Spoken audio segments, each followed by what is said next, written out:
Okay. Good afternoon.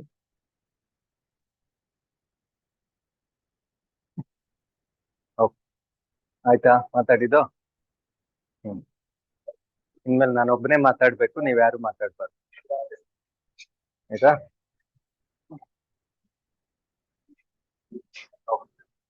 ಆಯ್ತಾ ಮಾತಾಡಿದ್ದು ಇನ್ಮೇಲೆ ನಾನು ಒಬ್ಬನೇ ಮಾತಾಡ್ಬೇಕು, ನೀವ್ ಯಾರು ಮಾತಾಡ್ಬಾರ್ದು.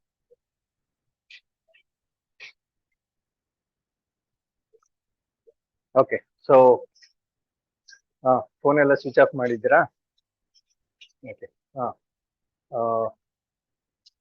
Regarding the notes, Tukram sir will give you after some time. Okay, so I'll be starting with discussion about science today.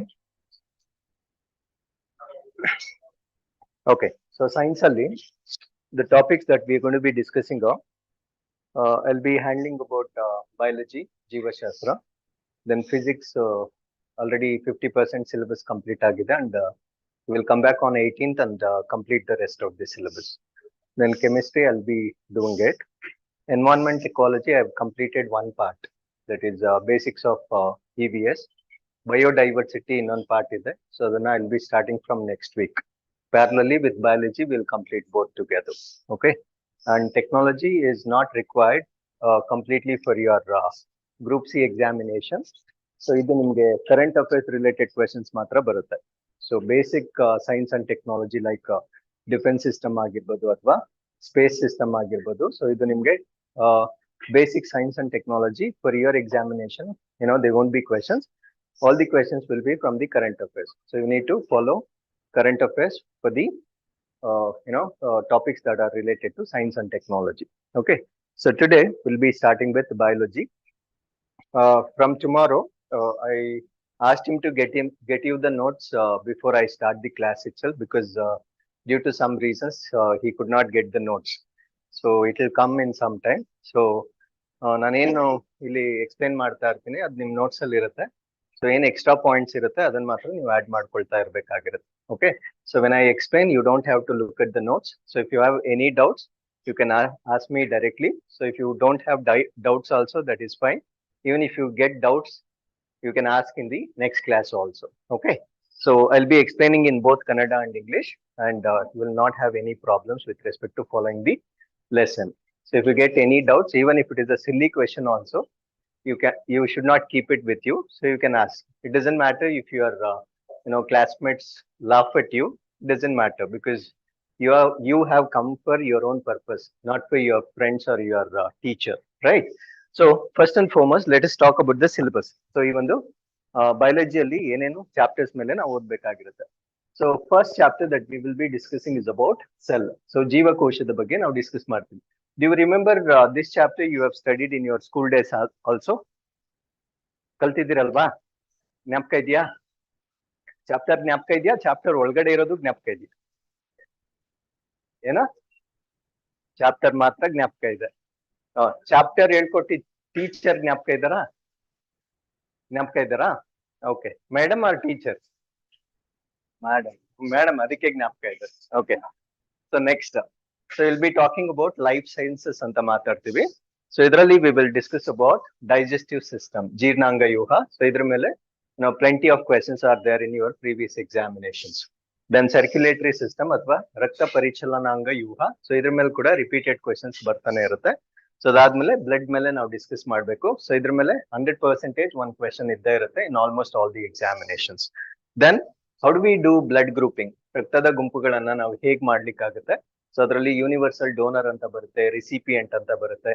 ಯಾವಾಗ ಯೂನಿವರ್ಸಲ್ ಡೋನರ್ ಅಂತ ಕರಿತೀವಿ, ರಿಸಿಪಿಯೆಂಟ್ ಅಂತ ಯಾವಾಗ ಕರಿತೀವಿ, ಪೇರೆಂಟ್ಸ್ ಬ್ಲಡ್ ಗ್ರೂಪ್ ಏನಾಗಿದ್ರೆ ಅವರ ಮಕ್ಕಳ ಬ್ಲಡ್ ಗ್ರೂಪ್ ಏನಾಗುತ್ತೆ. ಸೊ ಈ ತರ ಕ್ವೆಶನ್ಸ್ ಎಲ್ಲ ಬರುತ್ತೆ. ಸೊ ಅದನ್ನ ನಾವು ಟೆಕ್ನಿಕಲಿ ವಿತ್ ಶಾರ್ಟ್ ಕಟ್ಸ್ ಕಲಿಬೇಕಾಗಿರುತ್ತೆ, because you cannot remember everything. So ಅದಕ್ಕೊಂದು ಲಾಜಿಕ್ ಇದೆ.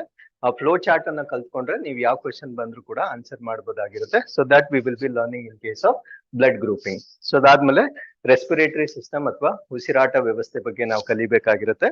ನರ್ವಸ್ ಸಿಸ್ಟಮ್, ಸೊ ಇದರಲ್ಲಿ ನಾವು ಬ್ರೈನ್ ಮತ್ತೆ ಸ್ಪೈನಲ್ ಕಾರ್ಡ್ ಬಗ್ಗೆ ಕಲಿತೀವಿ. ಸೊ ಅದಾದ್ಮೇಲೆ ಒಂದು ಎಲ್ಲಾ ಸಿಸ್ಟಮ್ಗೆ ಸಂಬಂಧಪಟ್ಟಂತೆ ಡಿಸೀಸಸ್ ಏನಿರುತ್ತೆ ಅದನ್ನು ಕೂಡ ನಾವು ಕಲಿಬೇಕಾಗಿರುತ್ತೆ. So even there will be questions on diseases at the same time. Okay, so next is endocrine system. ಇದನ್ನ ನಾವು ನಿರ್ನಾಳ ಗ್ರಂಥಿ ವ್ಯವಸ್ಥೆ ಅಂತ ಹೇಳ್ತೇವೆ. ಅಂದ್ರೆ ನಮ್ಮ ದೇಹದಲ್ಲಿ ಉತ್ಪತ್ತಿ ಆಗ್ತಕ್ಕಂತ ಎಲ್ಲಾ ಹಾರ್ಮೋನ್ಗಳ ಬಗ್ಗೆ ನಾವು ಸ್ಟಡಿ ಮಾಡ್ಬೇಕಾಗಿರುತ್ತೆ. ಸೊ ಯಾವ ಹಾರ್ಮೋನ್ ಉತ್ಪತ್ತಿ ಆಗುತ್ತೆ, ಹಾರ್ಮೋನ್ಸ್ ಇಂದ ಏನೇನ್ ಬೆನಿಫಿಟ್ಸ್ ಇರುತ್ತೆ. So cell phone switch off ಮಾಡ್ಬೇಕು, ಇಲ್ಲ ಆಚೆ ಹೋಗ್ಬೇಕು. ಓಕೆ, ಏನೇನ್ ಹಾರ್ಮೋನ್ ರಿಲೀಸ್ ಆಗುತ್ತೆ, ಆ ಹಾರ್ಮೋನ್ಸ್ ಇಂದ ಏನೇನ್ ಬೆನಿಫಿಟ್ಸ್ ಇರುತ್ತೆ, ಜಾಸ್ತಿ ಸೆಕ್ರೀಟ್ ಆದ್ರೆ ಏನ್ ಕಾಯಿಲೆ ಬರುತ್ತೆ, ಕಡಿಮೆ ಸೆಕ್ರೀಟ್ ಆದ್ರೆ ಏನ್ ಕಾಯಿಲೆ ಬರುತ್ತೆ. ಸೊ ಇಷ್ಟು ಕ್ವೆಶನ್ಸ್ ಅನ್ನ ನಮ್ಗೆ ಕೇಳ್ತಾರೆ.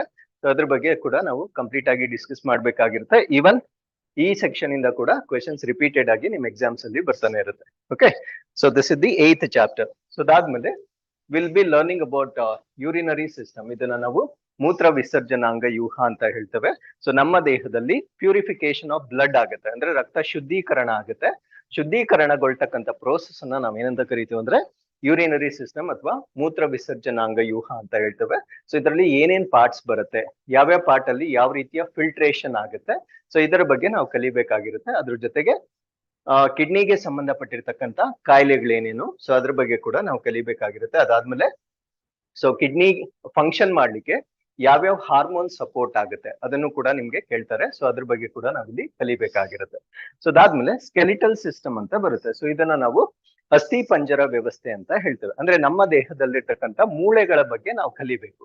ಅದಾದ್ಮೇಲೆ ಜಾಯಿಂಟ್ಸ್ ಅಂತ ಹೇಳ್ತೇವೆ. ಅಂದ್ರೆ ಒಂದೊಂದು ಭಾಗದಲ್ಲಿ ಒಂದೊಂದು ರೀತಿಯ ಜಾಯಿಂಟ್ಸ್ ಇರುತ್ತೆ. For example my head and neck, ಇಲ್ಲಿ ಕನೆಕ್ಟ್ ಆಗಿರ್ತಕ್ಕಂಥ ಜಾಯಿಂಟ್ಗೂ my shoulder and my hand and shoulder, ಇಲ್ಲಿ ಕನೆಕ್ಟ್ ಆಗಿರ್ತಕ್ಕಂಥ ಜಾಯಿಂಟ್ಗೂ ವ್ಯತ್ಯಾಸ ಇರುತ್ತೆ. ಅರ್ಥ ಆಯ್ತಲ್ವಾ?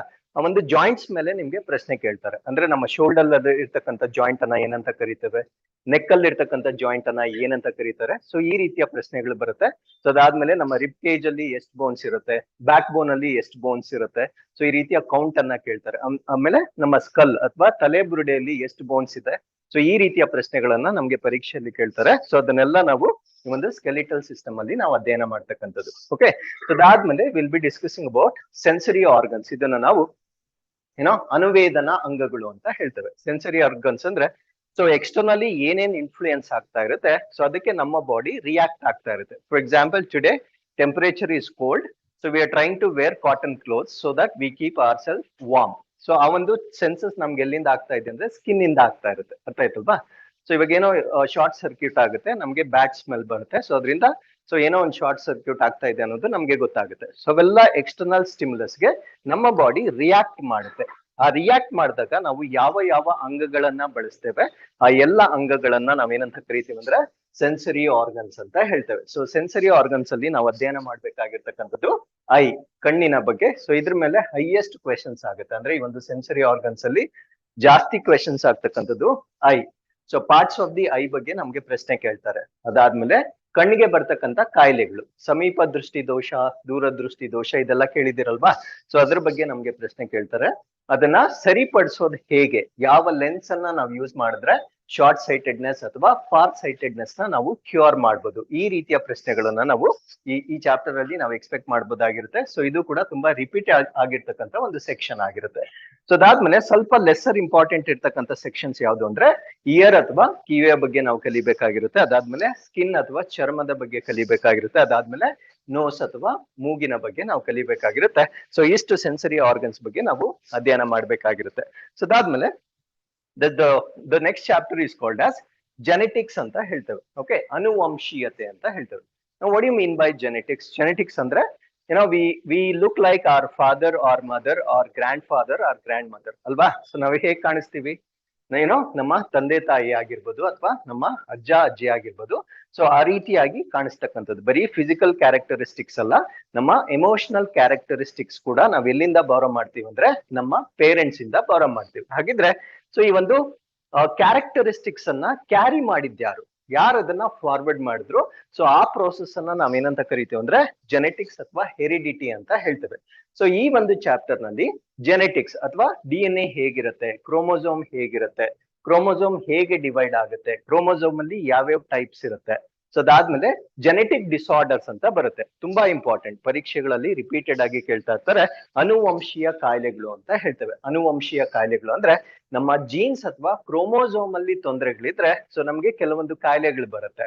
ಆ ಕಾಯಿಲೆಗಳು ಯಾವ್ದ್ಯಾವ್ದು, ಯಾವ ಕ್ರೋಮೋಸೋಮ್ ಅಲ್ಲಿ ಯಾವ ತೊಂದರೆ ಇದ್ರೆ ಆ ಕಾಯಿಲೆ ಬರುತ್ತೆ. ಸೊ ಆ ಎಲ್ಲ ಕಾನ್ಸೆಪ್ಟ್ಸ್ ಗಳನ್ನ ಈ ಒಂದು ಜೆನೆಟಿಕ್ ಡಿಸಾರ್ಡರ್ಸ್ ಗಳಲ್ಲಿ ನಾವು ಕಲಿಬೇಕಾಗಿರುತ್ತೆ. So this is also very very important chapter for your examination. So ಅದಾದ್ಮೇಲೆ we are suppose to study cell division ಅಥವಾ ಕೋಶ ವಿಭಜನೆ ಅಂತ ಹೇಳ್ತೇವೆ. ಅಂದ್ರೆ ನಮ್ಮ ದೇಹದಲ್ಲಿರ್ತಕ್ಕಂಥ ಪ್ರತಿಯೊಂದು ಕೋಶ ಇನ್ನೊಂದು ಕೋಶವಾಗಿ ಡಿವೈಡ್ ಆಗುತ್ತೆ. That's a continuous process. ಅಂದ್ರೆ ನಮ್ಮ ಜೀವನ ಸ್ಟಾರ್ಟ್ ಆಗ್ತಕ್ಕಂಥದ್ದು with a one cell. Our life starts with just one cell. ಈ ಒನ್ ಸೆಲ್ ಅನ್ನ ನಾವೇನಂತ ಕರಿತೀವಿ ಅಂದ್ರೆ ಝೈಗಾಟ್ ಅಂತ ಹೇಳ್ತೇವೆ ಅಲ್ವಾ. ಸೊ ನಮ್ಮ ಜೀವನದ ಮೊಟ್ಟ ಮೊದಲ ಜೀವಕೋಶವನ್ನ ಝೈಗಾಟ್ ಅಂತ ಹೇಳ್ತೇವೆ. Zygote is just one cell. So ಈ ಒನ್ ಸೆಲ್ ಏನಾಗುತ್ತಂದ್ರೆ ರಿಪೀಟೆಡ್ಲಿ ಡಿವೈಡ್ ಆಗಿ ಆಗಿ ಟುಡೇ ವಿ ಕಾಂಟ್ ಕೌಂಟ್, ನಮ್ಮ ದೇಹದಲ್ಲಿ ಎಷ್ಟು ಸೆಲ್ಸ್ ಇದಾವೆ ಅನ್ನೋದನ್ನ ಕೌಂಟ್ ಮಾಡ್ಲಿಕ್ಕೆ ಆಗೋದಿಲ್ಲ, ಅಷ್ಟು ಸಂಖ್ಯೆಯ ಕೋಶಗಳನ್ನ ನಾವು ಹೊಂದಿರ್ತೇವೆ. ಹಾಗಿದ್ರೆ ಈ ಡಿವಿಷನ್ ಹೇಗಾಗುತ್ತೆ ಅನ್ನೋದ್ರ ಬಗ್ಗೆ ಅಧ್ಯಯನ ಮಾಡ್ಬೇಕಾಗಿರುತ್ತೆ. ಸೊ ಆ ಪ್ರೋಸೆಸ್ ಅನ್ನ ನಾವು ಈ ಸೆಲ್ ಡಿವಿಷನ್ ಚಾಪ್ಟರ್ ಅಲ್ಲಿ ಕಂಪ್ಲೀಟ್ ಆಗಿ ನಾವು ಅಧ್ಯಯನ ಮಾಡ್ಬೇಕಾಗಿರುತ್ತೆ. ಇದರಲ್ಲಿ ಮೈಟಾಸಿಸ್ ಅಂತ ಬರುತ್ತೆ, ಮಿಯಾಸಿಸ್ ಅಂತ ಬರುತ್ತೆ.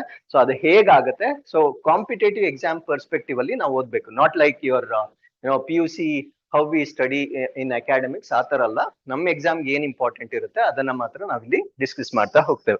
ಸೊ ಅದಾದ್ಮೇಲೆ the most trending topic is micro organisms after this corona. So we R concentrating more about the diseases caused by microorganism. So ಇದರಲ್ಲಿ ಫಸ್ಟ್ ನಾವು ಬೇಸಿಕ್ಸ್ ಆಫ್ ಮೈಕ್ರೋ ಆರ್ಗ್ಯಾನಿಸಮ್ಸ್ ಓದ್ಬೇಕಾಗಿರುತ್ತೆ. ಅಂದ್ರೆ ಟೈಪ್ಸ್ ಆಫ್ ಮೈಕ್ರೋ ಆರ್ಗ್ಯಾನಿಸಮ್ಸ್ ಯಾವ್ದು, ಅದರ size ಎಷ್ಟಿರುತ್ತೆ, so ಅದರ replication process ಹೇಗಿರುತ್ತೆ, so ಅದನ್ನ Discovery ಮಾಡಿರ್ತಕ್ಕಂಥವ್ರು ಯಾರು, ಅದನ್ನ ಅಧ್ಯಯನ ಮಾಡ್ತಕ್ಕಂಥ ಫೀಲ್ಡ್ ಅನ್ನ ಏನಂತ ಕರೀತಾರೆ. ಸೊ ಈ ರೀತಿಯ ಕೆಲವೊಂದು ಬೇಸಿಕ್ ಟರ್ಮಿನಾಲಜಿ ಬರುತ್ತೆ. ಆ ಬೇಸಿಕ್ ಟರ್ಮಿನಾಲಜಿಯನ್ನೆಲ್ಲ ನಾವು ಡಿಸ್ಕಸ್ ಮಾಡಿದ ನಂತರ ಅಪ್ಲಿಕೇಶನ್ಸ್ ಆಫ್ ಮೈಕ್ರೋ ಆರ್ಗ್ಯಾನಿಸಮ್ಸ್ ಓದ್ಬೇಕು. ಯಾಕಂದ್ರೆ ಎಲ್ಲಾ ಮೈಕ್ರೋ ಆರ್ಗ್ಯಾನಿಸಮ್ಸ್ ಇಂದ ನಮ್ ಕಾಯಿಲೆ ಬರೋದಿಲ್ಲ. There are so many micro organisms which are very much beneficial to mankind. ಆ ಮೈಕ್ರೋ ಆರ್ಗ್ಯಾನಿಸಮ್ಸ್ ಯಾವ್ದ್ಯಾವ್ದು, ಏನ್ ಬೆನಿಫಿಟ್ ನಮ್ಗಾಗತ್ತೆ, ಸೊ ಅದ್ರ ಮೇಲೆ ಪ್ರಶ್ನೆಗಳನ್ನ ಕೇಳ್ತಾರೆ. ಸೊ ಅದ್ರ ಬೆನಿಫಿಟ್ಸ್ ಅನ್ನ ನಾವು ಓದ್ಕೊಳ್ಬೇಕಾಗಿರುತ್ತೆ. ಸೊ ಬೆನಿಫಿಟ್ಸ್ ಅನ್ನ ಓದಿಕೊಂಡ ನಂತರ diseases caused by micro organisms, ಅಂದ್ರೆ ಈ ಸೂಕ್ಷ್ಮ ಜೀವಿಗಳಿಂದ ನಮ್ಗೆ ಬರ್ತಕ್ಕಂಥ ಕಾಯಿಲೆಗಳು ಯಾವ್ದು. ಸೊ ಇದು ಕಂಪಲ್ಸರಿ ಕ್ವೆಶನ್ ಇರುತ್ತೆ. ಬಿಕಾಸ್ ಎವ್ರಿ ಡೇ ಒಂದು ಏನೋ ಹೊಸ ಮೊಬೈಲ್ ಫೋನ್ ಲಾಂಚ್ ಆದಾಗೆ ಎವ್ರಿ ಮಂತ್ ಒಂದು ಹೊಸ ಕಾಯಿಲೆ ಲಾಂಚ್ ಆಗ್ತಾ ಇದೆ, ಅರ್ಥ ಆಯ್ತಲ್ವಾ. ಸೊ ಅದರಿಂದ this is never ending topic ಆಗಿರುತ್ತೆ. So that's why we need to learn lot about microorganisms and diseases caused by microorganism. So ಅದಾದ್ಮೇಲೆ ಫುಡ್ ಅಂಡ್ ಇಟ್ಸ್ ಕಾಂಪೊನೆಂಟ್ಸ್, ಆಹಾರ ಮತ್ತು ಅದರ ಘಟಕಗಳು. So what is the food that we intake.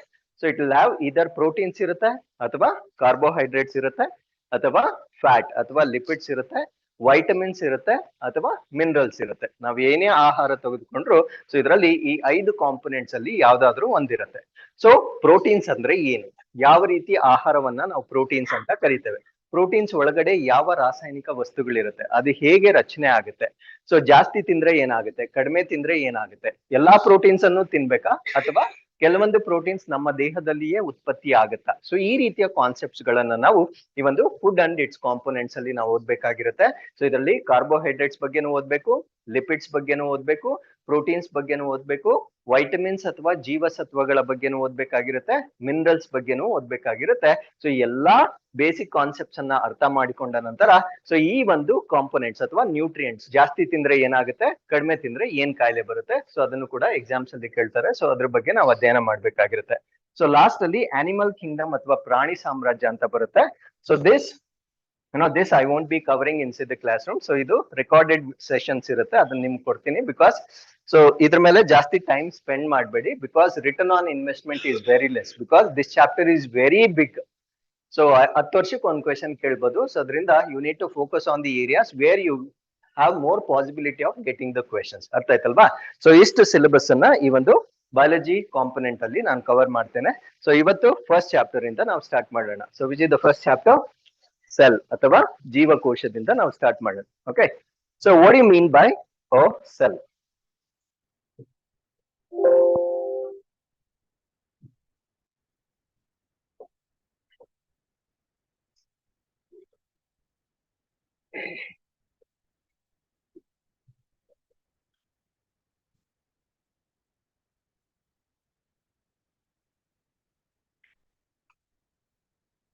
Okay, so ಈ chapter ಅರ್ಥ ಆಗದಿದ್ದು next ಏನು ನಿಮ್ಗೆ ಅರ್ಥ ಆಗಲ್ಲ, because this why I have taken this chapter is this is like a foundation. So ಇದು ನಮ್ಗೆ ಅರ್ಥ ಆಗಿಲ್ಲ ಅಂದ್ರೆ we can't understand the rest of the syllabus. So that is why I am starting with the very simplest of your biology, that is cell. Now what do you mean by cell? Cell andre enappa? It's a bigger one or smaller one? Smaller. Can we see cell through naked eye? Hauda? Have you seen egg? Egg nodidira? Koli motte? Okay. Egg is single cell or multiple cells? ಕೋಳಿ ಮೊಟ್ಟೆ ಇದೆಯಲ್ವಾ, ಅದು ಒಂದು ಜೀವಕೋಶನ ಅಥವಾ ಸಾಕಷ್ಟು ಜೀವಕೋಶಗಳನ್ನ ಹೊಂದಿರುತ್ತೆ. Is it one cell are many cells? One cell. ಇವಾಗ ತಾನೇ ಹೇಳಿದ್ರೆ ಸೆಲ್ ಕಣ್ಣು ಕಾಣಿಸಲ್ಲ ಅಂತ. Okay, C majority of the cells we cannot see through the naked I. ಅರ್ಥ ಆಯ್ತಲ್ವಾ? ಇವಾಗ ನಮ್ಮ ದೇಹ is made up of trillions of cells. But cell ತೋರಿಸಿ ಅಂದ್ರೆ ನಮ್ಗೆ ತೋರ್ಸಕ್ಕಾಗಲ್ಲ. ನಾವು ಮೈಕ್ರೋಸ್ಕೋಪ್ ಅಲ್ಲಿ ನೋಡಿದ್ರೆ ಮಾತ್ರ ಅದನ್ನ ನಮ್ಗೆ ನೋಡ್ಲಿಕ್ಕೆ ಸಾಧ್ಯ ಆಗುತ್ತೆ. ಸೊ ಅಷ್ಟು ಚಿಕ್ಕದಾಗಿರ್ತಕ್ಕಂಥ ಒಂದು ಪಾರ್ಟ್ ಆಫ್ ದಿ ಬಾಡಿಯನ್ನ ನಾವೇನಂತ ಕರಿತೇವೆ ಅಂದ್ರೆ ಸೆಲ್ ಅಂತ ಕರಿತೇವೆ. ಸೊ NCERT ಪ್ರಕಾರ ನಾವು ಫಸ್ಟ್ ಸೆಲ್ ಬಗ್ಗೆ ಅಧ್ಯಯನ ಮಾಡೋದಕ್ಕಿಂತ ಮುಂಚೆ ನಮ್ಮ ಒಂದು ಟೈಮ್ ಸ್ಕೇಲ್ ಬಗ್ಗೆ ನಾವು ತಿಳ್ಕೊಳ್ಬೇಕಾಗಿರುತ್ತೆ. Even this you will be studying in geography as well. So universe develop ಆಗಿರ್ತಕ್ಕಂಥ ಸಮಯ ಎಷ್ಟು? ಸೊ ಯೂನಿವರ್ಸ್ ಎಷ್ಟು ವರ್ಷಗಳ ಹಿಂದೆ ಡೆವಲಪ್ ಆಗಿರುತ್ತೆ? 13.8 ಬಿಲಿಯನ್ ಇಯರ್ಸ್ ಹಿಂದೆ ಡೆವಲಪ್ ಆಗಿರುತ್ತೆ. ಅದಾದ್ಮೇಲೆ ಏನ್ ಕ್ರಿಯೇಟ್ ಆಯ್ತು ಯೂನಿವರ್ಸ್ ಮೇಲೆ? ಭೂಮಿ ಕ್ರಿಯೇಟ್ ಆಯ್ತು. ಸೊ ಭೂಮಿ ಕ್ರಿಯೇಟ್ ಆಗಿ ಎಷ್ಟು ವರ್ಷಗಳಾಗಿರುತ್ತೆ? 4.6 ಬಿಲಿಯನ್ ಇಯರ್ಸ್ ಕಂಪ್ಲೀಟ್ ಆಗಿರುತ್ತೆ. ಸೊ ಅದಾದ್ಮೇಲೆ ಸಿಂಗಲ್ ಸೆಲ್ಯುಲಾರ್ ಆರ್ಗ್ಯಾನಿಸಮ್ಸ್ ನಮ್ಮ ಭೂಮಿಯ ಮೇಲೆ ಬಂದಿರತಕ್ಕಂಥದ್ದು ಯಾವ ವರ್ಷಗಳ ಹಿಂದೆ? 3.8 ಬಿಲಿಯನ್ ಇಯರ್ಸ್ ಗಳ ಹಿಂದೆ. ಯಾವ ಸೆಲ್ ಫಸ್ಟ್ ಬರುತ್ತೆ? ಸಿಂಗಲ್ ಸೆಲ್, ಏಕಕೋಶ ಜೀವಿಗಳು ಪ್ರಪ್ರಥಮ ಬಾರಿಗೆ ಕಾಣಿಸ್ಕೊಳ್ಳುತ್ತೆ.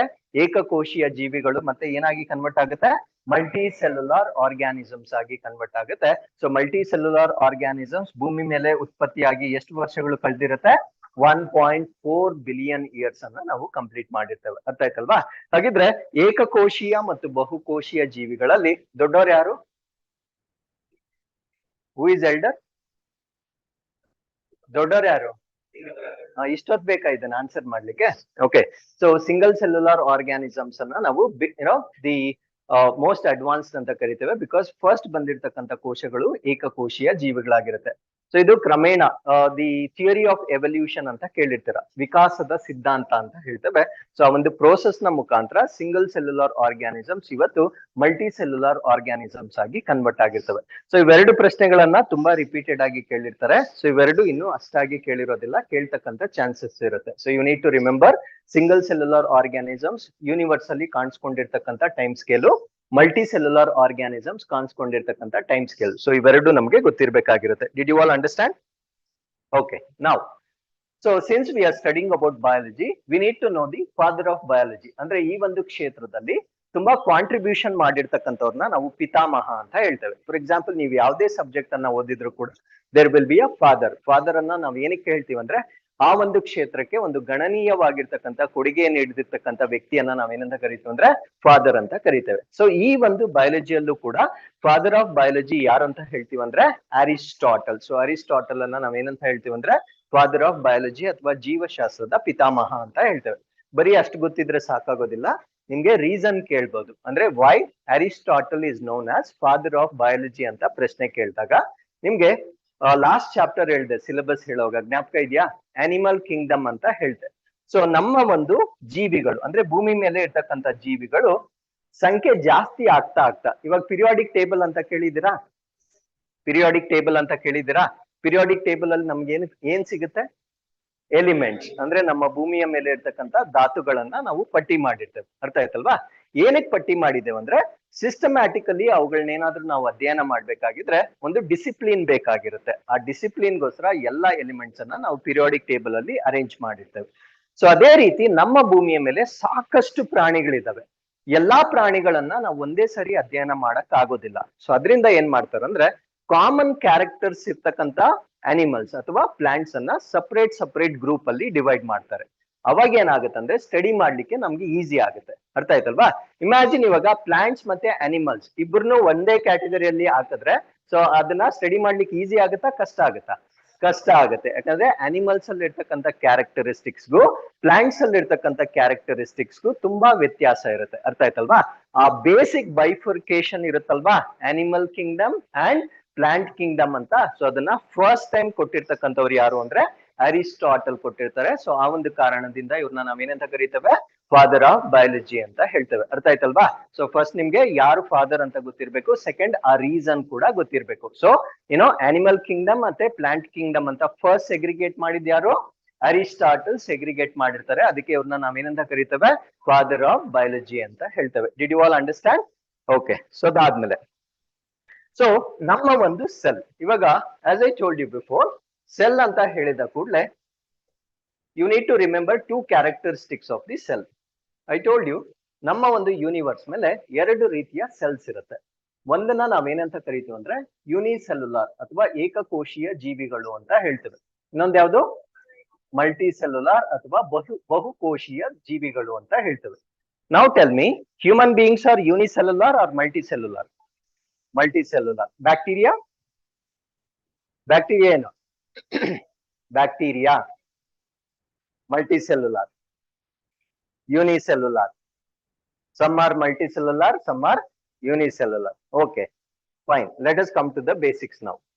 When do you call any living being as unicellular or when do you call it as multicellular? ಒಂದು ಜೀವಿಯನ್ನ ನೀವು ಏಕಕೋಶೀಯ ಅಂತ ಕರಿಬೇಕಾಗಿದ್ರೆ ಅಥವಾ ಬಹುಕೋಶೀಯ ಅಂತ ಕರಿಬೇಕಾಗಿದ್ರೆ ಯಾವ ಆಧಾರದ ಮೇಲೆ ಕರಿತೀರಾ? ಫಾರ್ ಎಕ್ಸಾಂಪಲ್, ನಾನು ಕೇಳಿದ ಕೂಡಲೇ ನೀವು ಹೇಳಿದ್ವಿ human beings what type of cell ಅಂತ ಕೇಳಿದ ಕೂಡಲೇ ನೀವು ಹೇಳಿದ್ದೇನೋ ಮಲ್ಟಿ ಸೆಲ್ಯುಲಾರ್ ಅಂತ ಹೇಳಿದ್ರು. ಹಾಗಿದ್ರೆ ನಮ್ಮ ದೇಹದಲ್ಲಿರ್ತಕ್ಕಂಥ ಒಂದು ಕೋಶವನ್ನ ನಾವು ಸಪರೇಟ್ ಮಾಡಕ್ ಆಗಲ್ವಾ? ಸಪೋಸ್ ಸ್ಕಿನ್ ಅನ್ನ ನಾನು ಗ್ರಾಫ್ಟಿಂಗ್ ಮಾಡಿ ಅದ್ರಲ್ಲಿರ್ತಕ್ಕಂಥ ಒಂದೇ ಒಂದು ಜೀವಕೋಶವನ್ನ ನಾನು ಸಪರೇಟ್ ಮಾಡಕ್ ಆಗಲ್ವಾ? Can I not separate one cell from my body? Is it possible or not possible? ಒಂದು ಜೀವಕೋಶವನ್ನ ನನ್ನ ದೇಹದಿಂದ ಪ್ರತ್ಯೇಕ ಮಾಡಕ್ ಆಗಲ್ವಾ? ಆಗುತ್ತೆ, ಆಗಲ್ಲ.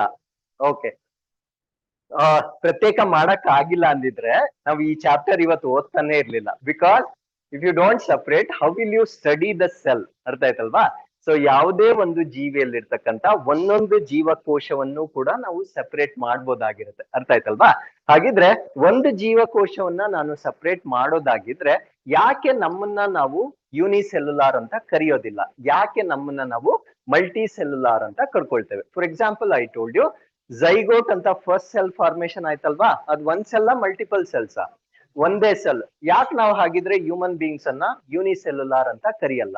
ಯಾಕೆ ನಾವು ಮಲ್ಟಿ ಸೆಲ್ಯುಲಾರ್ ಅಂತ ಕರಿತೇವೆ? ಆ ಬೇಸಿಕ್ ಲಾಜಿಕ್ ನಮ್ಗೆ ಗೊತ್ತಿರ್ಬೇಕು. ಯಾರಾದ್ರೂ ಹೇಳ್ತೀರಾ? ಏನಪ್ಪಾ? Cannot divide, unicellular cannot divide. Okay, ಹಾಗಿದ್ರೆ ಯೂನಿಸೆಲ್ಯುಲಾರ್ ಡಿವೈಡ್ ಆಗೋ ಸಾಧ್ಯತೆ ಇಲ್ಲ ಅಂದ್ರೆ ಪ್ರಪಂಚದಲ್ಲಿ ಒಂದು ಯೂನಿಸೆಲ್ಯುಲಾರ್ ಸೆಲ್ ಇರ್ಲಿಕ್ಕೆ ಸಾಧ್ಯವಾಗ್ತಿರ್ಲಿಲ್ಲ. ಬಿಕಾಸ್ ಇವಾಗ ಒಂದು ಜೀವಿ ಎಕ್ಸಿಸ್ಟೆನ್ಸ್ ಇದೆ ಅಂದ್ರೆ ಅದು ರೀಪ್ರೊಡ್ಯೂಸ್ ಆಗ್ತಾ ಇದೆ ಅಂತನಾ, ಆಗ್ತಾ ಇಲ್ಲ ಅಂತನಾ? ಆಗ್ತಾ ಇದ್ರೆ ಮಾತ್ರ ಅದು ಇವತ್ತಿಗೂ ಕೂಡ ಎಕ್ಸಿಸ್ಟೆನ್ಸ್ ಇರುತ್ತೆ. ಅರ್ಥ ಆಯ್ತಲ್ವಾ? ಬಿಕಾಸ್ ಯಾವುದೇ ಒಂದು ಸೆಲ್ಗೂ ಒಂದು ಲೈಫ್ ಸ್ಪ್ಯಾನ್ ಅಂತ ಇರುತ್ತೆ. After some life span it is going to die. ಅರ್ಥ ಆಯ್ತಲ್ವಾ? ಸೊ ಅದು ರೀಪ್ರೊಡಕ್ಷನ್ ಆದ್ರೆ ಮಾತ್ರ ನೆಕ್ಸ್ಟ್ ಜನರೇಷನ್ ಭೂಮಿ ಮೇಲೆ ಇದೆ. ಸೊ ಹಾಗಿದ್ರೆ ಇಂದಿಗೂ ಕೂಡ ಯೂನಿಸೆಲ್ಯುಲಾರ್ ಭೂಮಿ ಮೇಲೆ ಇದೆಯಾ ಇಲ್ವಾ? ಇದೆಯಲ್ವಾ? ಸೊ ಹಾಗಿದ್ರೆ ರೆಪ್ಲಿಕೇಶನ್ ಅನ್ನೋ ಕಾನ್ಸೆಪ್ಟ್ ಇಲ್ಲಿ ಬರೋದಿಲ್ಲ. ಯಾಕಂದ್ರೆ ಯೂನಿಸೆಲ್ಯುಲಾರ್ ಸೆಲ್ಸ್ ಕೂಡ ರೆಪ್ಲಿಕೇಶನ್ ಆಗುತ್ತೆ, ಮಲ್ಟಿ ಸೆಲ್ಯುಲಾರ್ ಸೆಲ್ಸ್ ಕೂಡ ರೆಪ್ಲಿಕೇಶನ್ ಆಗುತ್ತೆ. ಸೊ ವಿಭಜನೆ ಅಂತಕ್ಕಂಥದ್ದು ಎರಡೂ ಜೀವಕೋಶಗಳಲ್ಲಿ ಕಾಮನ್ ಆಗಿ ನಡೀತಕ್ಕಂಥ ಒಂದು ಫೆನಾಮಿನನ್ ಆಗಿರುತ್ತೆ. ಹಾಗಿದ್ರೆ ಯಾವ ಆಧಾರದ ಮೇಲೆ ನಾವು ಏಕಕೋಶೀಯ ಅಥವಾ ಬಹುಕೋಶೀಯ ಅಂತ ಕರಿತೇವೆ? It is a very simple concept. ಏಕಕೋಶೀಯ ಅಂತ ನಾವು ಒಂದು ಜೀವಕೋಶವನ್ನ ಕರಿಬೇಕಾಗಿದ್ರೆ ಅದು ತನ್ನ ಕಾರ್ಯಗಳನ್ನ ಇನ್ನೊಂದು ಸೆಲ್ ಮೇಲೆ ಡಿಪೆಂಡ್ ಆಗದೆ ಮಾಡ್ಕೊಳ್ಬೇಕು. ಅರ್ಥ ಆಯ್ತಲ್ವಾ? ಫಾರ್ ಎಕ್ಸಾಂಪಲ್, ನನ್ನ ಸ್ಕಿನ್ ಇಂದ ಒಂದು ಜೀವಕೋಶವನ್ನ ನಾನು ಸಪರೇಟ್ ಮಾಡಿದ್ರೆ it can not perform it's function. ಅಂದ್ರೆ ಒಂದ್ ಸೆಲ್ ಇವಾಗ ನನ್ನ ದೇಹದಲ್ಲಿ ಡಿವೈಡ್ ಆಗುತ್ತೆ ಅಂತ ತಿಳ್ಕೊಳ್ಳೋಣ. ವಿಭಜನೆ ಆಗೋದು ಅದ್ರ ಕ್ಯಾರೆಕ್ಟರ್ ಅಂತ ನೀವು ಅಸ್ಯೂಮ್ ಮಾಡ್ಕೊಳ್ಳಿ. ಸೊ ನನ್ನ ದೇಹದಿಂದ ಒಂದ್ ಸೆಲ್ ಅನ್ನ ನಾನು ಆಚೆಗೆ ರಿಮೂವ್ ಮಾಡಿದ್ರೆ ಅದು ಡಿವೈಡ್ ಆಗ್ತಕ್ಕಂಥ ಕೆಪಾಸಿಟಿಯನ್ನ ಕಳ್ಕೊಳ್ಳುತ್ತೆ. ಅಲ್ಲಿಗೆ ಅದು ಡಿಪೆಂಡೆಂಟಾ ಇಂಡಿಪೆಂಡೆಂಟಾ? ಡಿಪೆಂಡೆಂಟ್. ಅಂದ್ರೆ ಮಲ್ಟಿ ಸೆಲ್ಯುಲಾರ್ ಆರ್ಗ್ಯಾನಿಸಮ್ಸ್ ಅಂತ ನಾವು ಯಾವಾಗ ಕರೆದ್ರು ಕೂಡ ಅಲ್ಲಿ ಆ ಜೀವಕೋಶ ಇನ್ನೊಂದು ಜೀವಕೋಶದ ಮೇಲೆ ಅವಲಂಬಿತವಾಗಿರುತ್ತೆ. ಅವಾಗ ಮಾತ್ರ ನಾವು ಅದನ್ನ ಏನಂತ ಕರಿಬೇಕು, ಮಲ್ಟಿ ಸೆಲ್ಯುಲಾರ್ ಆರ್ಗ್ಯಾನಿಸಮ್ ಅಂತ ಹೇಳ್ಬೇಕು. ಯುನಿಸೆಲ್ಯುಲಾರ್ ಆರ್ಗ್ಯಾನಿಸಮ್ ಅಂತ ಹೇಳ್ಬೇಕಾಗಿದ್ರೆ ಅದು ಡಿಪೆಂಡೆನ್ಸಿ ಇರೋದಿಲ್ಲ. ಒಂದೇ ಸೆಲ್ ಇದ್ರೂ ಕೂಡ ಅದು ರೆಸ್ಪಿರೇಷನ್ ಮಾಡುತ್ತೆ, ಮೆಟಬಾಲಿಸಮ್ ಮಾಡುತ್ತೆ, ರೀಪ್ರೊಡಕ್ಷನ್ ಮಾಡುತ್ತೆ. ಸೊ ಜೀವಕೋಶ ಮಾಡ್ತಕ್ಕಂತ ಎಲ್ಲ ಚಟುವಟಿಕೆಗಳನ್ನ ಒಂದೇ ಜೀವಕೋಶ ಇದ್ರೂ ಕೂಡ ಮಾಡ್ತಕ್ಕಂತ ಒಂದು ಸಾಮರ್ಥ್ಯ ಇರುತ್ತೆ. ಸೊ ಆ ಜೀವಿಗಳನ್ನ ಮಾತ್ರ ನಾವೇನಂತ ಕರಿತೇವೆ, ಯುನಿಸೆಲ್ಯುಲಾರ್ ಅಂತ ಕರಿತೇವೆ. ಗೊತ್ತಾಯ್ತಾ ಕಾನ್ಸೆಪ್ಟ್ ಇವಾಗ? So unicellular are dependent or independent? Independent, ಸ್ವತಂತ್ರವಾಗಿರ್ತಕ್ಕಂಥ ಕೋಶಗಳನ್ನ ನಾವೇನಂತ ಕರಿತೇವೆ, ಯುನಿಸೆಲ್ಯುಲಾರ್ ಅಂತ ಕರಿತೇವೆ. ಯಾವ ಕೋಶಗಳು ಇನ್ನೊಂದು ಕೋಶದ ಮೇಲೆ ಡಿಪೆಂಡ್ ಆಗಿರುತ್ತೆ ತನ್ನ ಲೈಫ್ ಪ್ರೋಸೆಸ್ಗೆ, ಆ ಎಲ್ಲ ಕೋಶಗಳನ್ನ ನಾವೇನಂತ ಕರಿಬೇಕು, ಮಲ್ಟಿ ಸೆಲ್ಯುಲಾರ್ ಆರ್ಗ್ಯಾನಿಸಮ್ಸ್ ಅಂತ ಹೇಳ್ತೇವೆ. Did you all understand so far? ಹಾಗಿದ್ರೆ ಸೆಲ್ ಅಂತ ನಾವು ನೋಡಿದ ಕೂಡಲೇ, for example I have given 2 examples here. This is human being, ಇದು ಮಲ್ಟಿ ಸೆಲ್ಯುಲಾರ್ ಆರ್ಗ್ಯಾನಿಸಮ್ ಅಂತ ಕರಿತೇವೆ. ಕಾರಣ ಏನು ಅಂದ್ರೆ ಒಂದೇ ಒಂದು ಜೀವಕೋಶ ಸ್ವತಂತ್ರವಾಗಿ ಅಸ್ತಿತ್ವದಲ್ಲಿ ಇರ್ಲಿಕ್ಕೆ ಸಾಧ್ಯವಾಗುದಿಲ್ಲ. ಇಲ್ಲಿ ನಾವು ನೋಡ್ತಾ ಇದ್ದೀವಿ ಅಮೀಬಾ. ಅಮೀಬಾ ಒಂದೇ ಲೈಫ್ ನ ಎಕ್ಸಿಸ್ಟ್ ಮಾಡ್ಬೋದಾ? ಜೀವನದ ಎಲ್ಲಾ ಕಾರ್ಯಗಳನ್ನ ಮಾಡ್ಕೊಳ್ಬೋದಾ? ಸೊ ಅದಕ್ಕೆ ಇದನ್ನ ನಾವು ಯುನಿಸೆಲ್ಯುಲಾರ್ ಆರ್ಗ್ಯಾನಿಸಮ್ ಅಂತ ಹೇಳ್ತೇವೆ. ಹಾಗಿದ್ರೆ ಸೊ 2 ಪಾಯಿಂಟ್ ನಿಮ್ಗೆ ನೆನ್ಪಿರ್ಬೇಕು. ಸೆಲ್ ಅಂತ ಹೇಳಿದ ಕೂಡಲೇ 2 ಪಾಯಿಂಟ್ ಅನ್ನ ನೀವು ನೆನ್ಪಿಟ್ಕೊಂಡ್ಬೇಕಾಗಿರುತ್ತೆ. ಸೊ ಫಸ್ಟ್ ಪಾಯಿಂಟ್ ಏನು ಅಂದ್ರೆ okay, so remember here, the first point is cell ಗೆ ಇಂಡಿಪೆಂಡೆಂಟ್ ಎಕ್ಸಿಸ್ಟೆನ್ಸ್ ಇರುತ್ತಾ ಇರಲ್ವಾ? ಇರುತ್ತೆ. ಅರ್ಥ ಆಯ್ತಲ್ವಾ? ಇಲ್ಲಿ ನೀವೇನ್ ಜ್ಞಾಪಕ ಇಟ್ಕೊಳ್ಬೇಕಂದ್ರೆ ಯುನಿಸೆಲ್ಯುಲಾರ್ ಆರ್ಗ್ಯಾನಿಸಮ್ ಅನ್ನ ಬೆಂಚ್ ಮಾರ್ಕ್ ಆಗಿ ತಗೋಬೇಕು. ಅರ್ಥ ಆಯ್ತಲ್ವಾ? ಇಲ್ಲಿ ನೀವು ಮಲ್ಟಿ ಸೆಲ್ಯುಲಾರ್ ಆರ್ಗ್ಯಾನಿಸಮ್ ಅನ್ನ ಬೆಂಚ್ ಮಾರ್ಕ್ ಆಗಿ ತಗೊಂಡ್ರೆ ಇಂಡಿಪೆಂಡೆಂಟ್ ಎಕ್ಸಿಸ್ಟೆನ್ಸ್ ಅಂತ ಬರೋದಿಲ್ಲ. ಇಂಡಿಪೆಂಡೆಂಟ್ ಎಕ್ಸಿಸ್ಟೆನ್ಸ್ ಅಂತ ಬರ್ಬೇಕಾಗಿದ್ರೆ ಯಾವ್ದನ್ನ ನಾವು ಬೆಂಚ್ ಮಾರ್ಕ್ ಆಗಿ ತಗೋಬೇಕು? ಯುನಿಸೆಲ್ಯುಲಾರ್ ಅಥವಾ ಏಕಕೋಶೀಯ ಜೀವಿಯನ್ನ ನಾವು ಬೆಂಚ್ ಮಾರ್ಕ್ ಆಗಿ ತಗೋಬಹುದಾಗಿರುತ್ತೆ. ಅರ್ಥ ಆಯ್ತಲ್ವಾ? ಸೊ ಸ್ವತಂತ್ರ ಅಸ್ತಿತ್ವ ಇರುತ್ತಾ ಇರಲ್ವಾ? ಇರುತ್ತೆ. ಅಂದ್ರೆ ಒಂದು ಜೀವಿಗೆ ಅಥವಾ ಒಂದು ಜೀವಕೋಶಕ್ಕೆ ಸ್ವತಂತ್ರವಾಗಿರ್ತಕ್ಕಂಥ ಅಸ್ತಿತ್ವ ಇರುತ್ತೆ. ಅದನ್ನ ನಾವೇನಂತ ಕರಿತೀವಿ ಅಂದ್ರೆ ಇಂಡಿಪೆಂಡೆಂಟ್ ಎಕ್ಸಿಸ್ಟೆನ್ಸ್ ಅಂತ ಕರಿತೇವೆ. ಸೊ ಜೀವನದ ಅಗತ್ಯ ಕಾರ್ಯಗಳನ್ನ ನಿರ್ವಹಿಸುತ್ತೆ. ಅಂದ್ರೆ ಒಂದು ಜೀವಕೋಶ it can perform all the essential functions of life. ನಾವು what you mean by essential functions of life? So essential functions of life ಅಂದ್ರೆ ಸೊ ಒಂದು ಜೀವಕೋಶ ಏನಾಗುತ್ತೆ, 2 ಜೀವಕೋಶವಾಗಿ ಡಿವೈಡ್ ಆಗುತ್ತೆ. ಸೊ ಡಿವೈಡ್ ಆಗ್ತಾ ಇದೆಯಲ್ವಾ, ಇದನ್ನ ನಾವು ಸೆಲ್ ಡಿವಿಷನ್ ಅಂತ ಹೇಳ್ತೇವೆ. This is one of the functions of the life. ನಾವು ನಮ್ಮ ಒಂದು ಜೀವಿ ಎಕ್ಸಿಸ್ಟೆನ್ಸ್ ಇರ್ಬೇಕಾದ್ರೆ ಕಂಪಲ್ಸರಿ ಅದೇನಾಗ್ತಾ ಇರ್ಬೇಕು, ಡಿವೈಡ್ ಆಗ್ತಾ ಇರ್ಬೇಕು. ಫಾರ್ ಎಕ್ಸಾಂಪಲ್ ನಮ್ಮ ಸ್ಕಿನ್ ಸಾಕಷ್ಟು ಎಕ್ಸ್ಟರ್ನಲ್ ಅಟ್ಮಾಸ್ಫಿಯರ್ಗೆ ಎಕ್ಸ್ಪೋಜರ್ ಆಗ್ತಾ ಇರುತ್ತೆ ಪ್ರತಿದಿನ. ಅರ್ಥ ಆಯ್ತಲ್ವಾ? ನಮ್ಮ ಸೆಲ್ಸ್ ಡ್ಯಾಮೇಜ್ ಆಗ್ತಾನೆ ಇರುತ್ತೆ. ಆ ಡ್ಯಾಮೇಜ್ ಆಗ್ತಾ ಇರ್ತಕ್ಕಂಥ ಸೆಲ್ಸ್ ರೀಪ್ಲೇಸ್ ಆಗ್ಬೇಕು. ಅಂದ್ರೆ ಹೊಸ ಜೀವಕೋಶಗಳಿಂದ ಹಳೆ ಜೀವಕೋಶಗಳು ರೀಪ್ಲೇಸ್ ಆಗ್ಬೇಕು. ರೀಪ್ಲೇಸ್ ಆಗ್ಬೇಕಾಗಿದ್ರೆ ಯಾವ ಪ್ರೋಸೆಸ್ ಆಗ್ಬೇಕು? ಸೆಲ್ ಡಿವಿಷನ್ ಆಗ್ಬೇಕು ಅಥವಾ ಕೋಶ ವಿಭಜನೆ ಆಗ್ಬೇಕು. ಅರ್ಥ ಆಯ್ತಲ್ವಾ? ಸೊ ಈ ರೀತಿಯ ಎಲ್ಲ ಫಂಕ್ಷನ್ಸ್ ಗಳು ಕೂಡ ನಡೀತಾ ಇದ್ರೆ ಮಾತ್ರ ಅದನ್ನ ನಾವೇನಂತ ಕರಿಬಹುದು, ಸೆಲ್ ಅಥವಾ ಜೀವಕೋಶ ಅಂತ ಕರಿಬಹುದು. ಸೊ ಎಷ್ಟು ಪಾಯಿಂಟ್ ನೆನ್ಪಿಟ್ಕೊಳ್ಬೇಕು? 2 ಪಾಯಿಂಟ್ಸ್ ನೆನ್ಪಿಟ್ಕೊಳ್ಬೇಕು. ನಿಮ್ಗೆ ಸ್ಟೇಟ್ಮೆಂಟ್ ಅಲ್ಲಿ ಕೊಡ್ತಾರೆ. ಏನಂತ ಕೊಡ್ತಾರೆ ಅಂದ್ರೆ ಸೆಲ್ ಆಸ್ ಇಂಡಿಪೆಂಡೆಂಟ್ ಎಕ್ಸಿಸ್ಟೆನ್ಸ್ ಅಂತ ಕೊಡ್ತಾರೆ. ಅದು ಟ್ರೂ ಸ್ಟೇಟ್ಮೆಂಟಾ ಫಾಲ್ಸ್ ಸ್ಟೇಟ್ಮೆಂಟಾ? True statement. ಅಂದ್ರೆ ಜೀವಕೋಶಕ್ಕೆ ಸ್ವತಂತ್ರವಾಗಿರ್ತಕ್ಕಂಥ ಅಸ್ತಿತ್ವ ಇರುತ್ತೆ. ಅದನ್ನ ನಾವು ಟ್ರೂ ಸ್ಟೇಟ್ಮೆಂಟ್ ಅಂತ ಹೇಳ್ತೇವೆ. ಸೊ ಒಂದು ಜೀವಕೋಶ ತನ್ನ ಎಲ್ಲ ಕಾರ್ಯಗಳನ್ನ ಮಾಡ್ಕೊಳ್ತಕ್ಕಂಥ ಸಾಮರ್ಥ್ಯ ಇರುತ್ತಾ ಇರಲ್ವಾ? ಇರುತ್ತೆ. ಸೊ ಆ ಸ್ಟೇಟ್ಮೆಂಟ್ ಕೂಡ ಏನಾಗಿರುತ್ತೆ, ಸರಿಯಾಗಿರ್ತಕ್ಕಂಥ ಸ್ಟೇಟ್ಮೆಂಟ್ ಆಗಿರುತ್ತೆ. Did you all understand? So ಇವೆರಡು ಪಾಯಿಂಟ್ ನೆನಪಿದ್ಯಾ? Okay, now let us talk about the scientist. So ವಿಜ್ಞಾನಿಗಳ ಬಗ್ಗೆ ನಾವು ಮಾತಾಡೋಣ. ಹಾಗಿದ್ರೆ ಸೊ ಈ ಜೀವಕೋಶಗಳನ್ನ ಕಂಡು ಹಿಡಿದಿರ್ತಕ್ಕಂಥ ವಿಜ್ಞಾನಿಗಳು ಯಾರು? So when ever we talk about scientist, so ಇದು ಕೂಡ ನಿಮ್ಮ ಎಕ್ಸಾಮ್ಸ್ ಅಲ್ಲಿ ರಿಪೀಟೆಡ್ ಆಗಿ ಕ್ವಶನ್ಸ್ ಆಗ್ತಾ ಇರುತ್ತೆ. That you need to remember. So ಏನು ಬರ್ಕೊಳ್ಬೇಡಿ, ನೋಟ್ಸ್ ಇರುತ್ತೆ, you just listen to me. ಏನ್ ಪಾಯಿಂಟ್ ಇರಲ್ಲ ನಾನು ಹೇಳ್ತೀನಿ ಅದನ್ನ ಮಾತ್ರ ಆಡ್ ಮಾಡ್ಕೊಳ್ಳಿ, because I remember what is there in the notes and what is not there in the notes. Did you all understand? Okay, so whenever I talk about the cell, there are 2 types of cells. One is called as dead cell and the other one is called as living cell. So ಒಂದು ನಿರ್ಜೀವ ಜೀವಕೋಶ, ಇನ್ನೊಂದು ಜೀವ ಇರ್ತಕ್ಕಂಥ ಜೀವಕೋಶ. So ಮೊಟ್ಟ ಮೊದಲ ಬಾರಿಗೆ ಡಿಸ್ಕವರಿ ಆಗಿರ್ತಕ್ಕಂಥ ಕೋಶ ಯಾವುದು ಅಂದ್ರೆ ಡೆಡ್ ಸೆಲ್ ಅನ್ನ ಡಿಸ್ಕವರಿ ಮಾಡ್ತಾರೆ.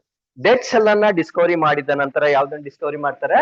ಲಿವಿಂಗ್ ಸೆಲ್ ಅನ್ನ ಡಿಸ್ಕವರಿ ಮಾಡ್ತಾರೆ. ಸೊ ನಿಮ್ಗೆ ಎಕ್ಸಾಮ್ ಅಲ್ಲಿ ಹೂ ಡಿಸ್ಕವರ್ಡ್ ಡೆಡ್ ಸೆಲ್ ಅಂತ ಕೇಳ್ತಾರೆ. ಅಂದ್ರೆ ನಿರ್ಜೀವ ಜೀವಕೋಶವನ್ನ ಕಂಡು ಹಿಡಿದ ವಿಜ್ಞಾನಿ ಯಾರು ಅಂತ ಕೇಳಿದಾಗ ಏನಂತ ನೆನ್ಪಿಟ್ಕೊಳ್ಬೇಕು?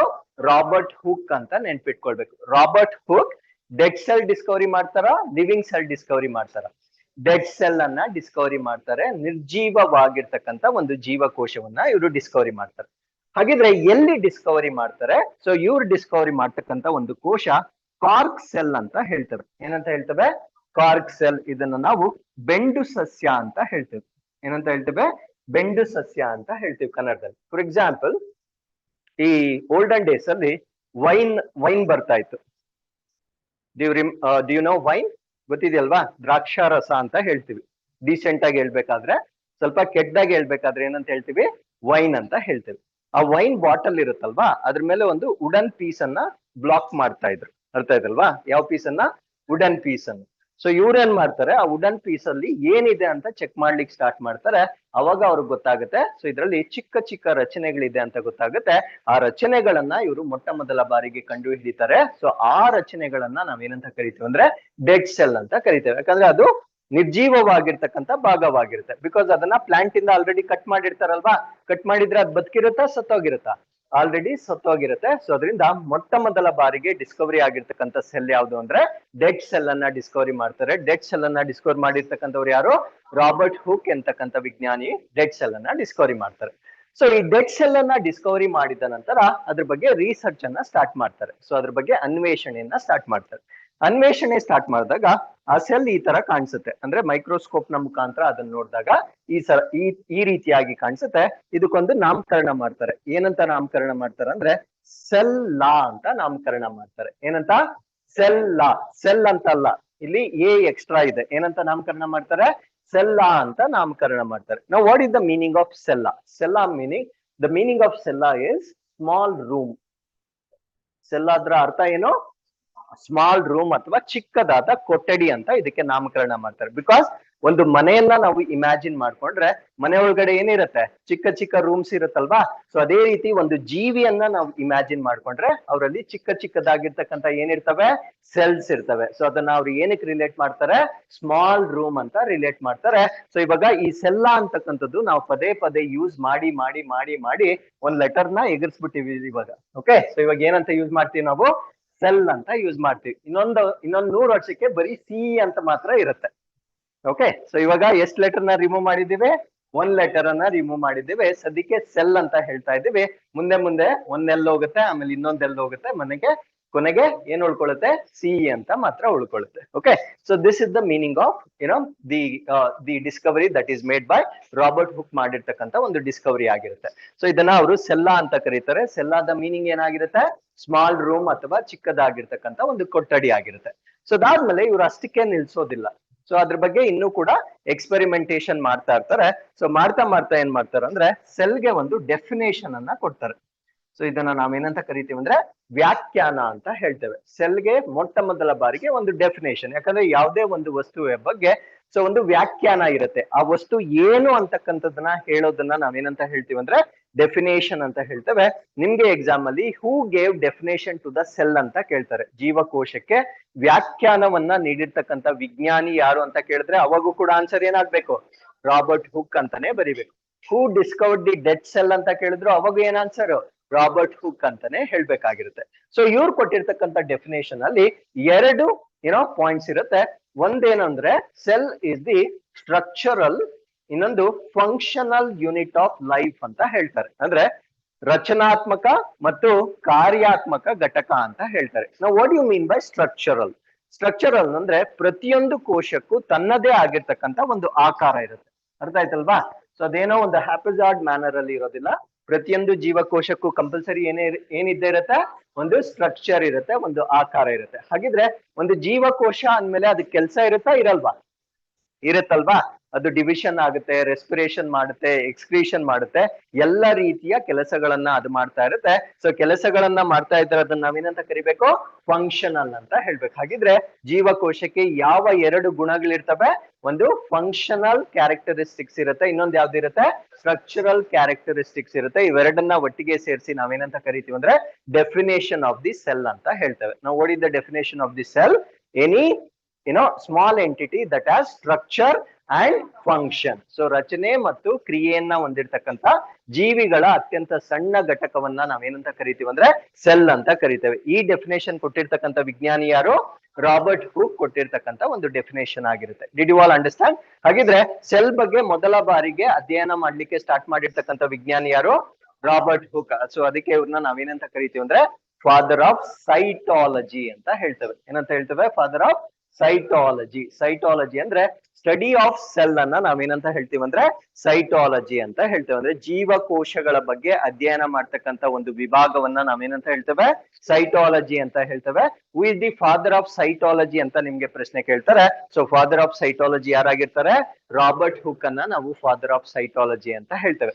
There is one more term that confuses you in the examination. Histology ಅಂತ ಹೇಳ್ತೇವೆ. ಕೇಳಿದ್ದೀರಾ ಇದನ್ನ?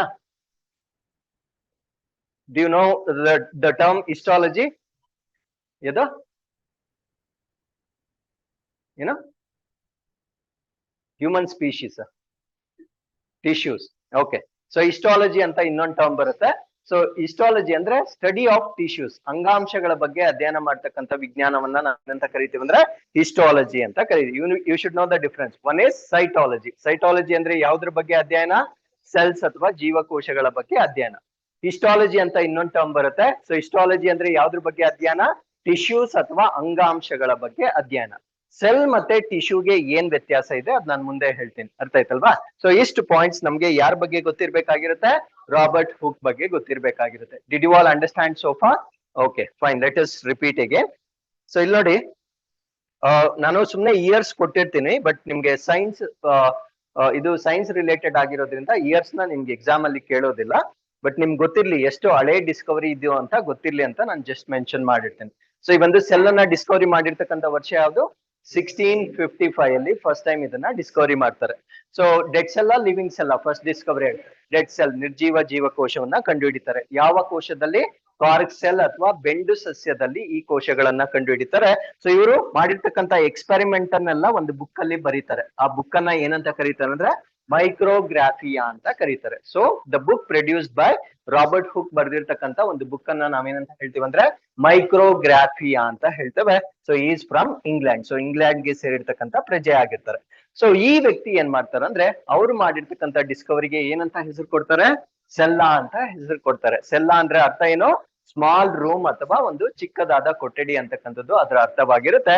ಸೊ ಅದ್ರ ಜೊತೆಗೆ ಡೆಫಿನೇಷನ್ ಕೊಟ್ಟಿರ್ತಕ್ಕಂಥ ವಿಜ್ಞಾನಿ ಯಾರು? Robert Hooke.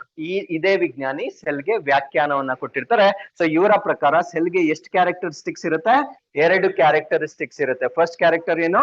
ಫಂಕ್ಷನ್. ಸೊ ಅದಕ್ಕೆ ಒಂದು ಕ್ರಿಯೆ ಇರುತ್ತೆ. ಇನ್ನೊಂದು ಏನಾಗಿರುತ್ತೆ? ಸ್ಟ್ರಕ್ಚರ್. ಓಕೆ, ಸೊ ಅದಕ್ಕೊಂದು ರಚನೆ ಇರುತ್ತೆ. ಸೊ ಇವೆರಡು ಕ್ಯಾರೆಕ್ಟರ್ಸ್ ಇದ್ದರೆ ಮಾತ್ರ ಅದನ್ನ ನಾವೇನಂತ ಕರಿಬೇಕು? ಸೆಲ್ ಅಂತ ಕರಿಬೇಕು. ಬರೀ ರಚನೆ ಇದ್ರೂ ಸಾಕಾಗೋದಿಲ್ಲ, ಬರೀ ಫಂಕ್ಷನ್ ಇದ್ರೂ ಸಾಕಾಗೋದಿಲ್ಲ. ಎರಡೂ ಕೂಡ ಇದ್ದರೆ ಮಾತ್ರ ಅದನ್ನ ನಾವೇನಂತ ಕರಿತೀವಿ ಅಂದ್ರೆ ಸೆಲ್ ಅಂತ ಕರಿತೇವೆ. ಸೊ ಇವ್ರನ್ನ ನಾವೇನಂತ ಕರಿಬೇಕು? ಫಾದರ್ ಆಫ್ ಸೈಟಾಲಜಿ ಅಂತ ಹೇಳ್ತೇವೆ. ಸೈಟಾಲಜಿ ಅರ್ಥ ಏನು? ಸ್ಟಡಿ ಆಫ್ ಸೆಲ್, ಜೀವಕೋಶಗಳ ಅಧ್ಯಯನಕ್ಕೆ ನಾವೇನಂತ ಕರಿತೀವಿ ಅಂದ್ರೆ ಸೈಟಾಲಜಿ ಅಂತ ಹೇಳ್ತೇವೆ. ಸೊ ಅದಾದ್ಮೇಲೆ ಯಾವುದೇ ಒಂದು ಎಕ್ಸ್ಪೆರಿಮೆಂಟ್ ಮಾಡ್ಬೇಕಾಗಿದ್ರೆ, ಯಾಕಂದ್ರೆ ಈ ವಸ್ತುಗಳು ದೊಡ್ಡದಾ ಚಿಕ್ಕದಾ? The cells are bigger or smaller? Smaller. So ಇವುಗಳ ಬಗ್ಗೆ ಅಧ್ಯಯನ ಮಾಡ್ಬೇಕಾದ್ರೆ ನಾವು ಬರೀ ನೇಕೆಡ್ ಐ ಇಂದ ಮಾಡ್ಲಿಕ್ಕೆ ಸಾಧ್ಯ ಆಗಲ್ಲ. ಅರ್ಥ ಆಯ್ತಲ್ವಾ? ಸೊ ಇವುಗಳ ಬಗ್ಗೆ ಅಧ್ಯಯನ ಮಾಡ್ಬೇಕಾದ್ರೆ ನಾವು ಏನ್ ಸಪೋರ್ಟ್ ತಗೋಬೇಕು? ಮೈಕ್ರೋಸ್ಕೋಪ್ ಅಥವಾ ಸೂಕ್ಷ್ಮ ದರ್ಶಕದ ಒಂದು ಸಪೋರ್ಟ್ ತಗೋಬೇಕಾಗಿರುತ್ತೆ. ಹಾಗಿದ್ರೆ ಮೈಕ್ರೋಸ್ಕೋಪ್ ಬಗ್ಗೆ ಸ್ವಲ್ಪ ತಿಳ್ಕೊಳ್ತಾ ಬರೋಣ. ಯಾವ ವಿಜ್ಞಾನಿಗಳು ಇದನ್ನ ಕಂಡುಹಿಡಿಯಲಿಕ್ಕೆ ಕಾಂಟ್ರಿಬ್ಯೂಟ್ ಮಾಡಿದ್ದಾರೆ? ಸೊ ಆ ಪ್ರಶ್ನೆಗಳನ್ನ ನಮ್ಗೆ ಫಸ್ಟ್ ಕೇಳ್ತಾರೆ. ಮೊಟ್ಟ ಮೊದಲ ಮೈಕ್ರೋಸ್ಕೋಪ್ ಅನ್ನ ಡಿಸೈನ್ ಮಾಡಿರ್ತಕ್ಕಂಥ ವಿಜ್ಞಾನಿ ಯಾರು ಅಂತ ಕೇಳ್ತಾರೆ. ವೆರಿ ಫಸ್ಟ್ ಟೈಮ್ ದೂರದರ್ಶಕವನ್ನ ವಿನ್ಯಾಸ ಮಾಡಿರ್ತಕ್ಕಂಥ ವಿಜ್ಞಾನಿ ಯಾರು ಅಂತ ಕೇಳಿದ್ರೆ ಜಕಾರಿಸ್ ಜಾನ್ಸನ್. ಸೊ ಯಾವ ವರ್ಷದಲ್ಲಿ? 1590 ಅಲ್ಲಿ ಮೊಟ್ಟ ಮೊದಲ ಬಾರಿಗೆ ಸೂಕ್ಷ್ಮ ದರ್ಶಕವನ್ನ ಇವರು ಡಿಸೈನ್ ಮಾಡ್ತಾರೆ. ಹಾಗಿದ್ರೆ ಯಾವುದೇ ಒಂದು ಡಿಸೈನ್, ಒಂದು ಇನ್ವೆನ್ಷನ್ ಮಾಡಿದಾಗ ಆ ಇನ್ವೆನ್ಷನ್ ಅಷ್ಟರಲ್ಲೇ ಇರುತ್ತಾ? ಅದು ಡೆವಲಪ್ ಆಗ್ತಾ ಹೋಗುತ್ತಾ? ಡೆವಲಪ್ ಆಗ್ತಾನೆ ಹೋಗುತ್ತೆ. ಅರ್ಥ ಆಯ್ತಲ್ವಾ? ಸೊ ಅದೇ ರೀತಿ ಇವರು ಕಂಡಿಡ್ದಿರ್ತಕ್ಕಂಥ ಮೈಕ್ರೋಸ್ಕೋಪ್ ಅನ್ನ ಇನ್ ಸ್ವಲ್ಪ ಡೆವಲಪ್ ಮಾಡ್ತಾರೆ. ಸೊ ಇನ್ನೂ ಸ್ವಲ್ಪ ಡೆವಲಪ್ ಮಾಡಿರ್ತಕ್ಕಂಥ ವಿಜ್ಞಾನಿ ಯಾರು? ಗೆಲಿಲಿಯೋ ಮತ್ತೆ ರಾಬರ್ಟ್ ಹುಕ್. ಇವರಿಬ್ರು ಕೂಡ ಇದನ್ನ ಇನ್ ಸ್ವಲ್ಪ ಡೆವಲಪ್ ಮಾಡ್ತಾರೆ. ಯಾರು ರಾಬರ್ಟ್ ಹುಕ್? ಯಾರು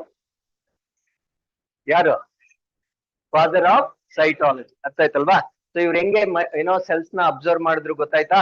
ಸೊ ಇವರು ಡಿಸ್ಕವರಿ ಮಾಡಿರ್ತಕ್ಕಂತ ಮೈಕ್ರೋಸ್ಕೋಪ್ ಅನ್ನ ಇನ್ ಸ್ವಲ್ಪ ಡೆವಲಪ್ ಮಾಡಿದ ನಂತರ ಸೆಲ್ಸ್ ಗಳನ್ನ ಅವರು ವಾಚ್ ಮಾಡ್ತಾರೆ. ಅರ್ಥ ಆಯ್ತಲ್ವಾ?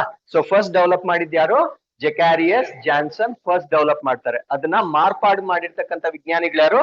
ಗೆಲಿಲಿಯೋ ಮತ್ತೆ ರಾಬರ್ಟ್ ಹುಕ್ ಇಬ್ರು ಕೂಡ ಇದನ್ನ ಮಾರ್ಪಾಡು ಮಾಡ್ತಾರೆ. ಹಾಗಿದ್ರೆ ಇವ್ರ ಮೂವರಲ್ಲಿ ಯಾರನ್ನ ನಾವು ಫಾದರ್ ಆಫ್ ಮೈಕ್ರೋಸ್ಕೋಪ್ ಅಂತ ಹೇಳ್ಬೇಕು? ಜೆಕಾರಿಯಸ್ ಜಾನ್ಸನ್. ಹೌದಾ? ಇವ್ರು ಬೇಡ್ವಾ? ಅವ್ರನ್ನೂ ಹೇಳ್ಬೇಕಾ?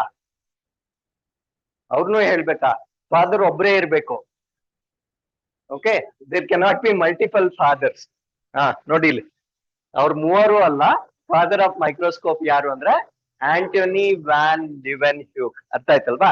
ಸೊ ಇವಾಗ ನಮಗ್ ಡೌಟ್ ಬರುತ್ತೆ, ಸರ್ ಯಾಕೆ ಫಸ್ಟ್ ಟೈಮ್ ಡಿಸ್ಕವರಿ ಮಾಡೋರ್ನ ಬಿಟ್ಟು ಬೇರೆಯವ್ರನ್ನ ನಾವಿಲ್ಲಿ ಫಾದರ್ ಅಂತ ಹೇಳ್ತಾ ಇದೀವಿ ಅಂದ್ರೆ, ಆ ಮೂರು ವಿಜ್ಞಾನಿಗಳು ಮೈಕ್ರೋಸ್ಕೋಪ್ ಅನ್ನ ಏನ್ ಡಿಸೈನ್ ಮಾಡಿರ್ತಾರಲ್ವಾ, that is very basic. So ಅದರಲ್ಲಿ ಸಂಪೂರ್ಣವಾಗಿರ್ತಕ್ಕಂಥ ಅಧ್ಯಯನ ಮಾಡಷ್ಟು ಕೆಪಾಸಿಟಿ ಅವ್ರು ಡೆವಲಪ್ ಮಾಡಿರೋದಿಲ್ಲ. But Antony van Leeuwenhoek ಏನ್ ಮಾಡ್ತಾರೆ ಅಂದ್ರೆ, ಸೊ ಅದನ್ನ ತುಂಬಾ ಅಡ್ವಾನ್ಸ್ಡ್ ಆಗಿ ಡೆವಲಪ್ ಮಾಡ್ತಾರೆ. ಆ ಒಂದು ಕಾರಣದಿಂದ ಹೂ is the father of microscope ಅಂದ್ರೆ ಏನ್ ಹೇಳ್ಬೇಕು ನೀವು? ಆಂಟೋನ್ ವ್ಯಾನ್ ಲಿವೆನ್ ಹ್ಯೂಕ್ ಅಂತ ಹೇಳ್ಬೇಕು. ಸೊ ಇಷ್ಟು ವಿಜ್ಞಾನಿಗಳ ಬಗ್ಗೆ ನೀವು ನೆನ್ಪಿಟ್ಕೊಳ್ಬೇಕಾಗಿರುತ್ತೆ. ನಿಮ್ಗೆ ಮ್ಯಾಕ್ಸಿಮಮ್ 2 ಪ್ರಶ್ನೆ ಬರುತ್ತಿಲ್ಲಿ. ಫಸ್ಟ್ ಕ್ವೆಶನ್ ಏನಂದ್ರೆ, ಫಸ್ಟ್ ಟೈಮ್ ಡಿಸ್ಕವರಿ ಮಾಡಿದ್ ಯಾರು ಅಂತ ಕೇಳ್ತಾರೆ. Who is the father of microscope ಅಂತ ಕೇಳ್ತಾರೆ. ಮಾರ್ಪಾಡು ಮಾಡಿರ್ತಕ್ಕಂಥ ವಿಜ್ಞಾನಿಗಳ ಬಗ್ಗೆ ಅಷ್ಟಾಗಿ ಪ್ರಶ್ನೆ ಬರೋದಿಲ್ಲ. Did you all understand? Okay, so this is about the discovery of microscope that we have understood. Next, ಇಷ್ಟೊತ್ತು ನಾವು ಡಿಸ್ಕಸ್ ಮಾಡಿದ್ ಯಾವ್ದು ಅಂದ್ರೆ ಡೆಡ್ ಸೆಲ್ ಬಗ್ಗೆ ನಾವು ಡಿಸ್ಕಸ್ ಮಾಡಿದ್ವಿ.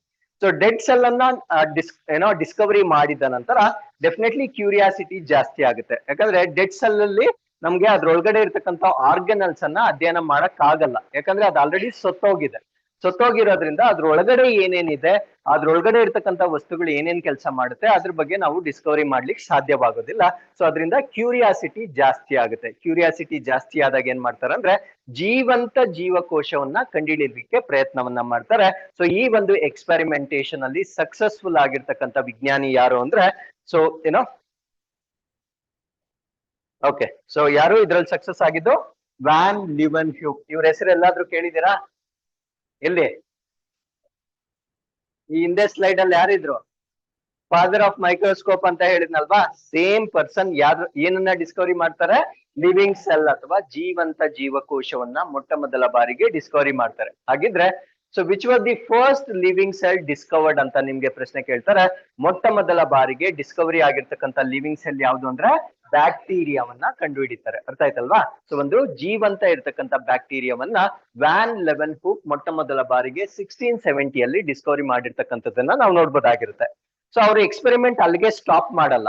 ಸೊ ಅವ್ರಿಗೆ ಇನ್ನೊಂದು ಕ್ಯೂರಿಯಾಸಿಟಿ ಬರುತ್ತೆ, ಎಲ್ಲಾ ಕೋಶಗಳು ಒಂದೇ ತರ ಇರ್ತಾವ ಅಥವಾ ಬೇರೆ ಬೇರೆ ತರ ಇರುತ್ತಾ ಅನ್ನೋದ್ರ ಬಗ್ಗೆ ಅವ್ರಿಗೆ ಕ್ಯೂರಿಯಾಸಿಟಿ ಜಾಸ್ತಿ ಆಗುತ್ತೆ. ಸೊ ಬ್ಯಾಕ್ಟೀರಿಯಾವನ್ನ ಡಿಸ್ಕವರಿ ಮಾಡಿದ ನಂತರ ಇನ್ನೂ 3 ಜೀವಂತ ಜೀವಕೋಶಗಳನ್ನ ಅವರು ಡಿಸ್ಕವರಿ ಮಾಡ್ತಾರೆ. ಆ 3 ಸೆಲ್ಸ್ ಯಾವ್ದ್ಯಾವ್ದು ಅಂದ್ರೆ, ಒಂದು ಸ್ಪರ್ಮ್ ವೀರ್ಯಾಣುವನ್ನ ಅವರು ಮೊಟ್ಟ ಮೊದಲ ಬಾರಿಗೆ ಕಂಡುಹಿಡಿತಾರೆ. ಅದಾದ್ಮೇಲೆ protozoa, this is also one of the microorganism ಆಗಿರುತ್ತೆ. ಸೊ ಅದಾದ್ಮೇಲೆ ರೆಡ್ ಬ್ಲಡ್ ಸೆಲ್ಸ್ ಗೊತ್ತಿದೆಯಲ್ವಾ, ಕೆಂಪು ರಕ್ತ ಕಣಗಳು, ಅದನ್ನೂ ಕೂಡ ಡಿಸ್ಕವರಿ ಮಾಡಿರ್ತಕ್ಕಂಥ ವಿಜ್ಞಾನಿ ಯಾರಾಗಿರ್ತಾರೆ? ವ್ಯಾನ್ ಲಿವೆನ್ ಹೂಕ್ ಆಗಿರ್ತಾರೆ. ಸೊ ಇಷ್ಟು ಪಾಯಿಂಟ್ಸ್ ನಮ್ಗೆ ಇವ್ರ ಬಗ್ಗೆ ಗೊತ್ತಿರ್ಬೇಕಾಗಿರುತ್ತೆ. Did you all understand? So who is the scientist that discovered the living cell? Van Leeuwenhoek ಜೀವಂತ ಜೀವಕೋಶವನ್ನ ಮೊಟ್ಟ ಮೊದಲ ಬಾರಿಗೆ ಕಂಡುಹಿಡಿತಾರೆ. ಸೊ ಅವ್ರು ಡಿಸ್ಕವರಿ ಮಾಡಿರ್ತಕ್ಕಂಥ ಸೆಲ್ ಯಾವುದು? ಬ್ಯಾಕ್ಟೀರಿಯಾ. ಸೊ ಅವ್ರು ಬರೀ ಬ್ಯಾಕ್ಟೀರಿಯಾನ ಮಾತ್ರ ಕಂಡುಹಿಡಿತಾರ, ಇನ್ನೂ 3 ಜೀವಕೋಶಗಳನ್ನ ಕಂಡುಹಿಡಿತಾರ? ಇನ್ನೂ 3 ಜೀವಕೋಶಗಳನ್ನ ಮೊಟ್ಟ ಮೊದಲ ಬಾರಿಗೆ ಡಿಸ್ಕವರಿ ಮಾಡ್ತಾರೆ. ಆ 3 ಜೀವಕೋಶಗಳು ಯಾವ್ದ್ಯಾವ್ದು ಅಂದ್ರೆ, ಒಂದು ಸ್ಪರ್ಮ್ ಸೆಲ್ ಅನ್ನ ಡಿಸ್ಕವರಿ ಮಾಡ್ತಾರೆ, ಪ್ರೋಟೋಜುವನ್ನ ಡಿಸ್ಕವರಿ ಮಾಡ್ತಾರೆ, ಇನ್ನೊಂದು ಯಾವ್ದು RBC ಅಥವಾ ಕೆಂಪು ರಕ್ತ ಕಣಗಳನ್ನ ಕೂಡ ಇವರು ಮೊಟ್ಟ ಮೊದಲ ಬಾರಿಗೆ ಡಿಸ್ಕವರಿ ಮಾಡ್ತಕ್ಕಂಥದ್ದನ್ನ ನಾವು ನೋಡ್ಬೋದಾಗಿರುತ್ತೆ. ಗೊತ್ತಾಗಿದೆಯಾ ಎಷ್ಟು? ಸೊ ಡೆಡ್ ಸೆಲ್ ಯಾರು ಡಿಸ್ಕವರಿ ಮಾಡಿದ್ದು? Robert hook. ಲಿವಿಂಗ್ ಸೆಲ್ ಯಾರು? Who is the father of microscope? Van Leeuwenhoek is the father of microscope. Who gave definition to the cell? ಜೀವಕೋಶಕ್ಕೆ ವ್ಯಾಖ್ಯಾನವನ್ನ ಕೊಟ್ಟಿರ್ತಕ್ಕಂಥ ವಿಜ್ಞಾನಿ ಯಾರು? ರಾಬರ್ಟ್ ಹೂಕ್ ಅದಕ್ಕೆ ವ್ಯಾಖ್ಯಾನವನ್ನ ಕೊಡ್ತಾರೆ. Who is the father of cytology? Robert Hooke is the father of cytology. So clear ಇದೆಯಲ್ವಾ? So you're not getting confused, right? Okay, fine. So ಇಷ್ಟೆಲ್ಲ ಆದ್ಮೇಲೆ ಮತ್ತೆ curiosity ಜಾಸ್ತಿ ಆಗುತ್ತೆ. ಸೊ ಏನೇನೋ ಯಾರ್ಯಾರೋ ಕಂಡುಹಿಡಿತಾ ಇದ್ದಾರೆ, ನಾನೇನ್ ಮಾಡ್ಲಿ ಅಂತ ನೆಕ್ಸ್ಟ್ ಸೈಂಟಿಸ್ಟ್ ಬರ್ತಾರೆ. ಸೊ ಅವ್ರನ್ನ ನಾವೇನಂತ ಕರಿತೀವಿ ಅಂದ್ರೆ ರಾಬರ್ಟ್ ಬ್ರೌನ್ ಅಂತ ಹೇಳ್ತೇವೆ. So what do we call him has?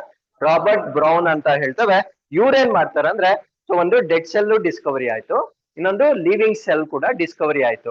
So ಅಲ್ಲಿಗೆ ಸೆಲ್ ಬಗ್ಗೆ ಡಿಸ್ಕವರಿ ಮಾಡ್ಲಿಕ್ಕೆ ಇನ್ನೇನು ಉಳ್ದಿಲ್ಲ. ಇವ್ರೇನ್ ಮಾಡ್ತಾರೆ, ಸೆಲ್ ಒಳಗಡೆ ಏನಿದೆ ನಾನ್ ಡಿಸ್ಕವರಿ ಮಾಡ್ಬೇಕಂತ ಎಕ್ಸ್ಪೆರಿಮೆಂಟೇಶನ್ ಸ್ಟಾರ್ಟ್ ಮಾಡ್ತಾರೆ.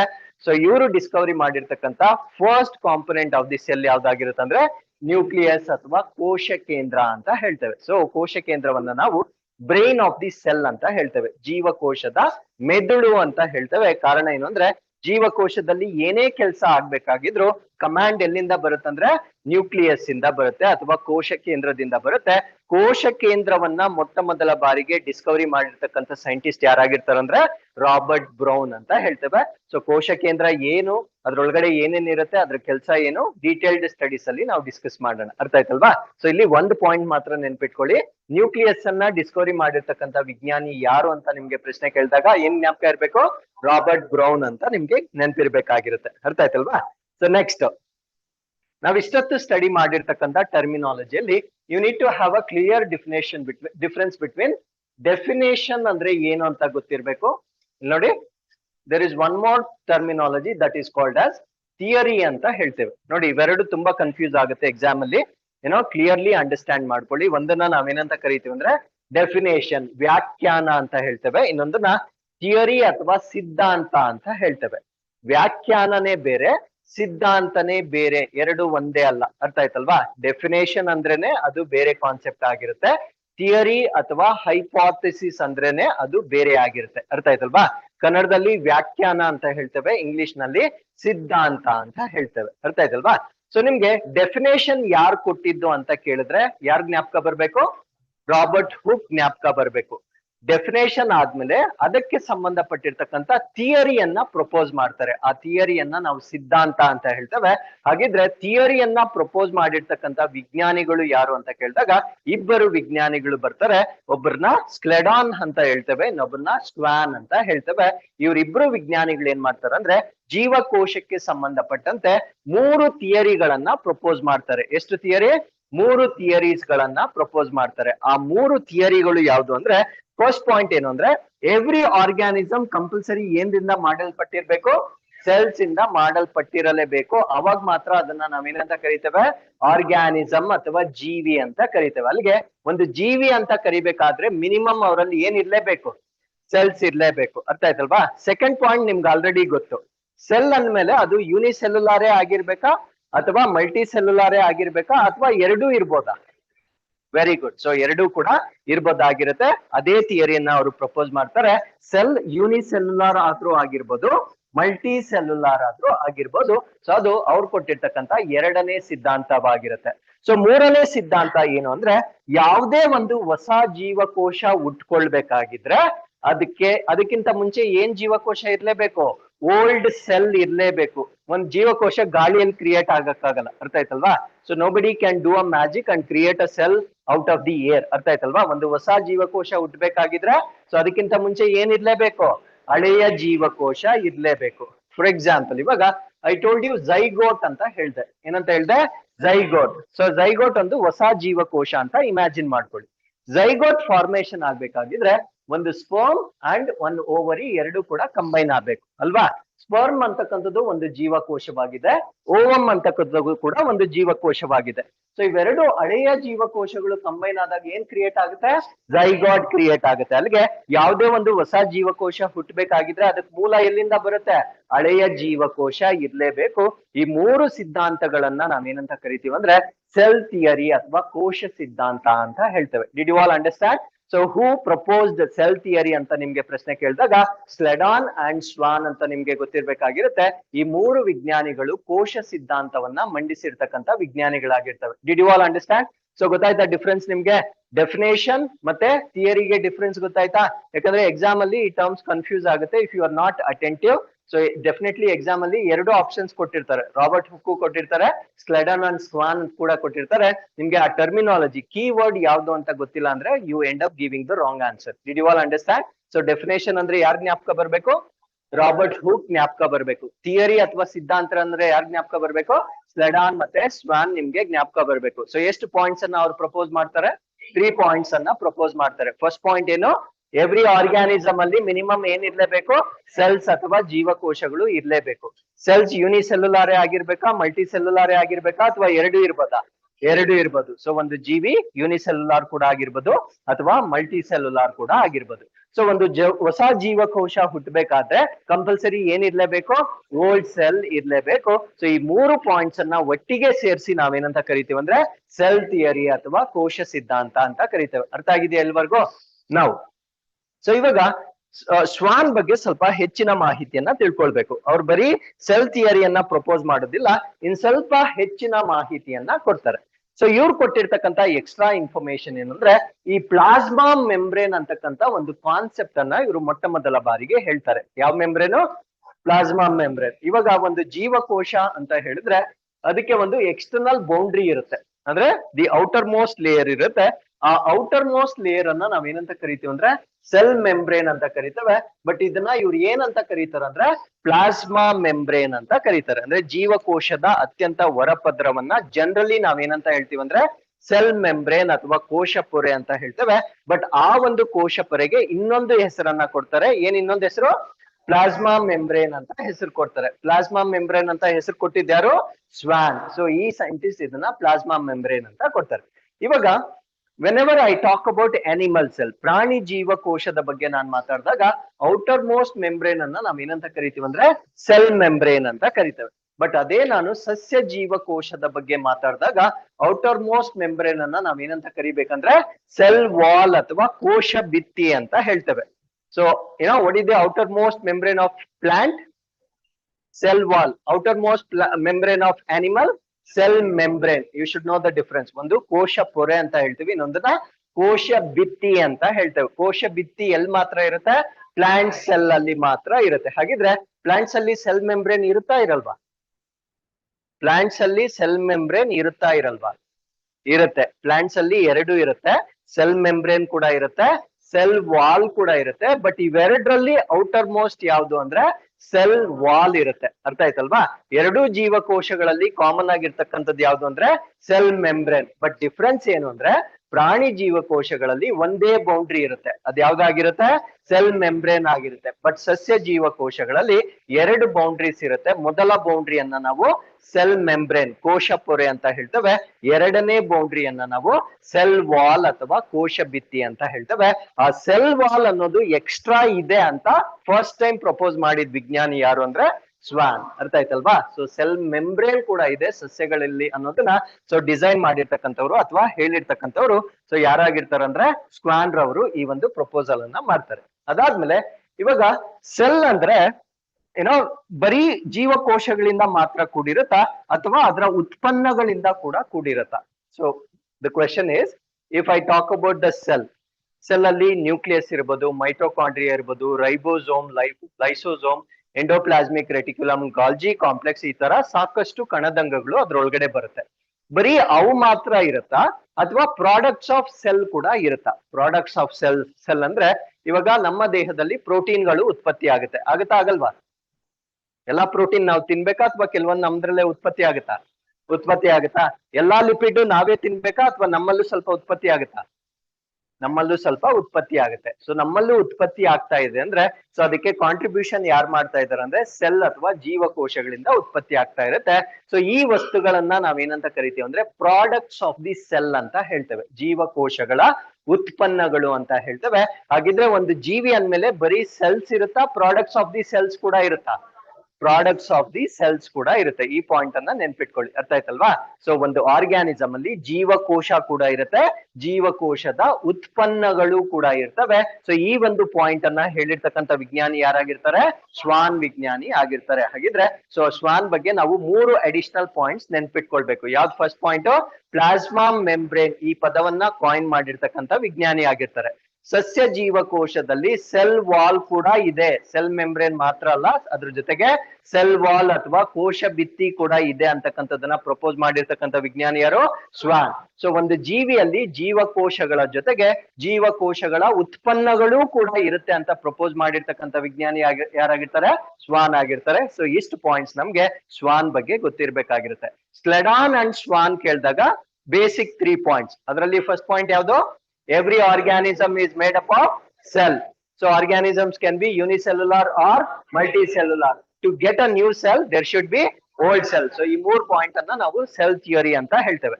ಸ್ವಾನ್ ಬಗ್ಗೆ ಮಾತ್ರ ಕೇಳಿದಾಗ ಪ್ಲಾಸ್ಮಾ ಮೆಂಬ್ರೇನ್ ಗೊತ್ತಿರಬೇಕು, ಸೆಲ್ ವಾಲ್ ಗೊತ್ತಿರಬೇಕು, ಸೆಲ್ ಮತ್ತೆ ಅದರ ಪ್ರಾಡಕ್ಟ್ಸ್ ಅಥವಾ ಉತ್ಪನ್ನಗಳು, ಈ ಮೂರು ಪಾಯಿಂಟ್ಸ್ ಅನ್ನ ಅಡಿಷನ್ ಆಗಿ ನೀವು ಗೊತ್ತಿರಬೇಕಾಗಿರುತ್ತೆ. Did you all understand so for?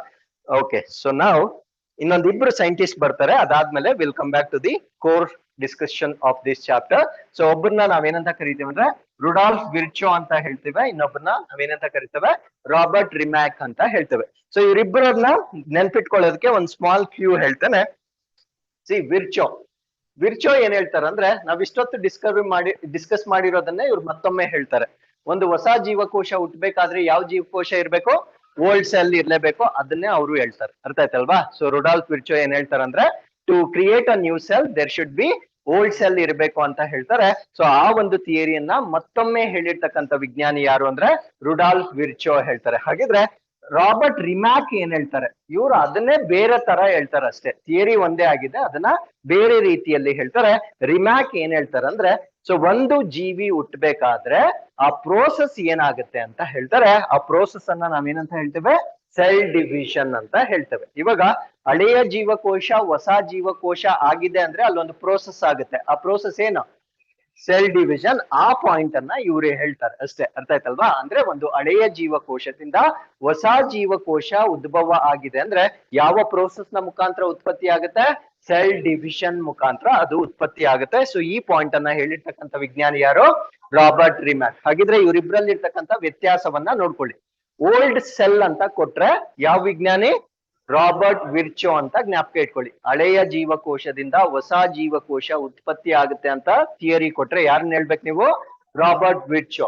ಹಳೆಯ ಜೀವಕೋಶ ಹೊಸ ಜೀವಕೋಶವಾಗಿ ಉತ್ಪತ್ತಿ ಆಗ್ಬೇಕಾಗಿದ್ರೆ ಯಾವ್ದು ಪ್ರೋಸೆಸ್ ಆಗುತ್ತೆ? ಸೆಲ್ ಡಿವಿಷನ್ ಅಥವಾ ಕೋಶ ವಿಭಜನೆ ಆಗ್ಲೇಬೇಕು ಅಂತ ಹೇಳಿದ್ರೆ ಯಾವ ವಿಜ್ಞಾನಿ ನೆನ್ಪಿಟ್ಕೊಳ್ಬೇಕು? ರಾಬರ್ಟ್ ರಿಮ್ಯಾಕ್ ಅನ್ನ ನೀವು ನೆನ್ಪಿಟ್ಕೊಳ್ಬೇಕು. ಅರ್ಥ ಆಯ್ತಲ್ವಾ? ಸೊ ಇಲ್ಲಿ ಇನ್ನೊಂದು ಟೆಕ್ನಿಕಲ್ ಟರ್ಮ್ ಬರುತ್ತೆ. ಈ ಓಲ್ಡ್ ಸೆಲ್ ಇರುತ್ತಲ್ವಾ, ಈ ಓಲ್ಡ್ ಸೆಲ್ಗೆ ಒಂದು ಹೆಸರನ್ನ ಕೊಡ್ತಾರೆ. ಆ ಹೆಸರೇನು ಅಂದ್ರೆ, ಓಕೆ, ಈ ಓಲ್ಡ್ ಸೆಲ್ ಇರುತ್ತಲ್ವಾ, ಓಲ್ಡ್ ಸೆಲ್ ಅನ್ನ ನಾವೇನಂತ ಕೂಡ ಕರಿಬಹುದು? ಪ್ರೀ ಎಕ್ಸಿಸ್ಟಿಂಗ್ ಸೆಲ್ ಅಂತ ಕೂಡ ಕರಿತೇವೆ. ಪ್ರೀ ಎಕ್ಸಿಸ್ಟಿಂಗ್ ಅಂದ್ರೆ ಏನೋ ಮುಂಚೆನೆ ಅಸ್ತಿತ್ವದಲ್ಲಿರ್ತಕ್ಕಂಥ ಒಂದು ಜೀವಕೋಶವಾಗಿರುತ್ತೆ. ಈ ಪ್ರೀ ಎಕ್ಸಿಸ್ಟಿಂಗ್ ಸೆಲ್ಗೆ ಒಂದು ಹೆಸರನ್ನ ಕೊಡ್ತಾರೆ. ಆ ಹೆಸರೇನು ಅಂದ್ರೆ ಓಮ್ನಿಸ್ ಸೆಲ್ಲುಲಾ ಈ ಸೆಲ್ಲುಲಾ ಅಂತ ಒಂದು ಹೆಸರನ್ನ ಕೊಡ್ತಾರೆ. ಅರ್ಥ ಆಯ್ತಲ್ವಾ? ಇದು ಸ್ವಲ್ಪ ಟಿಪಿಕಲ್ ಆಗಿರುತ್ತೆ ನೇಮ್, ಬಟ್ ನೆನ್ಪಿಟ್ಕೊಳ್ಬೇಕು. ಆ ಒಂದು ಹಳೆಯ ಜೀವಕೋಶಕ್ಕೆ ಒಂದು ಹೊಸ ಹೆಸರನ್ನ ಕೊಡ್ತಾರೆ. ಆ ಹೊಸ ಹೆಸರು ಏನು ಅಂದ್ರೆ ಓಮ್ನಿಸ್ ಸೆಲ್ಲುಲಾ ಈ ಸೆಲ್ಲುಲಾ ಅಂತ ಹೆಸರನ್ನ ಕೊಡ್ತಾರೆ. ಮಿಕ್ಕಿದೆಲ್ಲ ಕಾನ್ಸೆಪ್ಟ್ ಕೂಡ ಸೇಮ್ ಇರುತ್ತೆ, ಏನು ವ್ಯತ್ಯಾಸ ಇರೋದಿಲ್ಲ. ಸೊ ಇವೆರಡು ಪಾಯಿಂಟ್ಸ್ ಯಾರ ಬಗ್ಗೆ ನಮ್ಗೆ ಗೊತ್ತಿರ್ಬೇಕು? ರಾಬರ್ಟ್ ವಿರ್ಚೋ ಮತ್ತೆ ರಾಬರ್ಟ್ ರಿಮ್ಯಾಕ್ ಬಗ್ಗೆ ಗೊತ್ತಿರ್ಬೇಕು. ಸೊ ಓಲ್ಡ್ ಸೆಲ್ ಅಂದ್ರೆ ಯಾರು ನೆನ್ಪಿರ್ಬೇಕು? ರಾಬರ್ಟ್ ವಿರ್ಚೋ. ಡಿವಿಷನ್ ಅಂದ್ರೆ ಯಾರು ನೆನ್ಪಿರ್ಬೇಕು? ರಾಬರ್ಟ್ ರಿಮ್ಯಾಕ್. ಇವರಿಬ್ಬರು ವಿಜ್ಞಾನಿಗಳು ನಿಮ್ಗೆ ಇಲ್ಲಿ ನೆನ್ಪಿರ್ಬೇಕಾಗಿರುತ್ತೆ. ಸೊ ಇಲ್ಲಿಗೆ we have completed all the scientists that are related to discovery of cell. Did you all understand who proposed the cell theory?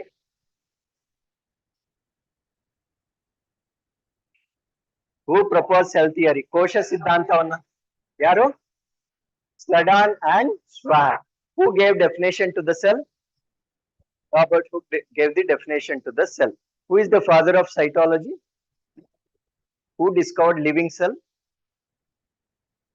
Van Leeuwenhoek. Who discovered nucleus? Robert Brown. Okay, so ಇಷ್ಟು points ನಿಮ್ಗೆ ಗೊತ್ತಿರಬೇಕು. So ಹೋಗಿ ಒಂದ್ಸತಿ revise ಮಾಡ್ಕೊಳ್ಳಿ. Because scientist ಏನ್ ಮಾಡ್ತಾರೆ ಅಂದ್ರೆ ನಿಮ್ಗೆ ಮ್ಯಾಚ್ ದಿ ಫಾಲೋಯಿಂಗ್ ತರ ಕೇಳ್ತಾರೆ. ಸೊ ಒಂದ್ ಕಡೆ ವಿಜ್ಞಾನಿಗಳು ಕೊಟ್ಬಿಟ್ಟು ಇನ್ನೊಂದ್ ಕಡೆ ಅವ್ರು ಏನ್ ಕಾಂಟ್ರಿಬ್ಯೂಟ್ ಮಾಡಿದ್ದಾರೆ ಅಂತ ಕೇಳ್ತಾರೆ. ಸೊ ಅವೆರಡನ್ನ ನೀವು ಪರ್ಫೆಕ್ಟ್ ಆಗಿ ಮ್ಯಾಚ್ ಮಾಡ್ಬೇಕಾಗಿರುತ್ತೆ. ಅರ್ಥ ಆಗಿದೆಯಾ ಎಲ್ವರೆಗೂ? ಸೊ ನಾವು let us come into the definition. So ಈ ಒಂದು ಚಾಪ್ಟರ್ ಅಲ್ಲಿ ಕೆಲವೊಂದು ಡೆಫಿನೇಷನ್ಸ್ ಅನ್ನ ಕೇಳ್ತಾರೆ. ಆ ಡೆಫಿನೇಷನ್ಸ್ ಅನ್ನ ನಾವು ಡಿಸ್ಕಸ್ ಮಾಡ್ತಾ ಬರೋಣ. So let us start from the elementary level. ನಾವು ಏನಾದ್ರೂ ಕೆಮಿಸ್ಟ್ರಿ ಅಥವಾ ಫಿಸಿಕ್ಸ್ ಅನ್ನ ಓದುವಾಗ ದ ಸ್ಮಾಲೆಸ್ಟ್ ಯೂನಿಟ್ ಅನ್ನ ನಾವೇನಂತ ಹೇಳ್ತೀವಿ ಅಂದ್ರೆ ಆಟಮ್ ಅಂತ ಹೇಳ್ತೇವೆ. Because we are studying about biology, atom ಮತ್ತೆ ಮಾಲಿಕ್ಯೂಲ್ ಅನ್ನ ನಾವಿಲ್ಲಿ ಕನ್ಸಿಡರ್ ಮಾಡೋದಿಲ್ಲ. ಬಿಕಾಸ್ ಆಟಮ್ಗೂ ಲೈಫ್ ಇರೋದಿಲ್ಲ, ಮಾಲಿಕ್ಯೂಲ್ ಕೂಡ ಲೈಫ್ ಇರೋದಿಲ್ಲ. ಸೊ ಜೀವಶಾಸ್ತ್ರದ ಬಗ್ಗೆ ನಾವು ಮಾತಾಡ್ತಾ ಇರೋದ್ರಿಂದ ಒಂದು ಜೀವಿಯ ಅತ್ಯಂತ ಚಿಕ್ಕ ಘಟಕವನ್ನ ನಾವೇನಂತ ಹೇಳ್ತೀವಿ ಅಂದ್ರೆ ಸೆಲ್ ಅಂತ ಹೇಳ್ತೇವೆ. ಸೊ ಇಲ್ಲಿಂದ ನಾವು ಓದ್ಬೇಕು. ಅರ್ಥ ಆಯ್ತಲ್ವಾ? ಸೊ ಕೆಮಿಸ್ಟ್ರಿ ಅಥವಾ ಫಿಸಿಕ್ಸ್ ಅನ್ನ ನಾವು ಓದ್ಬೇಕಾದ್ರೆ ಇಲ್ಲಿಂದ ಸ್ಟಾರ್ಟ್ ಮಾಡ್ತೇವೆ. ಯಾಕಂದ್ರೆ ಒಂದ್ ಸೆಲ್ ಕೂಡ ಏನಿಂದ ಮಾಡಲ್ಪಟ್ಟಿರತ್ತೆ? ಆಟಮ್ ಇಂದ ಮಾಡಲ್ಪಟ್ಟಿರುತ್ತೆ. ಬಟ್ ಬಯಾಲಜಿಯಲ್ಲಿ ನಾವು ಆಟಮ್ ಮತ್ತೆ ಮಾಲಿಕ್ಯೂಲ್ಸ್ ಅನ್ನ ಕನ್ಸಿಡರ್ ಮಾಡೋದಿಲ್ಲ. ನಾವು ಸ್ಟಾರ್ಟ್ ಮಾಡ್ತಕ್ಕಂಥದ್ದು ಎಲ್ಲಿಂದ? ಸೆಲ್ ಇಂದ. ಸೊ ಸೆಲ್ ಆದ್ಮೇಲೆ ನೆಕ್ಸ್ಟ್ ಏನ್ ಬರುತ್ತೆ? ಟಿಶ್ಯೂ, ಅಂಗಾಂಶ ಬರುತ್ತೆ. ಟಿಶ್ಯೂ ಆದ್ಮೇಲೆ ಏನ್ ಬರುತ್ತೆ? ಆರ್ಗನ್ ಅಥವಾ ಅಂಗ ಬರುತ್ತೆ. ಆರ್ಗನ್ ಆದ್ಮೇಲೆ ಏನ್ ಬರುತ್ತೆ? ಆರ್ಗನ್ ಸಿಸ್ಟಮ್ ಅಥವಾ ಅಂಗ ವ್ಯವಸ್ಥೆ ಬರುತ್ತೆ. ಆರ್ಗನ್ ಸಿಸ್ಟಮ್ ಆದ್ಮೇಲೆ ಏನ್ ಬರುತ್ತೆ? ಆರ್ಗ್ಯಾನಿಸಮ್ ಅಥವಾ ಜೀವಿ ಬರುತ್ತೆ. ಸೇಮ್ ಕ್ರೊನಾಲಜಿಯಲ್ಲಿ ನೆನ್ಪಿಟ್ಕೊಳ್ಳಿ. Which is the smallest? Cell, ಜೀವಕೋಶ. ಜೀವಕೋಶ ಆದ್ಮೇಲೆ ನೆಕ್ಸ್ಟ್ ಟಿಶ್ಯೂ, ಅಂಗಾಂಶ. ಟಿಶ್ಯೂ ಆದ್ಮೇಲೆ ಆರ್ಗನ್, ಅಂಗ. ಆರ್ಗನ್ ಆದ್ಮೇಲೆ ಆರ್ಗನ್ ಸಿಸ್ಟಮ್, ಏನೋ ಅಂಗ ವ್ಯವಸ್ಥೆ. ಅಂಗ ವ್ಯವಸ್ಥೆ ಆದ್ಮೇಲೆ ಏನೋ ಆರ್ಗ್ಯಾನಿಸಮ್. ಸೊ ಇಷ್ಟು ಡೆಫಿನೇಷನ್ಸ್ ನಿಮ್ಗೆ ಗೊತ್ತಿರ್ಬೇಕು. ಸೊ ಇದಕ್ಕೆಲ್ಲ ಒಂದು ಸ್ಮಾಲ್ ಕ್ಲೂ ಇರುತ್ತೆ. ಆ ಟ್ರಿಕ್ ಅನ್ನ ನಾನು ಹೇಳ್ತೇನೆ. ಓಕೆ, ಸೊ ಫಸ್ಟ್ ನಾವು ಡೆಫಿನೇಷನ್ ಅನ್ನ ಡಿಸ್ಕಸ್ ಮಾಡ್ತಾ ಬರೋಣ. ಫಸ್ಟ್ ಎಲ್ಲಿಂದ ಸ್ಟಾರ್ಟ್ ಮಾಡೋಣ ನಾವು? ಸೆಲ್ ಡೆಫಿನೇಷನ್ ನಮ್ಗೆ ಆಲ್ರೆಡಿ ಗೊತ್ತಲ್ವಾ? ಯಾರು ಕೊಟ್ಟಿದ್ದು? ರಾಬರ್ಟ್ ಹುಕ್ ಆಲ್ರೆಡಿ ಡೆಫಿನೇಷನ್ ಕೊಟ್ಟಿದ್ದಾರೆ. ಅದೇ ಡೆಫಿನೇಷನ್ ಅನ್ನ ನಾವು ಇಂದಿಗೂ ಕೂಡ ಯೂಸ್ ಮಾಡ್ತಾ ಇದ್ದೇವೆ. ಸೆಲ್ ಡೆಫಿನೇಷನ್ ಅಲ್ಲಿ 2 ಕೀವರ್ಡ್ ಇರುತ್ತೆ ಅಂತ ಹೇಳಿದೆ. ಯಾವ್ದ್ಯಾವ್ದು? ಸ್ಟ್ರಕ್ಚರಲ್ ಮತ್ತೆ ಫಂಕ್ಷನಲ್. ರಚನಾತ್ಮಕ ಮತ್ತು ಕ್ರಿಯಾತ್ಮಕ ಘಟಕವನ್ನ ಹೊಂದಿರತಕ್ಕಂತ ಜೀವಿಯ ಸಣ್ಣ ಘಟಕವನ್ನ ನಾವೇನಂತ ಕರಿತೇವೆ? ಸೆಲ್ ಅಂತ ಕರಿತೇವೆ. ಸೇಮ್ ಡೆಫಿನೇಷನ್ ಅನ್ನ ನಾವ್ ಇಂದು ಕೂಡ ಯೂಸ್ ಮಾಡ್ಬೇಕಾಗಿರುತ್ತೆ. ಹಾಗಿದ್ರೆ ಈ ರೀತಿಯ ಜೀವಕೋಶಗಳು ಒಂದೊಂದೊಂದೇ ಸೇರ್ಕೊಳ್ಳುತ್ತೆ. ಅರ್ಥ ಆಯ್ತಲ್ವಾ?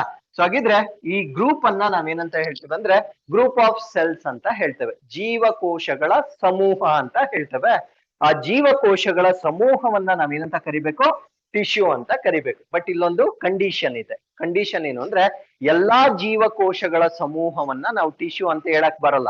ಇವಾಗ ಬ್ಯಾಕ್ಟೀರಿಯಾದಿಂದ ಒಂದ್ ಸೆಲ್ ತಗೊಂಡು, ಅಮೀಬಾದಿಂದ ಒಂದ್ ಸೆಲ್ ತಗೊಂಡು, ಹ್ಯೂಮನ್ ಬೀಯಿಂಗ್ಸ್ ಇಂದ ಒಂದ್ ಸೆಲ್ ತಗೊಂಡು ಎಲ್ಲವನ್ನ ಒಟ್ಟಿಗೆ ಸೇರ್ಸಿದ್ರೆ ಅದನ್ನ ನಾನು ಟಿಶ್ಯೂ ಅಂತ ಹೇಳಕ್ ಬರಲ್ಲ. ಅರ್ಥ ಆಯ್ತಲ್ವಾ?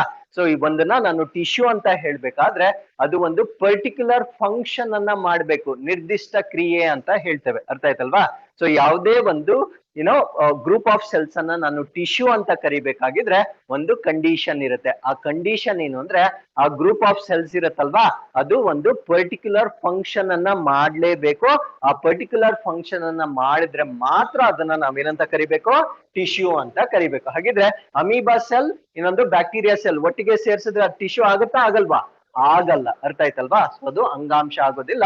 ಸೊ ಯಾವ ಕೋಶಗಳು ಒಂದು ನಿರ್ದಿಷ್ಟವಾದ ಕ್ರಿಯೆಯನ್ನ ಮಾಡ್ತವೆ ಅವುಗಳನ್ನ ಮಾತ್ರ ನಾವೇನಂತ ಕರಿಬೇಕಾಗಿರುತ್ತೆ? ಟಿಶ್ಯೂ ಅಂತ ಕರಿಬೇಕಾಗಿರುತ್ತೆ. ಫಾರ್ ಎಕ್ಸಾಂಪಲ್, ನಮ್ಮ ಒಂದು ಚರ್ಮದ ಮೇಲ್ಮೈಲ್ ಇರ್ತಕ್ಕಂತ ಒಂದು ಟಿಶ್ಯೂ ಅನ್ನ ನಾವು ಎಪಿಥೀಲಿಯಲ್ ಟಿಶ್ಯೂ ಅಂತ ಹೇಳ್ತೇವೆ. ಏನ್ ಟಿಶ್ಯೂ ಅಂತ?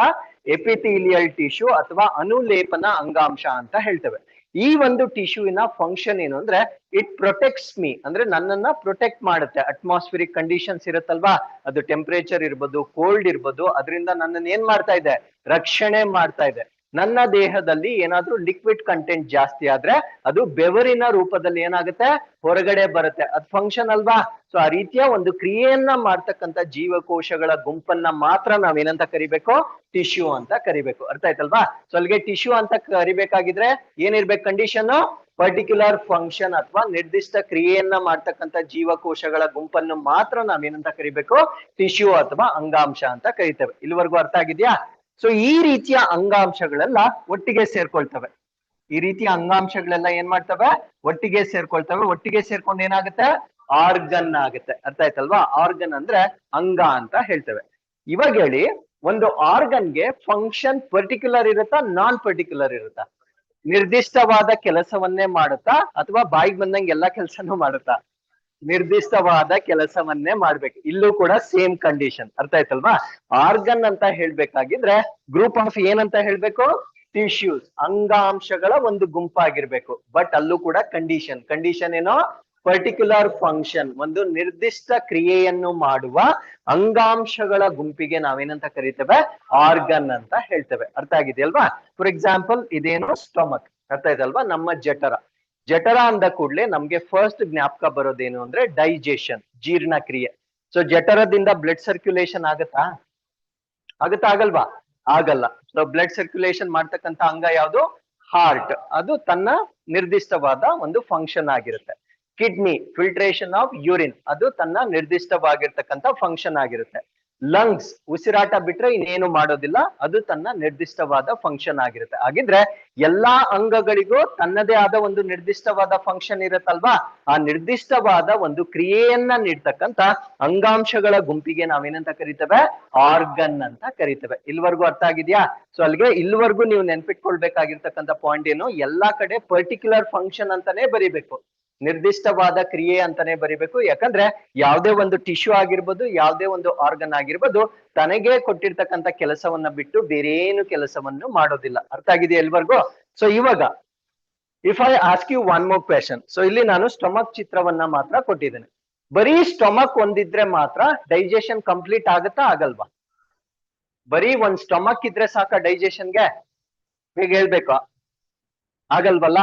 ಸೊ ನಮ್ಮ ಡೈಜೆಷನ್ ಸ್ಟಾರ್ಟ್ ಆಗೋದು ಮೌತ್ ಇಂದ, ನಾವು ಅಗಿಲಿಕ್ಕೆ ಸ್ಟಾರ್ಟ್ ಮಾಡ್ತೀವಿ, ಅದೇ ಫಸ್ಟ್ ಸ್ಟೇಜ್ ಆಫ್ ಡೈಜೆಷನ್ ಆಗಿರುತ್ತೆ.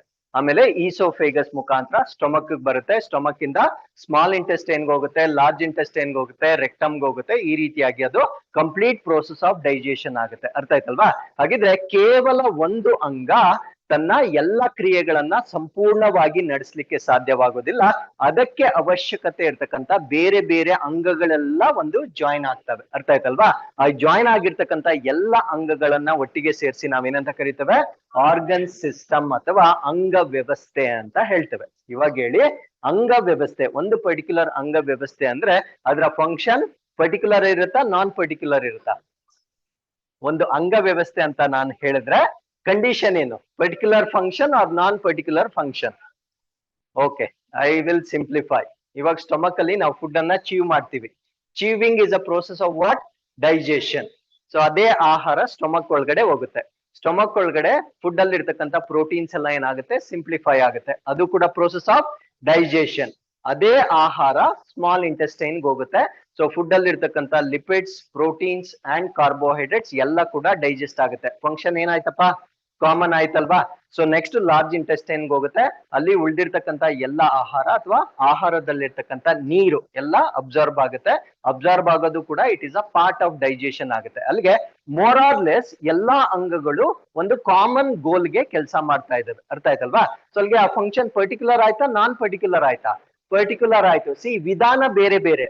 ಬಾಯಲ್ಲಿ ನಾವು ಅಗಿತೀವಿ, ಸ್ಟೊಮಕ್ ಅಲ್ಲಿ ಅಗಿಯಕ್ಕಾಗಲ್ಲ, ಏನೋ ಟೀತ್ ಇರಲ್ಲ. ಅರ್ಥ ಆಯ್ತಲ್ವಾ? ಬಟ್ ಅದು ತನ್ನದೇ ಆಗಿರ್ತಕ್ಕಂಥ ಒಂದು ಪ್ರಕ್ರಿಯೆ ಮುಖಾಂತರ ಡೈಜೆಷನ್ ಅನ್ನ ಮಾಡ್ತಾ ಇದೆ.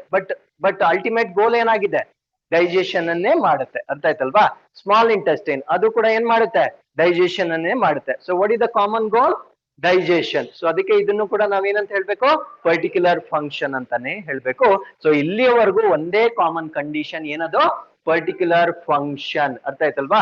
ಆರ್ಗನ್ ಸಿಸ್ಟಮ್ ಅಂದ್ರೆ ಗ್ರೂಪ್ ಆಫ್ ಆರ್ಗನ್ಸ್ ಅಂತ ಹೇಳ್ತೇವೆ, ಅಂಗಗಳ ಗುಂಪು ಅಂತ ಹೇಳ್ಬೇಕು.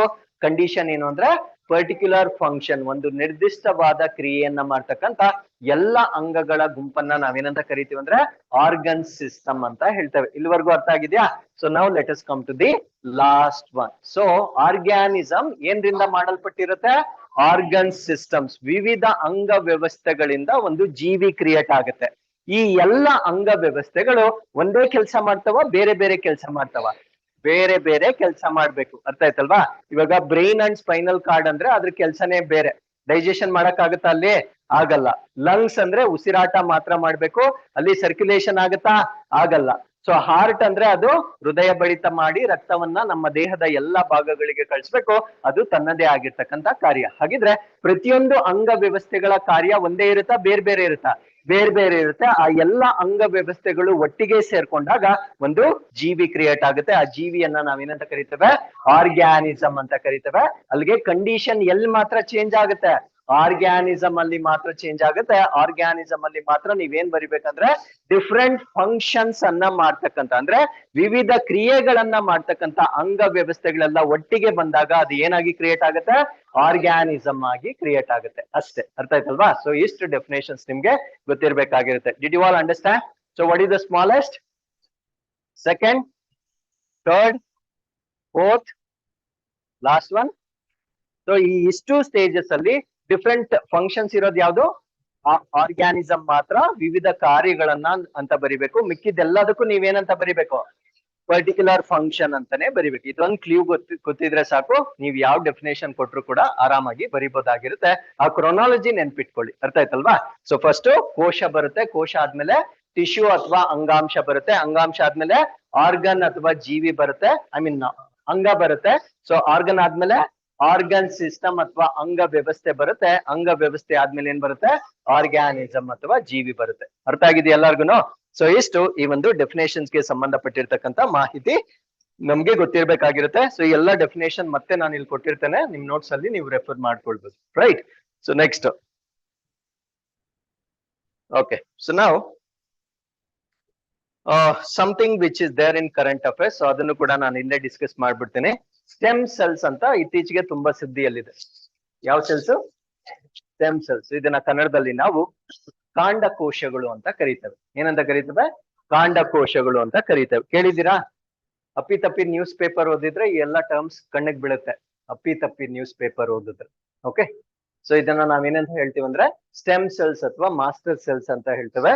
ಸೊ ಈ ಒಂದು ಟೆಕ್ನಾಲಜಿಯನ್ನ ಇತ್ತೀಚೆಗೆ ಕ್ಯಾನ್ಸರ್ ಥೆರಪಿ, ಕ್ಯಾನ್ಸರ್ ಅನ್ನ ಗುಣಮುಖಗೊಳಿಸಲಿಕ್ಕೆ ಬಳಕೆ ಮಾಡ್ತಾ ಇರ್ತಕ್ಕಂಥ ಒಂದು ತಂತ್ರಜ್ಞಾನವಾಗಿರುತ್ತೆ.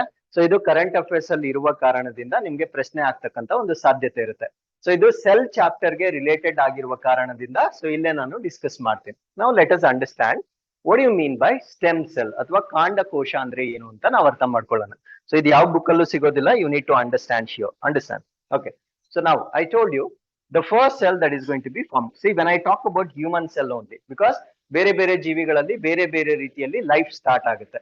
So since we are majorly focusing on human beings, I am taking the example of sperm and ovary. So one sperm and one ovary, they combine together to form a zygote. So zygote formation ಆಗುತ್ತೆ. ಇದನ್ನ ನಾವು first cell of our life ಅಂತ ಹೇಳ್ತೇವೆ. So ಈ ಒಂದು cell ಅನ್ನ tell me with your common sense. So ಇದನ್ನ differentiated cell ಅಂತ ಹೇಳ್ಬೇಕಾ, ಇನ್ಡಿಫ್ರೆನ್ಶಿಯೇಟೆಡ್ ಸೆಲ್ ಅಂತ ಹೇಳ್ಬೇಕಾ? See, you should relate that with the meaning of the word. Differentiated ಅಂದ್ರೆ ಬೇರೆ ಬೇರೆ ರೀತಿಯ ಕೋಶಗಳಾಗಿ ಪರಿವರ್ತನೆಗೊಂಡಿರ್ತಕ್ಕಂಥದ್ದು. ಇನ್ಡಿಫ್ರೆನ್ಶಿಯೇಟೆಡ್ ಅಂದ್ರೆ ಅದಿನ್ನೂ ಬೇರೆ ಬೇರೆ ರೀತಿಯ ಕೋಶಗಳಾಗಿ ಪರಿವರ್ತನೆ ಆಗದೇ ಇರತಕ್ಕಂಥ ಒಂದು ಕೋಶ. ಹಾಗಿದ್ರೆ ಝೈಗೋಟ್ ಅಂತಕ್ಕಂಥದ್ದು ಡಿಫ್ರೆನ್ಶಿಯೇಟೆಡ್ ಇನ್ಡಿಫ್ರೆನ್ಶಿಯೇಟೆಡ್? ಯಾವುದು? Very good, undifferentiated. ಯಾಕಂದ್ರೆ ಅದಿನ್ನೂ ಕೂಡ ಅಭಿವೃದ್ಧಿ ಹೊಂದಿಲ್ಲ, ಅದು ಒಂದೇ ಒಂದು ಕೋಶ. ಇದು ಡಿವೈಡ್ ಆಗಿ ಆಗಿ ಏನಾಗುತ್ತೆ, ಬೇರೆ ಬೇರೆ ಅಂಗಗಳಾಗಿ ಅದು ಬದಲಾವಣೆ ಆಗುತ್ತೆ. ಅವಾಗ ಅದನ್ನ ನಾವೇನಂತ ಹೇಳ್ಬೋದು ಅಂದ್ರೆ ಡಿಫ್ರೆನ್ಶಿಯೇಟೆಡ್ ಸೆಲ್ ಅಂತ ಹೇಳ್ತೇವೆ. ಹಾಗಿದ್ರೆ zygote is differentiated or undifferentiated? Undifferentiated cell ಆಗಿರುತ್ತೆ, ಬಿಕಾಸ್ ಅದಿನ್ನು ಬೇರೆ ಬೇರೆ ಜೀವಕೋಶಗಳಾಗಿ ಕನ್ವರ್ಟ್ ಆಗಿರೋದಿಲ್ಲ. ಸೊ ಇವಾಗ imagine, what you mean by cancer? Cancer ಅಂದ್ರೆ ಏನು? What happens in cancer? ಏನ? Abnormal increase in cells, dead ಆಗುತ್ತೆ. ಓಕೆ, ಹಾ, ಅಬ್ನಾರ್ಮಲ್. ಓಕೆ, ಸೊ ಕ್ಯಾನ್ಸರ್ ಅಂದ್ರೆ ಅಬ್ನಾರ್ಮಲ್ ಸೆಲ್ ಡಿವಿಷನ್ ಅಂತ ಹೇಳ್ತೇವೆ. ಫಾರ್ ಎಕ್ಸಾಂಪಲ್, ನಮ್ಮ ದೇಹದಲ್ಲಿ there is a process of repair ಅಂತ ಹೇಳ್ತೇವೆ. ಅಂದ್ರೆ ನಾವು ಮಾಡ್ತಕ್ಕಂತ ಒಂದು ಆಕ್ಟಿವಿಟೀಸ್ ಗಳಿಂದ, ಫಾರ್ ಎಕ್ಸಾಂಪಲ್ ನೀವು ಬಿಸಿ ಆಗಿರ್ತಕ್ಕಂಥ ಏನಾದ್ರೂ ಊಟ ಆಗ್ಲಿ ಅಥವಾ ಏನಾದ್ರೂ ಡ್ರಿಂಕ್ ನೀವೇನಾದ್ರೂ ಸೇವನೆ ಮಾಡಿದ್ರೆ ಅಲ್ಲಿರ್ತಕ್ಕಂಥ ಸೆಲ್ಸ್ ಇಂಜುರಿ ಆಗುತ್ತೆ, ಅರ್ಥ ಆಯ್ತಲ್ವಾ? ಆ ಇಂಜುರಿ ಆಗಿರ್ತಕ್ಕಂಥ ಸೆಲ್ ಏನಾಗುತ್ತೆ ಅಂದ್ರೆ ಸತ್ತೋಗುತ್ತೆ. ಆ ಸತ್ತೋಗಿರೋ ಸೆಲ್ ನ ಹಾಗೆ ಬಿಡಕ್ಕಾಗಲ್ಲ, ಅಲ್ಲಿ ಹೊಸ ಜೀವಕೋಶ ಡೆವಲಪ್ ಆಗಿ ಅದನ್ನ ರಿಪೇರ್ ಮಾಡ್ಕೊಳ್ಳುತ್ತೆ, ಅರ್ಥ ಆಯ್ತಲ್ವಾ? ಇದನ್ನ ನಾವು ಗ್ರೋತ್ ಅಂಡ್ ರಿಪೇರ್ ಅಂತ ಹೇಳ್ತೇವೆ. ನಮ್ಮ ದೇಹದಲ್ಲಿ ನಿರಂತರವಾಗಿ ಏನ್ ನಡೀತಾ ಇರುತ್ತೆ? ಗ್ರೋತ್ ಮತ್ತೆ ರಿಪೇರ್ ನಡೀತಾ ಇರುತ್ತೆ. ಗ್ರೋತ್ ಒಂದು ಏಜ್ ಅಲ್ಲಿ ನಿಂತೋಗುತ್ತೆ, ಬಟ್ ಯಾವ್ದು ಕಂಟಿನ್ಯೂ ಆಗ್ತಾ ಇರುತ್ತೆ? ರಿಪೇರ್ ಕಂಟಿನ್ಯೂ ಆಗ್ತಾ ಇರುತ್ತೆ. ರಿಪೇರ್ ಇದರ ಅರ್ಥ ಏನು ಅಂದ್ರೆ ಸೆಲ್ ಡಿವಿಷನ್ ಅನ್ನ ನಾವೇನಂತ ಕರಿತೇವೆ? ರಿಪೇರ್ ಅಂತ ಕರಿತೇವೆ. ಸೊ ಇಲ್ಲಿ ಪ್ರಾಬ್ಲಮ್ ಏನು ಅಂದ್ರೆ ಅದೆಷ್ಟು ರಿಪೇರಿ ಆಗ್ಬೇಕೋ ಅಷ್ಟು ಮಾತ್ರ ಡಿವೈಡ್ ಆಗ್ಬೇಕು, ಅಲ್ವಾ? ಸೊ ಇವಾಗ ಇಷ್ಟು ಮಾತ್ರ ಸುಟ್ಟಿದೆ ಅಂತ ತಿಳ್ಕೊಳ್ಳೋಣ. ಅದೆಷ್ಟು ಸುಟ್ಟಿದೆಯೋ ಅಷ್ಟು ಮಾತ್ರ ಸೆಲ್ಸ್ ಡಿವೈಡ್ ಆದ್ರೆ ಅದನ್ನ ನಾರ್ಮಲ್ ಅಂತ ಹೇಳ್ತೇವೆ. ಕ್ಯಾನ್ಸರ್ ಅಲ್ಲಿ ಏನಾಗುತ್ತೆ ಅಂದ್ರೆ ಇಷ್ಟು ಡಿವೈಡ್ ಆಗುತ್ತೆ, ಮತ್ತೆ ಅಲ್ಲಿಗೆ ಸ್ಟಾಪ್ ಆಗಲ್ಲ, ಅದು ಅರ್ಥ ಆಯ್ತಲ್ವಾ? ಸ್ಟಾಪ್ ಆಗಲ್ಲ, ಅದೇನಾಗ್ತಾ ಇರುತ್ತೆ ಮತ್ತೆ ರಿಪೀಟೆಡ್ ಆಗಿ ಡಿವೈಡ್ ಆಗ್ತಾನೆ ಇರುತ್ತೆ. ಇದನ್ನ ನಾವು ಅನ್ಕಂಟ್ರೋಲ್ಡ್ ಸೆಲ್ ಡಿವಿಷನ್ ಅಂತ ಹೇಳ್ತೇವೆ. ಅಂದ್ರೆ ಕೋಶ ವಿಭಜನೆ ಅಂತಕ್ಕಂಥದ್ದನ್ನ ನಾವು ನಿಯಂತ್ರಣ ಮಾಡಕ್ಕಾಗಲ್ಲ. ಆ ಸ್ಟೇಜ್ ಅನ್ನ ನಾವೇನಂತ ಕರಿತೀವಿ ಅಂದ್ರೆ ಕ್ಯಾನ್ಸರ್ ಅಂತ ಕರಿತೇವೆ, ಅರ್ಥ ಆಯ್ತಲ್ವಾ? ಸೊ ಕ್ಯಾನ್ಸರ್ ಅನ್ನ ಟ್ರೀಟ್ ಮಾಡ್ಲಿಕ್ಕೆ ಯಾವ ಥೆರಪಿಯನ್ನ ತುಂಬಾ ಫ್ರೀಕ್ವೆಂಟ್ ಆಗಿ ಯೂಸ್ ಮಾಡ್ತಾರೆ? ಕೆಮೊಥೆರಪಿಯನ್ನ ಯೂಸ್ ಮಾಡ್ತಾರೆ. ಕೇಳಿದಿರಲ್ಲ ಈ ಟರ್ಮ್ಸ್ ನ?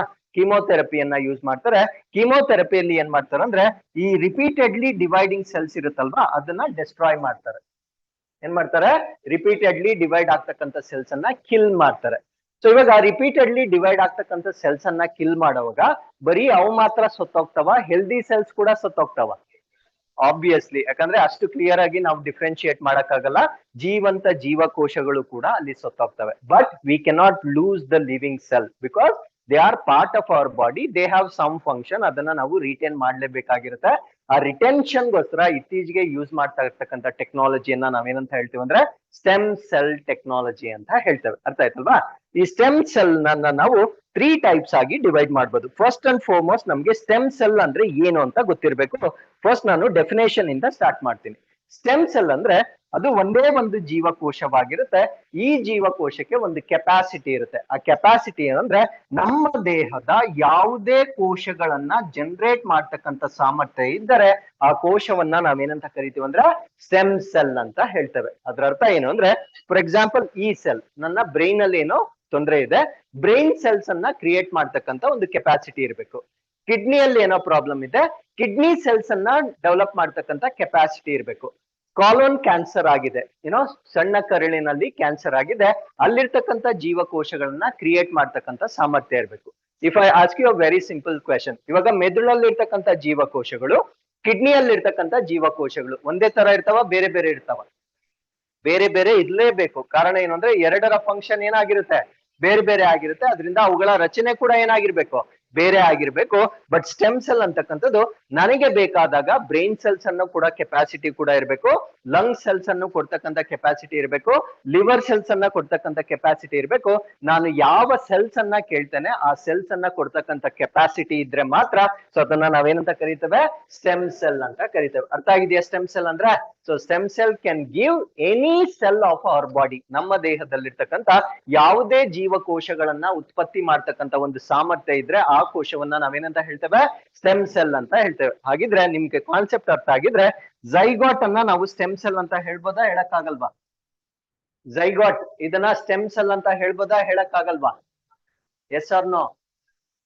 S or no? Yes, because stem cell ಏನೋ ಮುಂದಕ್ಕೆ ಏನಾಗಿ ಡೆವಲಪ್ ಆಗುತ್ತೆ, ಒಂದು ಜೀವಿಯಾಗಿ ಡೆವಲಪ್ ಆಗುತ್ತೆ. ಜೀವಿಯಲ್ಲಿ ಎಲ್ಲಾ ಅಂಗಗಳಿರ್ತಾವಲ್ವಾ, ಎಲ್ಲಾ ಅಂಗಗಳಲ್ಲಿ ತನ್ನದೇ ಆದ ಜೀವಕೋಶಗಳಿರ್ತಾವಲ್ವಾ. ಸೊ ಅಲ್ಲಿಗೆ ಝೈಗಾಟ್ ಅನ್ನ ನಾವೇನಂತ ಕರಿಬಹುದು, ಮಾಸ್ಟರ್ ಸೆಲ್ ಅಥವಾ ಸ್ಟೆಮ್ ಸೆಲ್ ಅಂತ ಕರಿಬಹುದಾಗಿರುತ್ತೆ. Did you all understand so far? Okay, now let us come to the types of stem cell ಗೆ ಬರೋಣ. ಸ್ಟೆಮ್ ಸೆಲ್ಸ್ ಗಳನ್ನ ನಾವು 3 ಕ್ಯಾಟಗರೀಸ್ ಆಗಿ ಡಿವೈಡ್ ಮಾಡಬಹುದು. How many categories? 3 categories. So ಇದು ನಿಮ್ಗೆ ಎಕ್ಸಾಮ್ ಅಲ್ಲಿ ಕೇಳ್ಬೋದಾಗಿರುತ್ತೆ. ಫಸ್ಟ್ ಕ್ವಶನ್ ಏನ್ ಬರುತ್ತೆ ಅಂದ್ರೆ, what is the definition of stem cell ಅಂತ ಕೇಳ್ತಾರೆ. ಸ್ಟೆಮ್ ಸೆಲ್ ಡೆಫಿನೇಷನ್ ಏನು?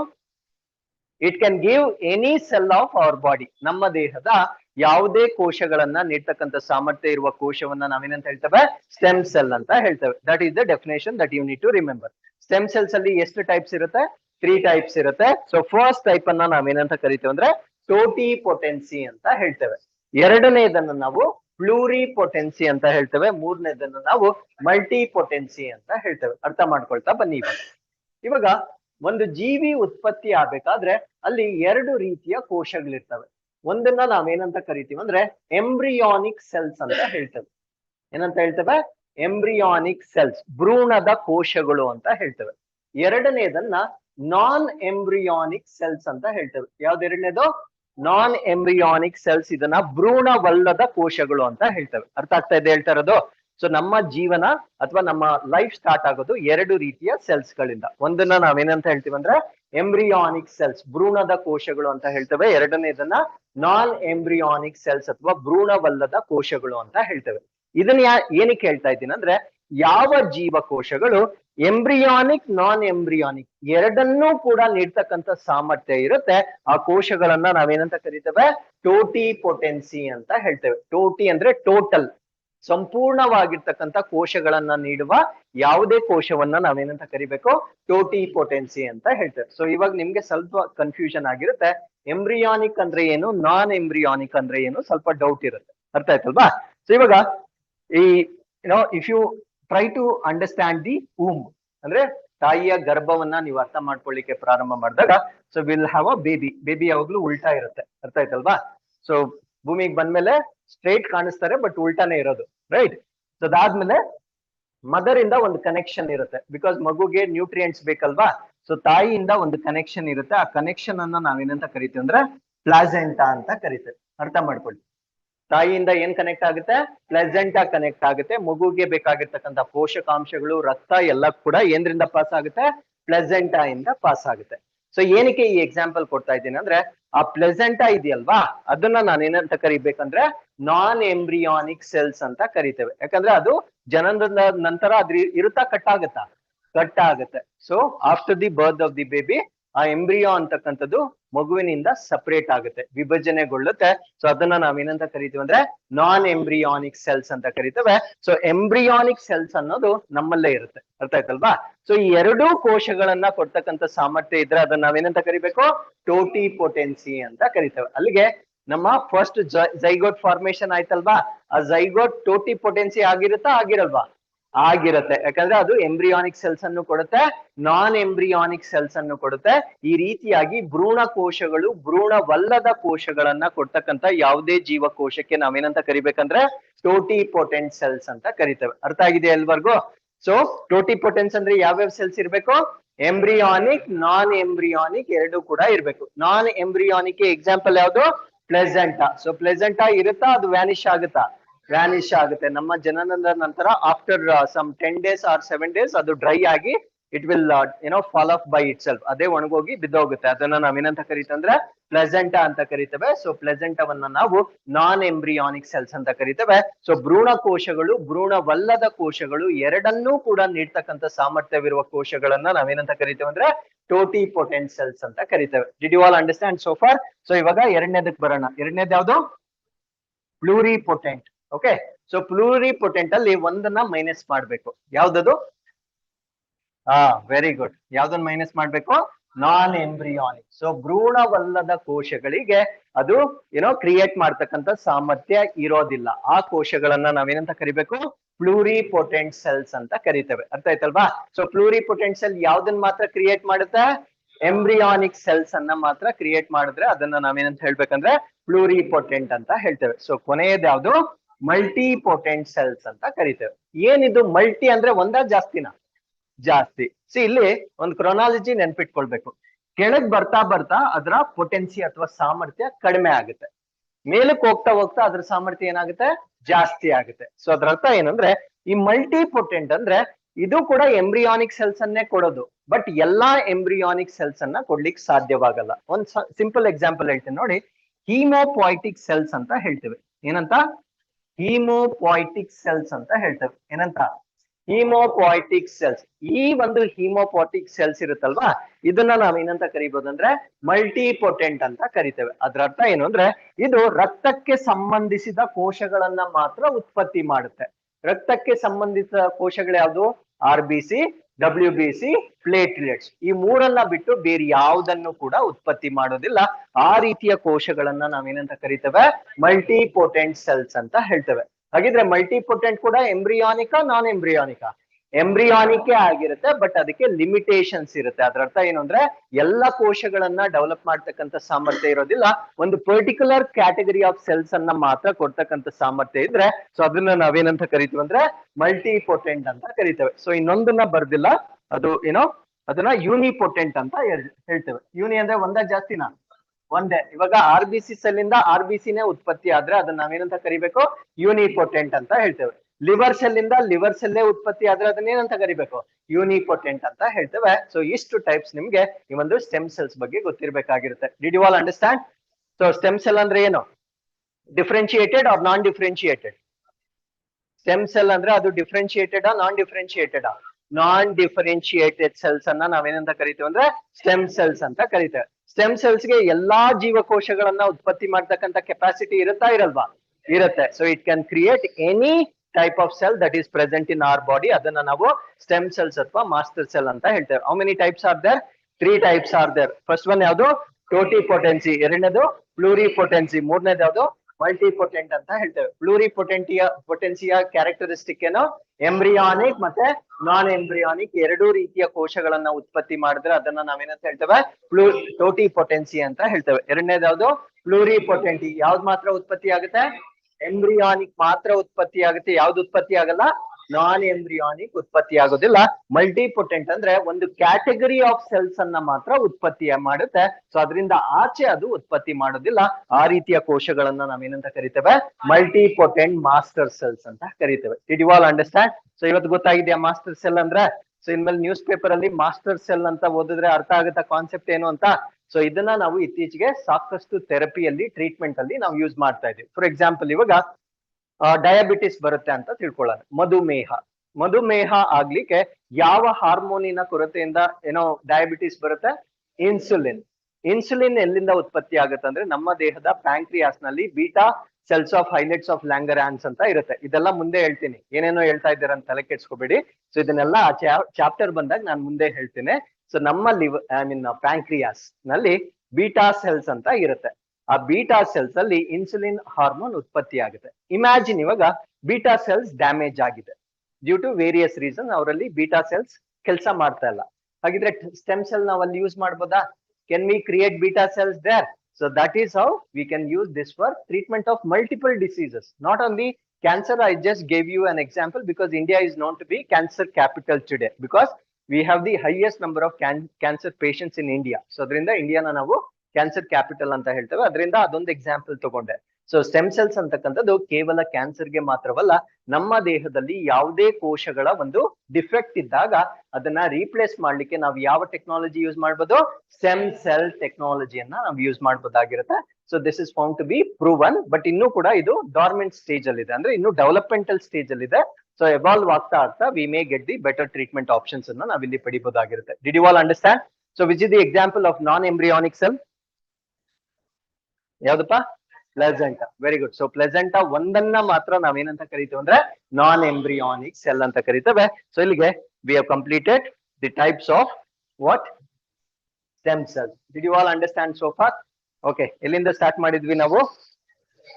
ಯೂನಿವರ್ಸ್ ಯಾವಾಗಪ್ಪ ಕ್ರಿಯೇಟ್ ಆಗಿರೋದು? ಎಷ್ಟು? 13.8 million or billion? Billion years ago. So cork cell ಅಲ್ಲಿ ಏನೋ ಎಕ್ಸ್ಪೆರಿಮೆಂಟ್ ಮಾಡಿದ್ದೆ ಯಾರು? ರಾಬರ್ಟ್. ಓಕೆ. ಪ್ರೋಟೋಜೋವಾನ ಡಿಸ್ಕವರಿ ಮಾಡಿದ್ದೆ ಯಾರು? ವ್ಯಾನ್ ಲೆವೆನ್ಹೂಕ್. ಸೊ ಸೆಲ್ಸ್ ಹೊಸ ಸೆಲ್ಸ್ ಆಗಿ ಕ್ರಿಯೇಟ್ ಆಗ್ಬೇಕಾದ್ರೆ ಡಿವಿಷನ್ ಆಗುತ್ತೆ ಅಂತ ಹೇಳಿದ್ದೆ ಯಾರು? ರಾಬರ್ಟ್ ರಿಮ್ಯಾಕ್. ರಾಬರ್ಟ್ ರಿಮ್ಯಾಕ್ ಹೇಳ್ತಾರೆ ಡಿವಿಷನ್ ಆದ್ರೆ ಮಾತ್ರ ಹೊಸ ಸೆಲ್ ಉತ್ಪತ್ತಿ ಆಗುತ್ತೆ ಅಂತ ಹೇಳ್ತಾರೆ. ಮೈಕ್ರೋಸ್ಕೋಪ್ ಅನ್ನ ಮಾಡಿಫೈ ಮಾಡಿದ್ಯಾರು? ಗೆಲಿಲಿಯೋ ಮತ್ತೆ ರಾಬರ್ಟ್. Very good. ಗೆಲಿಲಿಯೋ ಮತ್ತೆ ರಾಬರ್ಟ್ ಹುಕ್ ಮೈಕ್ರೋಸ್ಕೋಪ್ ಅನ್ನ ಮಾಡಿಫೈ ಮಾಡಿರ್ತಕ್ಕಂಥ ವಿಜ್ಞಾನಿಗಳಾಗಿರ್ತಾರೆ. ಎಂಬ್ರಿಯಾನಿಕ್, ನಾನ್ ಎಂಬ್ರಿಯಾನಿಕ್ ಎರಡೂ ಸೆಲ್ಸ್ ಅನ್ನ ಪ್ರೊಡ್ಯೂಸ್ ಮಾಡಿದ್ರೆ ಏನಂತ ಹೇಳ್ಬೇಕು? ಟೋಟಿಪೊಟೆನ್ಸಿ ಅಂತ ಹೇಳ್ಬೇಕು. ಒಂದು ಪರ್ಟಿಕ್ಯುಲರ್ ಗ್ರೂಪ್ ಆಫ್ ಸೆಲ್ಸ್ ಅನ್ನ ಮಾತ್ರ ಪ್ರೊಡ್ಯೂಸ್ ಮಾಡಿದ್ರೆ ಏನಂತ ಹೇಳ್ಬೇಕು?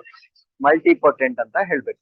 Group of cells that perform particular function ಏನಂತ ಹೇಳ್ಬೇಕು? ಜೀವಕೋಶಗಳ ಗುಂಪಾಗಿದ್ದು ಒಂದು ನಿರ್ದಿಷ್ಟ ಕಾರ್ಯವನ್ನ ಮಾತ್ರ ಅದು ಮಾಡಿದ್ರೆ ಏನಂತ ಹೇಳ್ಬೇಕು? Group of cells, tissue. So group of cells ಅನ್ನ ನಾವೇನಂತ ಹೇಳ್ತೀವಿ? ಟಿಶ್ಯೂ ಅಂತ ಹೇಳ್ತೇವೆ. Group of organs, group of organs together, group of organs together perform particular function or non particular function? ಒಂದು ನಿರ್ದಿಷ್ಟವಾದ ಕೆಲಸವನ್ನೇ ಅವು ಮಾಡ್ತಾ ಇರುತ್ತೆ. ಅದನ್ನ ನಾವೇನಂತ ಕರಿತೀವಿ ಅಂದ್ರೆ ಆರ್ಗನ್ ಸಿಸ್ಟಮ್ ಅಂತ ಹೇಳ್ತೇವೆ. What is histology? Study of tissues. ಅಂಗಾಂಶಗಳ ಅಧ್ಯಯನವನ್ನ ನಾವೇನಂತ ಕರಿತೀವಿ ಅಂದ್ರೆ ಹಿಸ್ಟಾಲಜಿ ಅಂತ ಕರಿತೇವೆ. ಸೊ ಇಲ್ಲಿವರೆಗೂ this is what we have discuss so for. Now the next very important heading is difference between prokaryotic ಮತ್ತೆ ಯೂಕ್ಯಾರಿಯೋಟಿಕ್. ಸೊ ಇದ್ರ ಮೇಲೆ ರಿಪೀಟೆಡ್ ಆಗಿ ಕ್ವಶನ್ಸ್ ಆಗ್ತಾನೆ ಇರುತ್ತೆ. So let us try and understand prokaryotic ಮತ್ತೆ ಯೂಕ್ಯಾರಿಯೋಟಿಕ್ ಬಗ್ಗೆ ಅರ್ಥ ಮಾಡ್ಕೊಳ್ಳೋಣ. ಅರ್ಥ ಆಗಿದೆ ಇಲ್ಲಿವರೆಗೂ?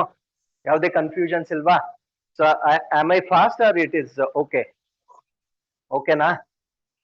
ಏನಪ್ಪಾ, ಫಾಸ್ಟಾ ಸ್ಲೋನಾ? ಸಾಕಾ? Shall I continue with the same speed? No problem. Everybody is able to follow? Everybody is able to follow me? Follow me or my lesson? Okay, both. Don't follow both, follow only lesson, that's enough. Okay, yeah, come back to this. So this is the most important because we have witnessed so many questions in your previous examinations related to prokaryotic and eukaryotic. Now let us understand the basic difference.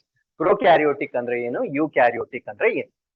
So there is a cell on prokaryotic side and there is one more cell on the eukaryotic cell. ಯಾವುದೇ ಒಂದು cell ಅಂತ ಹೇಳ್ಬೇಕಾಗಿದ್ರೆ ಅದರಲ್ಲಿ Robert brown Discovery ಮಾಡಿರ್ತಕ್ಕಂಥ ಒಂದು organelle ಇರುತ್ತೆ. ಯಾವ್ದದು? Nucleus ಇರುತ್ತೆ. Okay, so let us assume there is a nucleus and here also there is a nucleus. Nucleus ಒಳಗಡೆ ಏನಿರುತ್ತೆ? ಜೆನೆಟಿಕ್ ಮೆಟೀರಿಯಲ್ ಇರುತ್ತೆ, ಅನುವಂಶೀಯ ವಸ್ತು ಅಂತ ಹೇಳ್ತೇವೆ. ಅದು RNA ಆದ್ರೂ ಆಗಿರ್ಬೋದು, DNA ಆದ್ರೂ ಆಗಿರ್ಬೋದು. RNA ಅಂದ್ರೆ ಏನು, DNA ಅಂದ್ರೆ ಏನು, ಆ ಡಿಫ್ರೆನ್ಸಸ್ ಎಲ್ಲ ನಾವು ಜೆನೆಟಿಕ್ಸ್ ಚಾಪ್ಟರ್ ಬಂದಾಗ ಓದ್ತೇವೆ. ಅರ್ಥ ಆಯ್ತಲ್ವಾ? ಸೊ ಇಲ್ಲೂ ಕೂಡ ಜೆನೆಟಿಕ್ ಮೆಟೀರಿಯಲ್ ಇದೆ, ಇಲ್ಲೂ ಕೂಡ ಜೆನೆಟಿಕ್ ಮೆಟೀರಿಯಲ್ ಇದೆ. Understand this. ಯಾಕಂದ್ರೆ ಜೆನೆಟಿಕ್ ಮೆಟೀರಿಯಲ್ ಇಲ್ಲದೆ ಯಾವುದೇ ಸೆಲ್ ಇರಕ್ ಸಾಧ್ಯನೇ ಇಲ್ಲ. Remember this. ಸೊ ಯಾವುದೇ ಸೆಲ್ ಅಲ್ಲೂ ಮಿನಿಮಮ್ ಏನ್ ಇರ್ಲೇಬೇಕು? ಜೆನೆಟಿಕ್ ಮೆಟೀರಿಯಲ್ ಇರ್ಲೇಬೇಕು. ಬಿಕಾಸ್ ಅದು ಒಂದು ಜನರೇಷನ್ ಇಂದ ಇನ್ನೊಂದು ಜನರೇಷನ್ಗೆ ತನ್ನ ಒಂದು ಕ್ಯಾರೆಕ್ಟರ್ಸ್ ಅನ್ನ ಪಾಸ್ ಮಾಡುತ್ತೆ. ಸೊ ಅಲ್ಲಿಗೆ ಏನೋ ಜೆನೆಟಿಕ್ ಮೆಟೀರಿಯಲ್ ಇರ್ಲೇಬೇಕಲ್ವಾ? ಸೊ ಇಲ್ಲೂ ಕೂಡ ಜೆನೆಟಿಕ್ ಮೆಟೀರಿಯಲ್ ಇರುತ್ತೆ, ಇಲ್ಲೂ ಕೂಡ ಜೆನೆಟಿಕ್ ಮೆಟೀರಿಯಲ್ ಇರುತ್ತೆ. ಹಾಗಿದ್ರೆ ಡಿಫ್ರೆನ್ಸ್ ಏನು? ಸೊ ಈ ಒಂದು ಪ್ರೋಕ್ಯಾರಿಯೋಟಿಕ್ ಸೆಲ್ ಇರುತ್ತಲ್ವಾ, ಪ್ರೋಕ್ಯಾರಿಯೋಟಿಕ್ ಸೆಲ್ ಅಲ್ಲಿ ಜೆನೆಟಿಕ್ ಮೆಟೀರಿಯಲ್ಗೆ ಸಂಬಂಧಪಟ್ಟಂತೆ ಬೌಂಡ್ರಿ ಇರೋದಿಲ್ಲ. ಆ ಬೌಂಡ್ರಿಯನ್ನ ನಾವೇನಂತ ಕರಿತೀವಿ ಅಂದ್ರೆ ನ್ಯೂಕ್ಲಿಯಸ್ ಅಂತ ಕರಿತೇವೆ. ಅರ್ಥ ಆಯ್ತಲ್ವಾ? ಅಲ್ಲಿಗೆ ಪ್ರೋಕ್ಯಾರಿಯೋಟಿಕ್ ಸೆಲ್ ಅಲ್ಲಿ ಏನ್ ಡೆವಲಪ್ ಆಗಿರೋದಿಲ್ಲ? ನ್ಯೂಕ್ಲಿಯಸ್ ಅಥವಾ ಕೋಶ ಕೇಂದ್ರ ಸಂಪೂರ್ಣವಾಗಿ ಡೆವಲಪ್ ಆಗಿರೋದಿಲ್ಲ. ಆ ಒಂದು ಕೋಶವನ್ನ ನಾವೇನಂತ ಕರಿಬೇಕು? ಪ್ರೋಕ್ಯಾರಿಯೋಟಿಕ್ ಸೆಲ್ ಅಂತ ಕರಿತೇವೆ. ಸೊ ಯಾವ ಕೋಶದಲ್ಲಿ ನ್ಯೂಕ್ಲಿಯಸ್ ಚೆನ್ನಾಗಿ ಡೆವಲಪ್ ಆಗಿದ್ದು ಅದರ ಒಳಗಡೆ ಜೆನೆಟಿಕ್ ಮೆಟೀರಿಯಲ್ ಇರುತ್ತೋ ಅದನ್ನ ನಾವೇನಂತ ಕರಿಬೇಕು? ಯೂಕ್ಯಾರಿಯೋಟಿಕ್ ಸೆಲ್ ಅಂತ ಕರಿತೇವೆ. ಸೊ ಇದೊಂದು ಬೇಸಿಕ್ ಡಿಫ್ರೆನ್ಸ್ ನಿಮ್ಗೆ ಗೊತ್ತಿರಬೇಕು. ಮಿಕ್ಕಿದ ಡಿಫ್ರೆನ್ಸಸ್ ಅನ್ನ ನಾನು ಮುಂದೆ ಹೇಳ್ತೇನೆ. Did you all understand? So prokaryotic ಅಲ್ಲಿ ನ್ಯೂಕ್ಲಿಯಸ್ ಡೆವಲಪ್ ಆಗಿರುತ್ತಾ? ಆಗಿರಲ್ವಾ? ಆಗಿರಲ್ಲ. ಯೂಕ್ಯಾರಿಯೋಟಿಕ್ ಸೆಲ್ ಅಲ್ಲಿ ಡೆವಲಪ್ ಆಗಿರುತ್ತೆ. ಹಾಗಿದ್ರೆ ಇವರಿಬ್ರಲ್ಲಿ ದೊಡ್ಡವರು ಯಾರು? ಪ್ರೋಕ್ಯಾರಿಯೋಟಿಕ, ಯೂಕ್ಯಾರಿಯೋಟಿಕ? ಯಾವುದು? Absolutely wrong. Okay, so first ಉದ್ಭವ ಆಗೋದು ಯಾವಾಗ್ಲೂ ಇಮ್ಮೆಚ್ಯೂರ್ ಆಗಿರುತ್ತೆ. ಅದು ಡೆವಲಪ್ ಆಗಿ ಆಗಿ ಏನಾಗುತ್ತೆ? ಮೆಚ್ಯೂರ್ ಸೆಲ್ ಆಗುತ್ತೆ. ನಮ್ಮ ಭೂಮಿಯಲ್ಲಿ ಮೊಟ್ಟ ಮೊದಲ ಬಾರಿಗೆ ಉದ್ಭವವಾಗಿರ್ತಕ್ಕಂಥ ಕೋಶ ಯಾವುದು? ಪ್ರೋಕ್ಯಾರಿಯೋಟಿಕ್. ಸೊ ಅಲ್ಲಿಗೆ ದೊಡ್ಡವರು ಯಾರು? ಪ್ರೋಕ್ಯಾರಿಯೋಟಿಕ್ ಸೆಲ್ ದೊಡ್ಡವರಾಗಿರ್ತಾರೆ, ಯೂಕ್ಯಾರಿಯೋಟಿಕ್ ಸೆಲ್ ಚಿಕ್ಕದಾಗಿರುತ್ತೆ. I mean to say in terms of age. ಅರ್ಥ ಆಯ್ತಲ್ವಾ? ಸೊ ಪ್ರೋ ಅಂದ್ರೆ ಏನು? ಪ್ರೋ ಅಂದ್ರೆ ಬಿಫೋರ್. ಪ್ರೋ ಅಂದ್ರೆ ಏನಪ್ಪಾ? ಬಿಫೋರ್. ಕ್ಯಾರಿ ಆನ್ ಅಂದ್ರೆ ಏನು? ನ್ಯೂಕ್ಲಿಯಸ್. ಈ ಟರ್ಮ್ಸ್ ನಾನು ಬ್ರೇಕ್ ಮಾಡ್ತಾ ಇದ್ದೀನಿ. ಪ್ರೋ ಅಂದ್ರೆ ಬಿಫೋರ್ ನ್ಯೂಕ್ಲಿಯಸ್, ಅಂದ್ರೆ ಕೋಶ ಕೇಂದ್ರ ವೃದ್ಧಿಯಾಗುವುದಕ್ಕಿಂತ ಮುಂಚೆ ಉದ್ಭವಿಸಿರ್ತಕ್ಕಂಥ ಜೀವಿಗಳನ್ನ ನಾವೇನಂತ ಕರಿಬೇಕು? ಪ್ರೋಕ್ಯಾರಿಯೋಟಿಕ್ಸ್ ಅಂತ ಹೇಳ್ತೇವೆ. ಯು ಅಂದ್ರೆ ಏನು? ಯು ಅಂದ್ರೆ ಆಫ್ಟರ್. ಯು ಅಂದ್ರೆ ಏನು? ಆಫ್ಟರ್. ಕ್ಯಾರಿ ಆನ್ ಅಂದ್ರೆ ಸೇಮ್, ನ್ಯೂಕ್ಲಿಯಸ್. ಸೊ ನ್ಯೂಕ್ಲಿಯಸ್ ಉದ್ಭವವಾದ ನಂತರ ಕ್ರಿಯೇಟ್ ಆಗಿರ್ತಕ್ಕಂಥ ಜೀವಿಗಳನ್ನ ನಾವೇನಂತ ಕರಿಬೇಕು? ಯೂಕ್ಯಾರಿಯೋಟಿಕ್ ಸೆಲ್ಸ್ ಅಂತ ಕರಿತೇವೆ. ಗೊತ್ತಾಯ್ತಾ ಬೇಸಿಕ್ ಡಿಫ್ರೆನ್ಸ್? ಕ್ಯಾರಿ ಆನ್ ಅಂದ್ರೆ ಏನು? ನ್ಯೂಕ್ಲಿಯಸ್. ಚೆನ್ನಾಗಿ ಜ್ಞಾಪಕ ಇಟ್ಕೊಳ್ಳಿ, ಇದು ತುಂಬಾ ರಿಪೀಟ್ ಆಗುತ್ತೆ ಬೇರೆ ಬೇರೆ ಲೆಸನ್ಸ್ ಅಲ್ಲೂ ಕೂಡ. ಕ್ಯಾರಿ ಆನ್ ಅಂದ್ರೆ ಏನು ಅಂತ ಕೇಳ್ತೇನೆ, ನಿಮ್ಗೆ ನೆನಪಿರ್ಬೇಕು. ಕ್ಯಾರಿ ಆನ್ ಅಂದ್ರೆ ಏನು? ನ್ಯೂಕ್ಲಿಯಸ್ ಅಥವಾ ಕೋಶ ಕೇಂದ್ರವನ್ನ ನಾವೇನಂತ ಕರಿತೇವೆ? ಕ್ಯಾರಿ ಆನ್ ಅಂತ ಹೇಳ್ತೇವೆ. ಅಲ್ಲಿಗೆ ಪ್ರೋಕ್ಯಾರಿಯೋಟಿಕ್ ಅಲ್ಲಿ ನ್ಯೂಕ್ಲಿಯಸ್ ಇರುತ್ತಾ ಇರಲ್ವಾ? ಇರಲ್ಲ. ಯೂಕ್ಯಾರಿಯೋಟಿಕ್ ಅಲ್ಲಿ ಇರುತ್ತಾ ಇರಲ್ವಾ? ಇರುತ್ತೆ. So that is the basic difference between prokaryotic ಮತ್ತೆ ಯೂಕ್ಯಾರಿಯೋಟಿಕ್ ಸೆಲ್. ಸೊ ನಿಮ್ಗೆ ಎಕ್ಸಾಮ್ ಅಲ್ಲಿ ಇನ್ನೊಂದು ಕ್ವೆಶನ್ ಕೇಳ್ತಾರೆ, ಪ್ರೋಕ್ಯಾರಿಯೋಟಿಕ್ ಸೆಲ್ ಅಲ್ಲಿ ಜೆನೆಟಿಕ್ ಮೆಟೀರಿಯಲ್ ಎಲ್ಲಿರುತ್ತೆ ಅಂತ ಕೇಳ್ತಾರೆ. ಇವಾಗ ಯೂಕ್ಯಾರಿಯೋಟಿಕ್ ಸೆಲ್ ಅಲ್ಲಿ ಜೆನೆಟಿಕ್ ಮೆಟೀರಿಯಲ್ ಎಲ್ಲಿರುತ್ತೆ ಅಂತ ಕೇಳಿದ್ರೆ ನಾವು ಈಸಿಯಾಗಿ ಆನ್ಸರ್ ಮಾಡ್ಬೋದು. ಎಲ್ಲಿರುತ್ತೆ? ನ್ಯೂಕ್ಲಿಯಸ್, ಕೋಶ ಕೇಂದ್ರದ ಒಳಗಡೆ ಇರುತ್ತೆ. ಸೊ ಅದ್ರೊಳಗಡೆ ಕನ್ಫೈನ್ ಆಗಿರ್ತಕ್ಕಂಥ ಮೆಟೀರಿಯಲ್ ಅನ್ನ ನಾವು ಜೆನೆಟಿಕ್ ಮೆಟೀರಿಯಲ್ ಅಥವಾ ಅನುವಂಶೀಯ ವಸ್ತು ಅಂತ ಹೇಳ್ತೇವೆ. ಬಟ್ ಇಲ್ಲಿ ಹೆಂಗ್ ಹೇಳೋದು? ಬೌಂಡ್ರಿನೇ ಇಲ್ವಲ್ಲ. ಈ ಜೆನೆಟಿಕ್ ಮೆಟೀರಿಯಲ್ ಎಲ್ಲಿ ಬೇಕಾದ್ರೂ ಓಡಾಡ್ತಾ ಇರ್ಬೋದು. ಬಿಕಾಸ್ ಅದಕ್ಕೆ ಬೌಂಡ್ರಿನೇ ಇಲ್ಲ. It can be there at any part of the cell ಆಗಿರುತ್ತೆ. ಸೊ ಈ entire part of the cell ಅನ್ನ ನಾವ್ ಏನಂತ ಕರಿತೀವಿ ಅಂದ್ರೆ ನ್ಯೂಕ್ಲಿಯಾಯ್ಡ್ ರೀಜನ್ ಅಂತ ಹೇಳ್ತೇವೆ. ಏನಂತ ಹೇಳ್ತೇವೆ? ನ್ಯೂಕ್ಲಿಯಾಯ್ಡ್. ಚೆನ್ನಾಗಿ ಜ್ಞಾಪಕ ಇಟ್ಕೊಳ್ಳಿ. ಪ್ರೋಕ್ಯಾರಿಯೋಟಿಕ್ ಸೆಲ್ ಅಲ್ಲಿ ಜೆನೆಟಿಕ್ ಮೆಟೀರಿಯಲ್ ಎಲ್ಲಿರುತ್ತೆ ಅಂತ ಕೇಳಿದ್ರೆ ನ್ಯೂಕ್ಲಿಯಾಯ್ಡ್ ರೀಜನ್ ಅಂತ ಹೇಳ್ಬೇಕು. ಯೂಕ್ಯಾರಿಯೋಟಿಕ್ ಸೆಲ್ ಅಲ್ಲಿ ಜೆನೆಟಿಕ್ ಮೆಟೀರಿಯಲ್ ಎಲ್ಲಿರುತ್ತೆ ಅಂತ ಕೇಳಿದಾಗ ನ್ಯೂಕ್ಲಿಯಸ್ ಅಥವಾ ಕೋಶ ಕೇಂದ್ರ ಅಂತ ಹೇಳ್ಬೇಕು. ಇಷ್ಟು ಬೇಸಿಕ್ ಡಿಫ್ರೆನ್ಸ್ ನಿಮ್ಗೆ ಗೊತ್ತಾಗಿದ್ಯಾ? ಸೊ ಅಲ್ಲಿಗೆ human beings or prokaryotic or eukaryotic? ನಾವೇನು ವೆರಿ ಗುಡ್. ನಾವು ಯುಕ್ಯಾರಿಯೋಟಿಕ್ ಬಿಕಾಸ್ ನಮ್ಮಲ್ಲಿ ಜೀವಕೋಶ ತುಂಬಾ ಚೆನ್ನಾಗಿ ಅಭಿವೃದ್ಧಿ ಆಗಿದೆ. ಅದರ ಅರ್ಥ ಏನು ಅಂದ್ರೆ ನ್ಯೂಕ್ಲಿಯಸ್ ಕೂಡ ಡೆವಲಪ್ ಆಗಿದೆ, ಬೇರೆ ಬೇರೆ ಎಲ್ಲ ಆರ್ಗನಲ್ಸ್ ಕೂಡ ನಮ್ಮ ದೇಹದಲ್ಲಿ ಡೆವಲಪ್ ಆಗಿರೋದ್ರಿಂದ ಸೊ ನಮ್ಮನ್ನ ನಾವ್ ಏನಂತ ಕರಿಬೋದಾಗಿರುತ್ತೆ, ಯುಕ್ಯಾರಿಯೋಟಿಕ್ ಸೆಲ್ ಅಂತ ಕರಿಬೋದಾಗಿರುತ್ತೆ. ಹಾಗಿದ್ರೆ ಬ್ಯಾಕ್ಟೀರಿಯಾ ಏನು? ಪ್ರೋಕ್ಯಾರಿಯೋಟಿಕ್. Very good. ಬ್ಯಾಕ್ಟೀರಿಯಾ ಅಂತಕ್ಕಂಥದ್ದು ಮೊಟ್ಟ ಮೊದಲು ಅಂದ್ರೆ ನಮ್ಮ ಜೀವಿಗಳು ಉದ್ಭವ ಆಗುವ ಸಮಯದಲ್ಲಿ ಫಸ್ಟ್ ಡೆವಲಪ್ ಆಗಿರ್ತಕ್ಕಂಥ ಸೆಲ್ ಆಗಿರುತ್ತೆ. ಸೊ ಅದರಿಂದ ಅದನ್ನ ನಾವೇನಂತ ಕರಿತೇವೆ, ಪ್ರೋಕ್ಯಾರಿಯೋಟಿಕ್ ಸೆಲ್ ಅಂತ ಕರಿತೇವೆ. ಸೊ ಬೇಸಿಕ್ ಡಿಫ್ರೆನ್ಸ್ ಎಲ್ಲರಿಗೂ ಅರ್ಥ ಆಗಿದ್ಯಾ? ಸೊ ಇವಾಗ let us come to all the differences between prokaryotic ಮತ್ತೆ ಯುಕ್ಯಾರಿಯೋಟಿಕ್ ಸೆಲ್ ಬಗ್ಗೆ ನಾವು ಡಿಸ್ಕಸ್ ಮಾಡ್ತಾ ಬರೋಣ. Okay, so concentrate. Okay, so first one, the meaning of the term. ಇದನ್ನ ನಾನು ಆಲ್ರೆಡಿ ಹೇಳಿದ್ದಾನೆ. ಪ್ರೋ ಅಂದ್ರೆ ಏನು? ಬಿಫೋರ್. ಕ್ಯಾರಿಯಾನ್ ಅಂದ್ರೆ ಏನು? ನ್ಯೂಕ್ಲಿಯಸ್. ಅಂದ್ರೆ ಕೋಶ ಕೇಂದ್ರದ ಮೊದಲು ಉದ್ಭವಿ ಆಗಿರ್ತಕ್ಕಂಥ ಜೀವಿಗಳನ್ನ ನಾವೇನಂತ ಕರಿಬೇಕು, ಪ್ರೋಕ್ಯಾರಿಯೋಟಿಕ್ ಸೆಲ್ಸ್ ಅಂತ ಹೇಳ್ತೇವೆ. ಯು ಅಂದ್ರೆ ಏನು? ಆಫ್ಟರ್. ಕ್ಯಾರಿಯಾನ್ ಅಂದ್ರೆ ಏನು? ನ್ಯೂಕ್ಲಿಯಸ್. ಅಂದ್ರೆ ಕೋಶ ಕೇಂದ್ರ ಉದ್ಭವವಾದ ನಂತರ ಬಂದಿರತಕ್ಕಂಥ ಜೀವಿಗಳನ್ನ ನಾವೇನಂತ ಹೇಳ್ಬೇಕು, ಯುಕ್ಯಾರಿಯೋಟಿಕ್ ಸೆಲ್ಸ್ ಅಂತ ಹೇಳ್ತೇವೆ. ಜ್ಞಾಪಕ ಇರುತ್ತೆ ಎಲ್ಲಾರ್ಗುನು? Okay, next evolution. ಇವುಗಳ ವಿಕಸನ ಯಾವಾಗಾಯ್ತು? ಪ್ರೋಕ್ಯಾರಿಯೋಟಿಕ್ ಸೆಲ್ಸ್ ಉದ್ಭವವಾಗಿ ಎಷ್ಟು ಬಿಲಿಯನ್ ವರ್ಷಗಳಾಗಿದೆ? 3.5 ಬಿಲಿಯನ್ ವರ್ಷಗಳ ಹಿಂದೆ ನಾವು ಪ್ರೋಕ್ಯಾರಿಯೋಟಿಕ್ ಸೆಲ್ಸ್ ಉದ್ಭವ ಆಗಿರ್ತಕ್ಕಂಥದ್ದನ್ನ ನಾವು ನೋಡ್ಬೋದಾಗಿರುತ್ತೆ. 1.5 ಬಿಲಿಯನ್ ವರ್ಷಗಳ ಹಿಂದೆ ಯಾವ್ದು ಉದ್ಭವ ಆಗಿದೆ? ಯುಕ್ಯಾರಿಯೋಟಿಕ್. ಅಲ್ಲಿಗೆ ತುಂಬಾ ಹಳೇದ್ ಯಾವ್ದು? Prokaryotic cells. ಅಥವಾ ವಿಚ್ ಇಸ್ ಫಸ್ಟ್ ಸೆಲ್ ಅಂತ ಕೇಳ್ತಾರೆ. ಬಿಟ್ವೀನ್ ದೀಸ್ ಟು ಯಾವ್ದು ಫಸ್ಟ್ ಸೆಲ್? ಪ್ರೋಕ್ಯಾರಿಯೋಟಿಕ್ ಮುಂಚೆ ಉದ್ಭವವಾಗಿ ನಂತರ ಯಾವ್ದು ಕ್ರಿಯೇಟ್ ಆಗಿರುತ್ತೆ? ಯುಕ್ಯಾರಿಯೋಟಿಕ್ ಸೆಲ್ ಕ್ರಿಯೇಟ್ ಆಗಿರ್ತಕ್ಕಂಥದ್ದನ್ನ ನಾವು ನೋಡ್ಬೋದಾಗಿರುತ್ತೆ. ಹಾಗಿದ್ರೆ ಜೀವಕೋಶದ ವಿಧ, ಟೈಪ್ ಆಫ್ ದಿ ಸೆಲ್ ಯಾವ್ದು ಅಂತ ನಾವು ನೋಡೋದಾದ್ರೆ, ಪ್ರೋಕ್ಯಾರಿಯೋಟಿಕ್ ಸೆಲ್ಸ್ ಅನ್ನ ಸಾಮಾನ್ಯವಾಗಿ ನಾವೇನಂತ ಕರಿತೇವೆ? ಯೂನಿಸೆಲ್ಯುಲಾರ್, ಏಕಕೋಶೀಯ ಜೀವಿಗಳು ಅಂತ ಹೇಳ್ತೇವೆ. ಯುಕ್ಯಾರಿಯೋಟಿಕ್ ಸೆಲ್ಸ್ ಅನ್ನ ನಾವೇನಂತ ಕರಿಬೇಕು? ಮಲ್ಟಿಸೆಲ್ಯುಲಾರ್ ಅಥವಾ ಬಹುಕೋಶೀಯ ಜೀವಿಗಳು ಅಂತ ಕರಿತೇವೆ. ಇಲ್ಲಿವರೆಗೂ ಅರ್ಥ ಆಗಿದ್ಯಾ? Okay, so let us get into next differences. ಹಾ, ಯಾವ್ದಪ್ಪ? ಹಾ, chicken egg is the eukaryotic cell because genetic material will be within the yellow color ಇರುತ್ತಲ್ವಾ, ಅದ್ರೊಳಗಡೆನೆ ಇರುತ್ತೆ. That means the nucleus is very well developed. ಕೊನೆಗೂ ಇಷ್ಟು ವರ್ಷಕ್ಕೆ ಒಬ್ರು ನನ್ನ ಕ್ವೆಶನ್ ಕೇಳಿದ್ರು. ಓಕೆ, ನೆಕ್ಸ್ಟ್ ಯಾವ್ದಪ್ಪ ಡಿಫ್ರೆನ್ಸ್? Cell wall. ಇಲ್ಲಿ ನೋಡಿ, ಇದು ಬಹಳ ಇಂಪಾರ್ಟೆಂಟ್, ತುಂಬಾ ಕನ್ಫ್ಯೂಸಿಂಗ್ ಇರುತ್ತೆ. I will give you the best clarification for this. So ಈ ಚಾಪ್ಟರ್ ಅನ್ನ ನಾವು ಡಿಸ್ಕಸ್ ಸ್ಟಾರ್ಟ್ ಮಾಡಿದಾಗ ಸೆಲ್ ವಾಲ್ ಬಗ್ಗೆ ಒಂದು ಕಾನ್ಸೆಪ್ಟ್ ಹೇಳಿದ್ದೆ, ನೆನಪಿದ್ಯಾ? ಅನಿಮಲ್ ಸೆಲ್ಸ್ ಅಲ್ಲಿ ಏನಿರುತ್ತೆ? Cell membrane. Very good. ಕೋಶ ಪೊರೆ ಮಾತ್ರ ಇರುತ್ತೆ. ಪ್ಲಾಂಟ್ ಸೆಲ್ಸ್ ಅಲ್ಲಿ ಏನಿರುತ್ತೆ? ಸೆಲ್ ವಾಲ್, ಸೆಲ್ ಮೆಂಬ್ರೇನ್ ಎರಡು ಕೂಡ ಇರುತ್ತೆ ಅಂತ ಹೇಳಿದೆ. ಹಾಗಿದ್ರೆ ಹೊರಗಡೆ ಇರೋದು ಯಾವ್ದು? ಸೆಲ್ ವಾಲ್ ಹೊರಗಡೆ ಇರುತ್ತೆ, ಅದ್ರ ಒಳಗಡೆ ಏನಿರುತ್ತೆ? ಸೆಲ್ ಮೆಂಬ್ರೇನ್ ಇರುತ್ತೆ. ಇಷ್ಟು ಕ್ಲಾರಿಟಿ ಇದೆಯಲ್ವಾ? ಸೊ ನಾವು ಈ ಸೆಲ್ ವಾಲ್ ಅಂತ ಬಂದಾಗ ಈ ಕಡೆ ಇರೋದು ಯಾವ್ದು? ಪ್ರೋಕ್ಯಾರಿಯೋಟಿಕ್ ಸೆಲ್ಸ್ ಅಲ್ಲಿ. ಅರ್ಥ ಮಾಡ್ಕೊಳ್ಳಿ, ಪ್ರೋಕ್ಯಾರಿಯೋಟಿಕ್ ಸೆಲ್ಸ್ ಅಲ್ಲಿ ಆಲ್ಮೋಸ್ಟ್ ಆಲ್ ದೀಸ್ ಆರ್ಗ್ಯಾನಿಸಮ್ಸ್ ಅಲ್ಲಿ ಏನಿರುತ್ತೆ? ಕಂಪಲ್ಸರಿ ಸೆಲ್ ವಾಲ್ ಇದ್ದೇ ಇರುತ್ತೆ. ಯಾವ್ದ್ರಲ್ಲಿ? ಪ್ರೋಕ್ಯಾರಿಯೋಟಿಕ್ ಸೆಲ್ಸ್ ಬಂದಾಗ ಎಲ್ಲಾ ಜೀವಿಗಳಲ್ಲೂ ಕಂಪಲ್ಸರಿ ಏನಿರ್ಲೇಬೇಕು? ಸೆಲ್ ವಾಲ್ ಇರ್ಲೇಬೇಕು. ಆ ಒಂದು ಸೆಲ್ ವಾಲ್ ಯಾವ ಕೆಮಿಕಲ್ ಇಂದ ಮಾಡಲ್ಪಟ್ಟಿರುತ್ತೆ ಅಂದ್ರೆ ಮ್ಯೂರಿನ್ ಕೆಮಿಕಲ್ ಇಂದ ಮಾಡಲ್ಪಟ್ಟಿರುತ್ತೆ. What is the name of the chemical? Murein chemical ಇಂದ ಮಾಡಲ್ಪಟ್ಟಿರುತ್ತೆ. ಅಲ್ಲಿಗೆ ಸೊ ದ ಬಾಟಮ್ ಲೈನ್ ಏನು ಅಂದ್ರೆ, ಪ್ರೋಕ್ಯಾರಿಯೋಟಿಕ್ ಸೆಲ್ ಅಂತ ಬಂದ ಕೂಡಲೇ ಅದ್ರಲ್ಲಿ ಕಂಪಲ್ಸರಿ ಏನಿರ್ಲೇಬೇಕು? ಸೆಲ್ ವಾಲ್ ಇರ್ಲೇಬೇಕು. ಎಲ್ಲ ಜೀವಿಗಳಲ್ಲೂ ಇರ್ರೆಸ್ಪೆಕ್ಟಿವ್ ಆಫ್ ಎನಿ ಆರ್ಗ್ಯಾನಿಸಮ್ ಅದ್ರಲ್ಲಿ ಕಂಪಲ್ಸರಿ ಏನಿರ್ಲೇಬೇಕು? ಸೆಲ್ ವಾಲ್ ಇರ್ಲೇಬೇಕು. ಬಟ್ ಯುಕ್ಯಾರಿಯೋಟಿಕ್ ಬಂದಾಗ ಹಂಗಾಗಲ್ಲ. ಮತ್ತೆ ಅದರಲ್ಲಿ ನಾವು ಸಪರೇಟ್ ಕ್ಯಾಟಗರಿ ಮಾಡ್ಕೊಳ್ಬೇಕಾಗಿರುತ್ತೆ. ಯುಕ್ಯಾರಿಯೋಟಿಕ್ ಅಲ್ಲಿ ಫಂಗೈ ಅಥವಾ ಶಿಲೀಂಧ್ರ ಅಂತ ಹೇಳ್ತೇವೆ. ಏನೋ ಫಂಗೈ ಅಥವಾ ಶಿಲೀಂಧ್ರ, ಅದರಲ್ಲೂ ಕೂಡ ಸೆಲ್ ವಾಲ್ ಇರುತ್ತೆ. ಬಟ್ ಅದು ಏನ್ರಿಂದ ಮಾಡಲ್ಪಟ್ಟಿರುತ್ತೆ? ಕೈಟಿನ್ ಅಥವಾ ಚೈಟಿನ್ ಅಂತ ಹೇಳ್ತೇವೆ. ಸೊ ಫಂಗೈನ ಸೆಲ್ ವಾಲ್ ಏನ್ರಿಂದ ಮಾಡಲ್ಪಟ್ಟಿರುತ್ತೆ? ಕೈಟಿನ್ ಅಥವಾ ಚೈಟಿನ್ ಇಂದ ಮಾಡಲ್ಪಟ್ಟಿರುತ್ತೆ. ಅಲ್ಲಿಗೆ ಫಂಗೈ ಅಲ್ಲಿ ಸೆಲ್ ವಾಲ್ ಇರುತ್ತಾ ಇರಲ್ವಾ? ಇರುತ್ತೆ. ಅರ್ಥ ಆಯ್ತಲ್ವಾ? ಅದೇನ್ರಿಂದ ಮಾಡಲ್ಪಟ್ಟಿರುತ್ತೆ? ಕೈಟಿನ್ ಇಂದ ಮಾಡಲ್ಪಟ್ಟಿರುತ್ತೆ. ಅದಾದ್ಮೇಲೆ ಪ್ಲಾಂಟ್ಸ್, ಇದು ಆಲ್ರೆಡಿ ಗೊತ್ತು ನಿಮ್ಗೆ. ಸಸ್ಯದಲ್ಲಿ ಸೆಲ್ ವಾಲ್ ಇರುತ್ತಾ ಇರಲ್ವಾ? ಇರುತ್ತೆ. ಏನ್ರಿಂದ ಮಾಡಲ್ಪಟ್ಟಿರುತ್ತೆ? ಸೆಲ್ಯುಲೋಸ್ ಇಂದ ಮಾಡಲ್ಪಟ್ಟಿರುತ್ತೆ. ಬಟ್ ನಾವು ಕೂಡ ಇದೇ ಕ್ಯಾಟಗರಿ ಅಲ್ವಾ? ಯುಕ್ಯಾರಿಯೋಟಿಕ್ ಅಲ್ಲೇ ತಾನೇ ನಾವು ಕೂಡ ಇರೋದು, ಪ್ರಾಣಿಗಳು.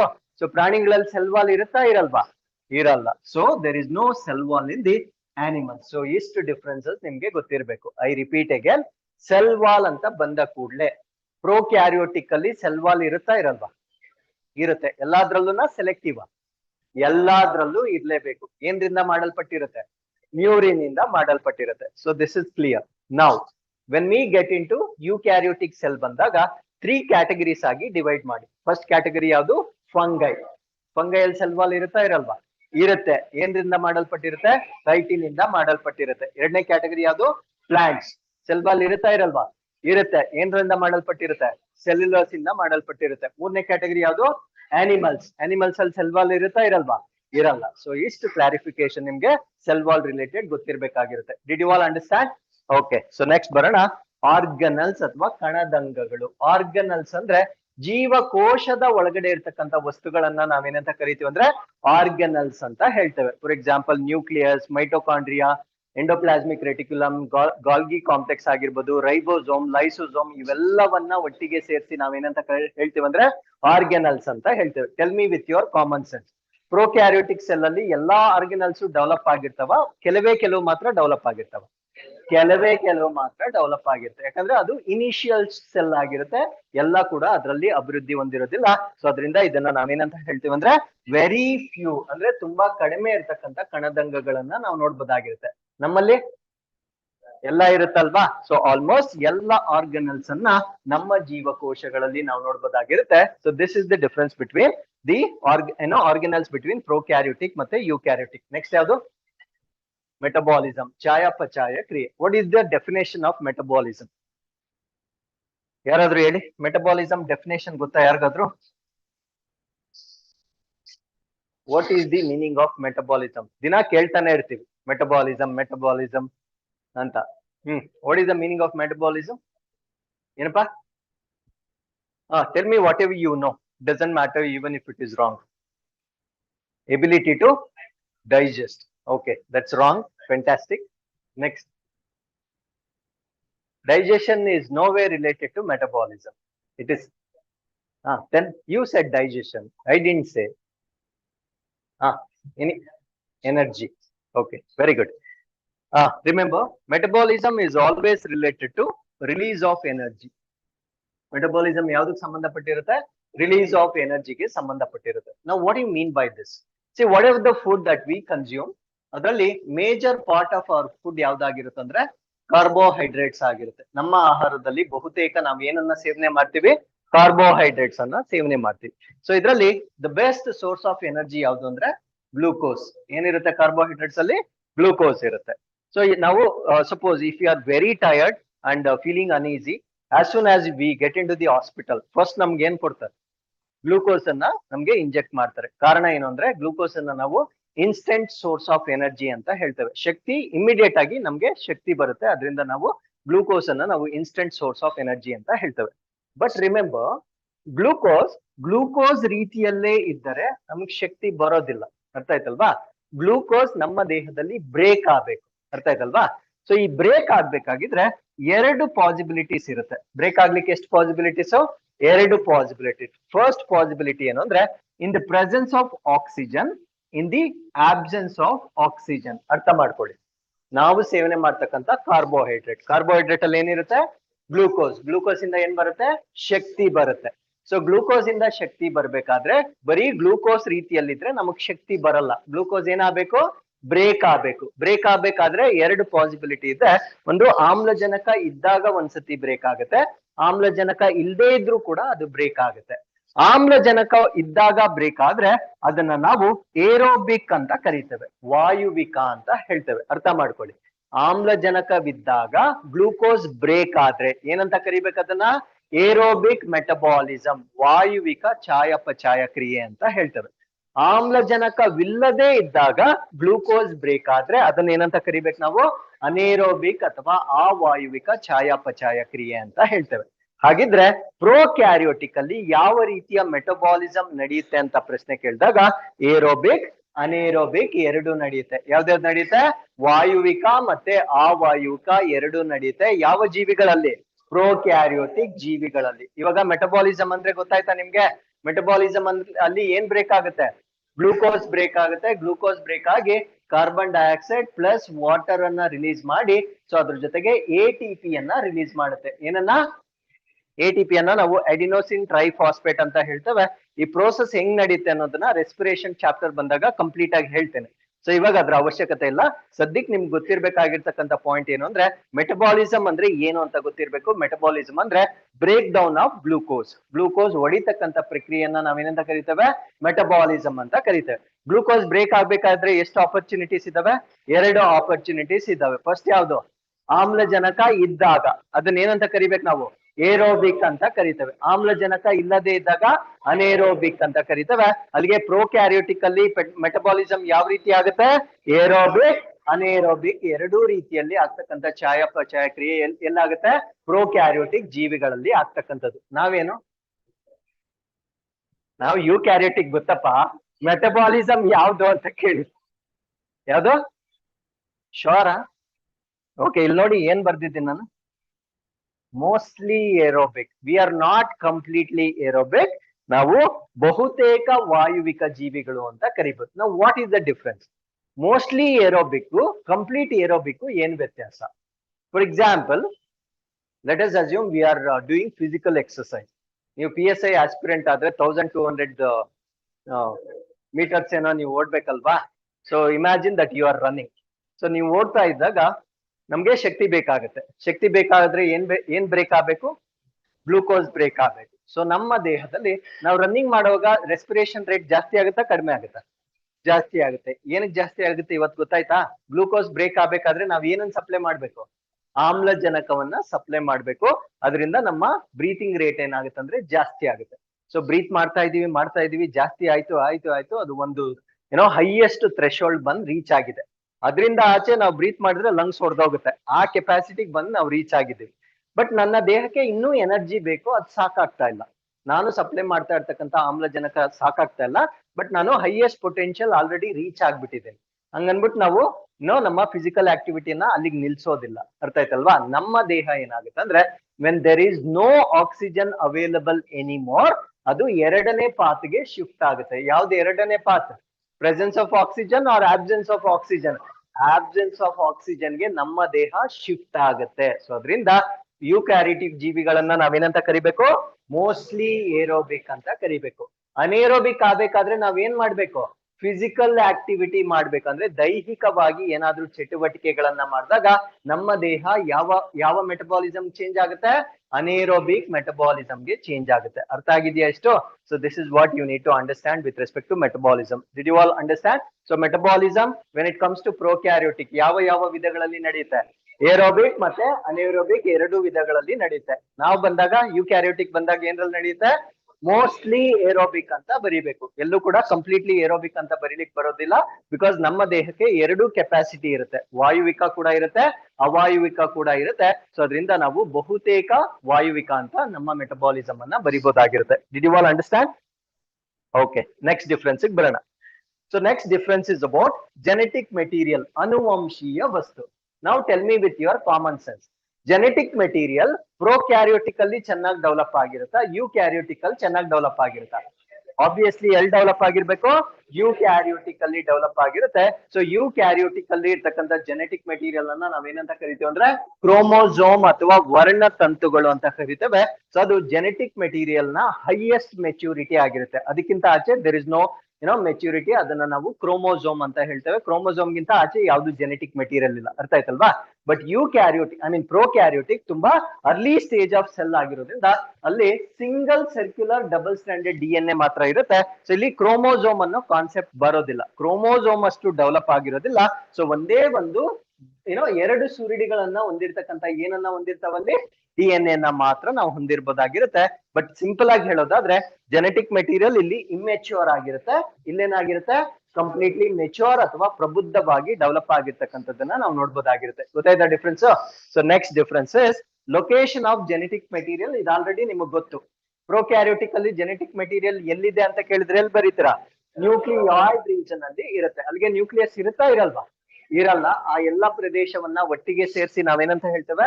ನ್ಯೂಕ್ಲಿಯಾಯ್ಡ್ ರೀಜನ್ ಅಂತ ಹೇಳ್ತೇವೆ. ಯುಕ್ಯಾರಿಯೋಟಿಕ್ ಅಲ್ಲಿ ಎಲ್ಲಿ ಇರುತ್ತೆ?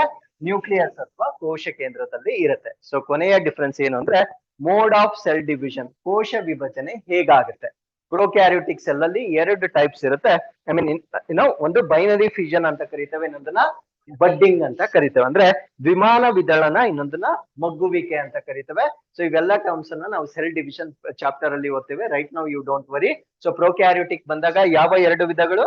ಬೈನರಿ ಫಿಷನ್, ಇನ್ನೊಂದು ಬಡ್ಡಿಂಗ್. ಸೊ ನಮ್ಮಲ್ಲಿ ಏನ್ ನಡೆಯುತ್ತೆ? ಮೈಟೋಸಿಸ್ ಮತ್ತೆ ಮಿಯೋಸಿಸ್ ನಡೆಯುತ್ತೆ. This is the advanced form of cell division ಆಗಿರುತ್ತೆ. ಸೊ ಈ ಒಂದು ಕೋಶ ವಿಭಜನೆಯನ್ನ ನಾವು ಯುಕ್ಯಾರಿಯೋಟಿಕ್ ಜೀವಗಳಲ್ಲಿ ನೋಡಬಹುದಾಗಿರುತ್ತೆ. So this is the difference with respect to ಯಾವುದು? Cell division. So last one is examples ಮೇಲೆ ನಿಮ್ಗೆ ಪ್ರಶ್ನೆಗಳನ್ನ ಕೇಳ್ತಾರೆ. ಸೊ ಪ್ರೊಕ್ಯಾರಿಯೋಟಿಕ್ ಗೆ ಬೆಸ್ಟ್ ಎಕ್ಸಾಂಪಲ್ಸ್ ಯಾವುದು ಅಂದ್ರೆ monera, eubacteria, archaebacteria, blue green algae. So ಇವೆಲ್ಲ ಯಾವ್ದಕ್ಕೆ ಎಕ್ಸಾಂಪಲ್ ಆಗಿರುತ್ತೆ? ಪ್ರೊಕ್ಯಾರಿಯೋಟಿಕ್ ಜೀವಿಗಳಿಗೆ ಎಕ್ಸಾಂಪಲ್ ಆಗಿರುತ್ತೆ. ಯುಕ್ಯಾರಿಯೋಟಿಕ್ ನಿಮ್ಗೆ ಚೆನ್ನಾಗಿ ಗೊತ್ತು. ಸೊ ಯಾವ್ದಾದ್ರು ಪ್ರೊಟಿಸ್ಟಾ, ಫಂಗೈ, ಪ್ಲಾಂಟ್ಸ್ ಮತ್ತೆ ಆನಿಮಲ್ಸ್. ಸೊ ಇವೆಲ್ಲವನ್ನ ನಾವೇನಂತ ಕರಿಬಹುದು? ಯುಕ್ಯಾರಿಯೋಟಿಕ್ ಸೆಲ್ಸ್ ಅಂತ ಕರಿಬಹುದು. ಸೊ ಇಷ್ಟು ನಿಮ್ಗೆ ಪ್ರೊಕ್ಯಾರಿಯೋಟಿಕ್ ಮತ್ತೆ ಯುಕ್ಯಾರಿಯೋಟಿಕ್ ನಡುವೆ ಗೊತ್ತಿರ್ಬೇಕಾಗಿರ್ತಕ್ಕಂಥ ಡಿಫರೆನ್ಸಸ್ ಆಗಿರುತ್ತೆ. Did you all understand? Nucleoid region is there in prokaryotic or eukaryotic? Nucleoid region, prokaryotic. So chromosome is present in prokaryotic or eukaryotic? ಯಾವುದು? Mostly aerobic ಯಾವುದು? Both aerobic anaerobic ಯಾವುದು? Okay, very good. So ಇಲ್ಲಿಗೆ we have completed the difference between prokaryotic ಮತ್ತೆ eukaryotic ನಡುವೆ ಇರತಕ್ಕಂತ ವ್ಯತ್ಯಾಸಗಳನ್ನ ಅರ್ಥ ಮಾಡ್ಕೊಂಡಿದ್ವಿ. ಇಲ್ಲಿವರೆಗೂ ಏನ್ ಡೌಟ್ ಇಲ್ವಾ? ಗೊತ್ತಾಯ್ತಾ ಇವಾಗ? ಪ್ರೊಕ್ಯಾರಿಯೋಟಿಕ್ ಅಂದ್ರೆ, ಯುಕ್ಯಾರಿಯೋಟಿಕ್ ಅಂದ್ರೆ? ಕ್ಯಾರಿ ಆನ್ ಮೀನಿಂಗ್ ಏನು? ನ್ಯೂಕ್ಲಿಯಸ್. ಪ್ರೋ ಅಂದ್ರೆ ಮುಂಚೆ, ಹಾ, ಬಿಫೋರ್. ಯು ಅಂದ್ರೆ ಓಕೆ, ಫೈನ್. ಸೊ ಬ್ರೇಕ್ ತಗೊಳ್ತೀರಾ? 5 minutes exactly.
Yes.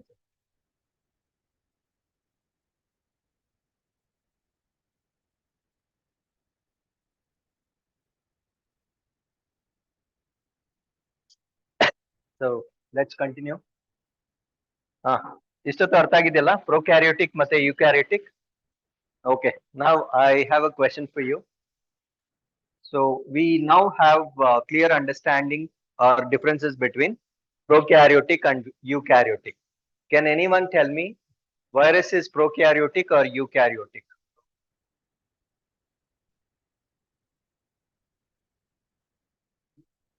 Eukaryotic. Sure.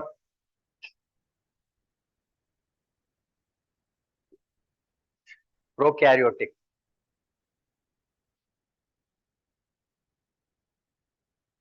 Hmm. Yenpa, what is your answer? You think all the differences that I told you and then come to a conclusion? Come on. Ah, think about everything that I told you. The presence of genetic material, the presence of chromosome, metabolism, everything you need to sum up and give me the answer and finally say whether it is prokaryotic or eukaryotic. What is your final answer? Prokaryotic. Eukaryotic. Okay. So the right answer for this question is it is neither prokaryotic nor eukaryotic. Okay. Yeah, listen. So virus ಅನ್ನ ಅರ್ಥ ಮಾಡ್ಕೊಳ್ಳಿ ಇಲ್ಲಿ. Virus ಅನ್ನ ನಾವ್ ಏನಂತ consider ಮಾಡಲ್ಲ ಅಂದ್ರೆ cell ಅಂತ ನಾವು ಕನ್ಸಿಡರ್ ಮಾಡಲ್ಲ. Virus is a parasite. Parasite ಅಂದ್ರೆ ಪರಾವಲಂಬಿ. ವೈರಸ್ ಅಲ್ಲಿ ಕೇವಲ ಎರಡು ವಸ್ತುಗಳು ಮಾತ್ರ ಇರುತ್ತೆ. ಒಂದನ್ನ ಔಟರ್ ಮೋಸ್ಟ್ ಕ್ಯಾಪ್ಸಿಡ್ ಅಂತ ಹೇಳ್ತೇವೆ. ಪ್ರೋಟೀನ್ ಇಂದ ಮಾಡಿರ್ತಕ್ಕಂತ ಒಂದು ಕವಚ, ಹೊರಗಡೆ ಒಂದು ಜೆನೆಟಿಕ್ ಮೆಟೀರಿಯಲ್ ಇರುತ್ತೆ. ಇಷ್ಟು ಬಿಟ್ರೆ ಅದ್ರೊಳಗಡೆ ಏನು ಇರೋದಿಲ್ಲ. ಅರ್ಥ ಆಯ್ತಲ್ವಾ? ಸೊ ವೈರಸ್ ಅನ್ನ outside the body non living ಅಂತ ಹೇಳ್ತೇವೆ. ಅಂದ್ರೆ ಒಂದು ದೇಹದ ಹೊರಗಡೆ ಇದ್ದಾಗ ಅದನ್ನ ನಾವು ನಿರ್ಜೀವ ವಸ್ತು ಅಂತ ಹೇಳ್ತೇವೆ. ಅದಕ್ಕೆ ಜೀವ ಬರ್ಬೇಕಾದ್ರೆ ಅದು ಒಂದು ಜೀವಿಯ ಒಳಗಡೆ ಎಂಟ್ರಿ ಆಗ್ಬೇಕು. ಅರ್ಥ ಆಯ್ತಲ್ವಾ? ಸೊ ಅದು ಒಂದು ಜೀವಿಯ ಒಳಗಡೆ ಎಂಟ್ರಿ ಆದಾಗ ಮಾತ್ರ ಅದಕ್ಕೆ ಜೀವ ಬರುತ್ತೆ. ಸೊ ಅಲ್ಲಿಗೆ virus cell or non cell? It is not a cell. Okay, so ಅದು ಸೆಲ್ ಅಲ್ಲದೆ ಇರುವ ಕಾರಣದಿಂದ ಅದನ್ನ ಪ್ರೋಕ್ಯಾರಿಯೋಟಿಕ್ ಅಂತಾನು ಹೇಳಿಕ್ ಬರೋದಿಲ್ಲ, ಯುಕ್ಯಾರಿಯೋಟಿಕ್ ಅಂತಾನು ಹೇಳಿಕ್ ಬರೋದಿಲ್ಲ. ಚೆನ್ನಾಗಿ ಜ್ಞಾಪಕ ಇಟ್ಕೊಳ್ಳಿ, virus is neither prokaryotic not eukaryotic ಅಂತ ನಿಮ್ಗೆ ಗೊತ್ತಿರ್ಬೇಕಾಗಿರುತ್ತೆ. ಅರ್ಥ ಆಯ್ತಾ ಇದು? ಓಕೆ, ನಾವು ಲೆಟ್ ಅಸ್ ಅಂಡರ್ಸ್ಟ್ಯಾಂಡ್.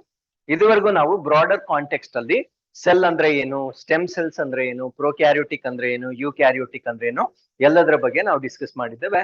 ಇವಾಗ ಸೆಲ್ ಮತ್ತೆ ಅದರ ಒಳಗಡೆ ಇರ್ತಕ್ಕಂಥ ಆರ್ಗನಲ್ಸ್ ಅದೇನೇನ್ ಫಂಕ್ಷನ್ಸ್ ಮಾಡುತ್ತೆ, ಅದರ ನಿಕ್ ನೇಮ್ಸ್ ಏನು, ಎಲ್ಲದರ ಬಗ್ಗೆ ನಾವಿಲ್ಲಿ ಡಿಸ್ಕಸ್ ಮಾಡ್ತಾ ಬರೋಣ. ನಾವು before discussing about the organelles that are present in the cell, ನಮ್ಮ ಜೀವಕೋಶದ ಒಳಗಡೆ ಇರ್ತಕ್ಕಂಥ ಕಣದಂಗಗಳನ್ನ ಬ್ರಾಡರ್ ಕಾಂಟೆಕ್ಸ್ಟ್ ಅಲ್ಲಿ ಎರಡು ಗ್ರೂಪ್ಸ್ ಆಗಿ ನಾವು ಡಿವೈಡ್ ಮಾಡಬಹುದಾಗಿರುತ್ತೆ. ಆ ಎರಡು ಗ್ರೂಪ್ಸ್ ಯಾವ್ದು ಅಂದ್ರೆ, ಯಾವ ಆರ್ಗನಲ್ಗೆ ತನ್ನದೇ ಆಗಿರ್ತಕ್ಕಂಥ ಒಂದು ಬೌಂಡ್ರಿ ಇರುತ್ತೆ, ಅದನ್ನ ನಾವು ಆರ್ಗನಲ್ಸ್ ವಿತ್ ಮೆಂಬ್ರೇನ್ ಅಂತ ಹೇಳ್ತೇವೆ. ತನ್ನದೇ ಆಗಿರ್ತಕ್ಕಂಥ ಒಂದು ಔಟರ್ ಮೋಸ್ಟ್ ಲೇಯರ್ ಇರ್ತಕ್ಕಂಥ ಆರ್ಗನಲ್ಸ್ ಗಳು. ಇನ್ನು ಕೆಲವು ಆರ್ಗನಲ್ಸ್ ಗೆ ಔಟರ್ ಮೋಸ್ಟ್ ಬೌಂಡ್ರಿ ಇರೋದಿಲ್ಲ. ಅರ್ಥ ಆಯ್ತಲ್ವಾ? ಸೊ ಎರಡು ಕ್ಯಾಟಗರೀಸ್ ಆಗಿ ಡಿವೈಡ್ ಮಾಡ್ಬೋದು. ಒಂದನ್ನ ನಾವೇನಂತ ಕರಿತೀವಿ ಅಂದ್ರೆ ವಿತ್ ಮೆಂಬ್ರೇನ್ ಅಂತ ಹೇಳ್ತೇವೆ, ಪೊರೆ ಸಹಿತವಾಗಿರ್ತಕ್ಕಂಥ ಕಣದಂಗಗಳು. ಇನ್ನೊಂದನ್ನ ಏನಂತ ಹೇಳ್ತೇವೆ, ವಿತೌಟ್ ಮೆಂಬ್ರೇನ್, ಪೊರೆ ರಹಿತವಾಗಿರ್ತಕ್ಕಂಥ ಕಣದಂಗಗಳು. ಡಿಫ್ರೆನ್ಸ್ ಇಷ್ಟೇ, ಯಾವ ಕಣದಂಗವನ್ನ ಪೊರೆ ಸಹಿತ ಅಂತ ಹೇಳ್ತೇವೆ ಅದಕ್ಕೆ ತನ್ನದೇ ಆಗಿರ್ತಕ್ಕಂಥ ಕರೆಕ್ಟ್ ಆಗಿ ಮೆಚ್ಯೂರ್ ಆಗಿರ್ತಕ್ಕಂಥ ಔಟರ್ ಮೋಸ್ಟ್ ಮೆಂಬ್ರೇನ್ ಇರುತ್ತೆ. ಯಾವುದು ಏನೋ ನಾನ್ ಮೆಂಬ್ರೇನ್ ಬೌಂಡ್ ಇರುತ್ತೆ ಅದಕ್ಕೆ ಔಟರ್ ಮೋಸ್ಟ್ ಮೆಂಬ್ರೇನ್ ಕಂಪ್ಲೀಟ್ ಆಗಿ ಮೆಚ್ಯೂರ್ ಆಗಿರೋದಿಲ್ಲ, ಅದನ್ನ ಮೆಂಬ್ರೇನ್ ಲೆಸ್ ಆರ್ಗನಲ್ಸ್ ಅಂತ ಹೇಳ್ತೇವೆ. ಸೊ ಇದರಲ್ಲಿ ಟೆಕ್ನಿಕಲಿ ನೀವು ಎರಡೇ ಜ್ಞಾಪಕ ಇಟ್ಕೊಂಡಿರ್ಬೇಕು. ಆ ಎರಡು ಯಾವ್ದು ಅಂದ್ರೆ ಆರ್ ಸಿ. ಯಾವ್ದು? R C. R C B ಅಲ್ಲ, ಆರ್ ಸಿ. ಆರ್ ಸಿ ಅಂದ್ರೆ R for ribosome, C for centriole. So ಇವೆರಡಕ್ಕೂ ಏನಿರಲ್ಲ, ಮೆಂಬ್ರೇನ್ ಇರೋದಿಲ್ಲ. ಅರ್ಥ ಆಯ್ತಲ್ವಾ?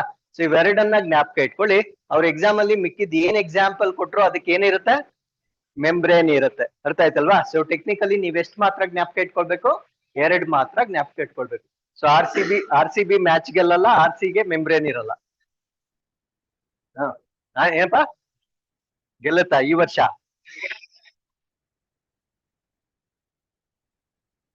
ಈ ಸಲನ ನೆಕ್ಸ್ಟ್ ಸಲನ? Okay fine. Yeah come back. So ಯಾವ್ದ್ಯಾವ್ದಕ್ ಮೆಂಬ್ರೇನ್ ಇರಲ್ಲ? ರೈಬೋಸೋಮ್ಗೆ ಮೆಂಬ್ರೇನ್ ಇರಲ್ಲ, ಇನ್ನೊಂದ್ ಯಾವ್ದು ಸೆಂಟ್ರಿಯೋಲ್ಗೆ ಮೆಂಬ್ರೇನ್ ಇರಲ್ಲ. ಇವೆರಡನ್ನ ಬಿಟ್ಟು ನಿಮ್ಮ ಎಕ್ಸಾಮ್ ಅಲ್ಲಿ ಬೇರೆ ಯಾವ ಆರ್ಗನಲ್ ಕೊಟ್ರು ಕೂಡ ಅದಕ್ಕೆ ಏನ್ ಇದ್ದೇ ಇರುತ್ತೆ?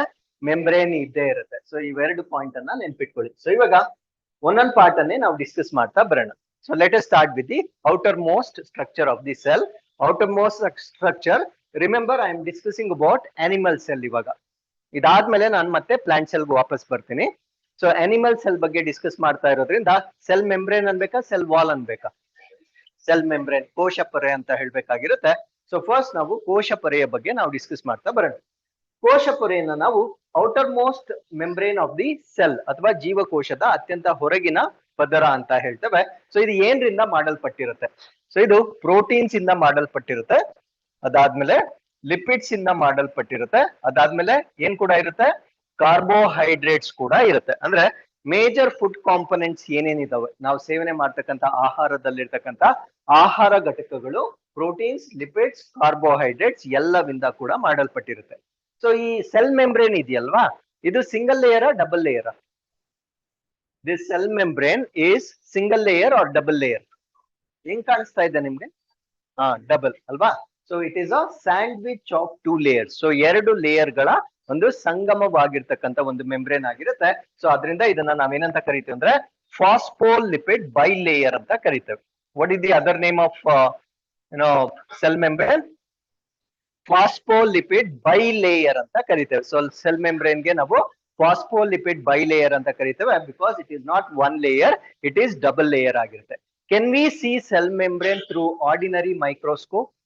ಸಾಮಾನ್ಯವಾಗಿರ್ತಕ್ಕಂಥ ದೂರದರ್ಶಕದ ಸೂಕ್ಷ್ಮ ದರ್ಶಕದ ಮುಖಾಂತರ ನಾವು ಕೋಶ ಪೊರೆಯನ್ನ ನೋಡಕ್ಕಾಗತ್ತಾ, ಆಗಲ್ವಾ? ಆಗಲ್ಲ. ಅರ್ಥ ಆಯ್ತಲ್ವಾ? ಸಿ ಒಂದು ಬೌಂಡ್ರಿ ಏನೋ ಇದೆ ಅಂತ ಕಾಣಿಸುತ್ತೆ, ಬಟ್ ಅದು ಡಬಲ್ ಮೆಂಬ್ರೇನ್ ಇರ್ತಕ್ಕಂಥದ್ದನ್ನ ನಾವು ಆರ್ಡಿನರಿ ಮೈಕ್ರೋಸ್ಕೋಪ್ ಅಲ್ಲಿ ನೋಡ್ಲಿಕ್ಕೆ ಸಾಧ್ಯ ಆಗೋದಿಲ್ಲ. ಎಲೆಕ್ಟ್ರಾನಿಕ್ ಮೈಕ್ರೋಸ್ಕೋಪ್ ಅಲ್ಲಿ ಮಾತ್ರ ಇದರ ಸಂಪೂರ್ಣವಾಗಿರ್ತಕ್ಕಂಥ ರಚನೆಯನ್ನ ನಾವು ನೋಡ್ಲಿಕ್ಕೆ ಸಾಧ್ಯ ಆಗುತ್ತೆ. ಹಾಗಿದ್ರೆ ಒಂದು ಜೀವಕೋಶಕ್ಕೆ ಆಕಾರ ಇದೆ, ಶೇಪ್ ಇದೆ ಅಂದ್ರೆ ಅದಕ್ಕೆ ಕಾರಣ ಯಾವುದು? Plasma membrane or cell membrane? Both are same. Plasma membrane ಅಂದ್ರೂ ಒಂದೇನೆ, ಸೆಲ್ ಮೆಂಬ್ರೇನ್ ಅಂದ್ರೂ ಒಂದೇನೆ. ಒಂದು ಜೀವಕೋಶಕ್ಕೆ ತನ್ನದೇ ಆಗಿರ್ತಕ್ಕಂಥ ಆಕಾರ ಇದೆ ಅಂದ್ರೆ ಆ ಆಕಾರವನ್ನ ನೀಡ್ತಕ್ಕಂಥ ಜೀವಕೋಶದ ಭಾಗವನ್ನ ನಾವೇನಂತ ಕರಿತೀವಿ ಅಂದ್ರೆ ಸೆಲ್ ಮೆಂಬ್ರೇನ್ ಅಂತ ಕರಿತೀವಿ. ನಾವು what is the other function of cell membrane? Cell membrane ಏನ್ ಮಾಡುತ್ತೆ ಅಂದ್ರೆ ಒಂದು ಜೀವಕೋಶವನ್ನ ತನ್ನ ಸುತ್ತಮುತ್ತಲಿನ ಇರ್ತಕ್ಕಂಥ ಪರಿಸರದೊಂದಿಗೆ ಡಿವೈಡ್ ಮಾಡುತ್ತೆ ಅಥವಾ ಪ್ರತ್ಯೇಕಿಸುತ್ತದೆ. ಅರ್ಥ ಆಯ್ತಲ್ವಾ? So it it divides the cell from the external atmosphere ಅಥವಾ ತನ್ನ ಸುತ್ತಮುತ್ತಲಿರ್ತಕ್ಕಂಥ ಪ್ರದೇಶದಿಂದ ಸಪರೇಟ್ ಮಾಡ್ತಕ್ಕಂಥ ಒಂದು ಲೇಯರ್ ಅನ್ನ ನಾವೇನಂತ ಕರಿತೀವಿ ಅಂದ್ರೆ ಸೆಲ್ ಮೆಂಬ್ರೇನ್ ಅಂತ ಕರಿತೇವೆ. So what is the other name of the cell membrane?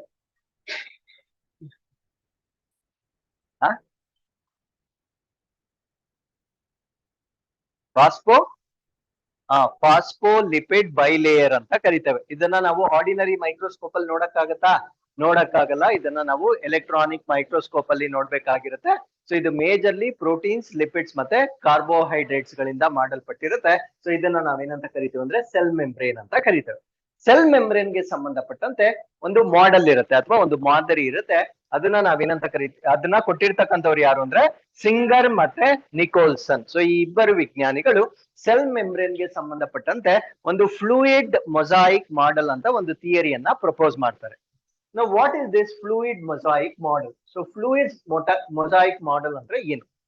ಇವಾಗ ಸೆಲ್ ಮೆಂಬ್ರೇನ್ ಏನ್ರಿಂದ ಮಾಡಲ್ಪಟ್ಟಿರುತ್ತೆ ಅಂತ ಹೇಳಿದ್ರೆ ಮೇಜರ್ಲಿ ಲಿಪಿಡ್ ಇರುತ್ತೆ, ಅದಾದ್ಮೇಲೆ ಪ್ರೋಟೀನ್ ಇರುತ್ತೆ. ಸೊ ಲಿಪಿಡ್ ಇರುತ್ತೆ ಮತ್ತೆ ಅದ್ರೊಳಗಡೆ ಏನಿರುತ್ತೆ? ಪ್ರೋಟೀನ್ ಇರುತ್ತೆ. ಸೊ ಈ ಲಿಪಿಡ್ ಮತ್ತೆ ಪ್ರೋಟೀನ್ ಏನಿರುತ್ತೆ ಇವೆರಡನ್ನ ಒಟ್ಟಿಗೆ ಸೇರಿಸಿ ಈ ವಿಜ್ಞಾನಿಗಳು ಏನಂತ ಕರೀತಾರೆ ಅಂದ್ರೆ ಕ್ವಾಸಿ ಫ್ಲೂಯಿಡ್ ಅಂತ ಹೇಳ್ತಾರೆ. ಕ್ವಾಸಿ ಫ್ಲೂಯಿಡ್ ಅಂದ್ರೆ ಅರೆ ದ್ರವ ಅಂತ ಹೇಳ್ತೇವೆ. ಏನಂತ ಹೇಳ್ತೇವೆ? ಅರೆ ದ್ರವ. ನೀವು ಕ್ವಾಲಿಟಿಯಲ್ಲಿ ಕೇಳಿರ್ತೀರ, ಕ್ವಾಸಿ ಜುಡಿಷಿಯಲ್ ಸಿಸ್ಟಮ್ ಅಂತ ಕೇಳಿರ್ತೀರ ಅಲ್ವಾ? ಅರೆ ನ್ಯಾಯಾಂಗ ವ್ಯವಸ್ಥೆ ಅಂತ ಕೇಳಿರ್ತೀರ. So is a complete judicial system or some powers with respect to judiciary? Some powers with respect to judiciary. ಇಲ್ಲೂ ಕೂಡ ಕ್ವಾಸಿ ಫ್ಲೂಯಿಡ್ ಅಂದ್ರೆ ಕಂಪ್ಲೀಟ್ ಆಗಿ ದ್ರವ ರೂಪದಲ್ಲಿರುತ್ತಾ ಅಥವಾ ಅರೆ ದ್ರವ ರೂಪದಲ್ಲೇ? ಅರೆ ದ್ರವ ರೂಪದಲ್ಲಿರುತ್ತೆ. ಸೊ ಈ ಅರೆ ದ್ರವ ರೂಪದಲ್ಲಿ ಈ ಲಿಪಿಡ್ ಮೆಂಬ್ರೇನ್ ಈ ತರ ಇರುತ್ತೆ. ಅಂಡರ್ಸ್ಟ್ಯಾಂಡ್. ಸೊ ಲಿಪಿಡ್ ಮೆಂಬ್ರೇನ್ ಈ ತರ ಇರುತ್ತೆ. ಸೊ ಇದ್ರೊಳಗಡೆ ಸಣ್ಣ ಸಣ್ಣ ಡಾಟ್ಸ್ ಅಲ್ಲಿ ನಾವ್ ಏನನ್ನ ನೋಡ್ಬೋದು ಅಂದ್ರೆ ಪ್ರೋಟೀನ್ಸ್ ಗಳನ್ನ ನಾವು ನೋಡ್ಬೋದು. ಅರ್ಥ ಮಾಡ್ಕೊಳ್ಳಿ, ಯಾವ್ದು ಮೇಜರ್ ಆಗಿರುತ್ತೆ, ಲಿಪಿಡ್ ಮೇಜರ್ ಆಗಿರುತ್ತೆ. ಅದ್ರೊಳಗಡೆ ಏನಿರುತ್ತೆ, ಪ್ರೋಟೀನ್ಸ್ ಇರುತ್ತೆ. ನೌ ಟೆಲ್ ಮಿ, ಈ ಲಿಪಿಡ್ ಒಳಗಡೆ ಈ ಪ್ರೋಟೀನ್ಸ್ ಡೆಪಾಸಿಟ್ ಆಗಿರುತ್ತಲ್ವಾ, ಅವು ಫಿಕ್ಸ್ಡ್ ಪೊಸಿಷನ್ ಅಲ್ಲಿ ಇರ್ತಾವ, ಅವು ಮೂವ್ಮೆಂಟ್ ಆಗ್ತಾ ಇರುತ್ತ. The proteins that are present in lipids in our cell membrane will be fixed at one position, or will they be moving inside the cell membrane?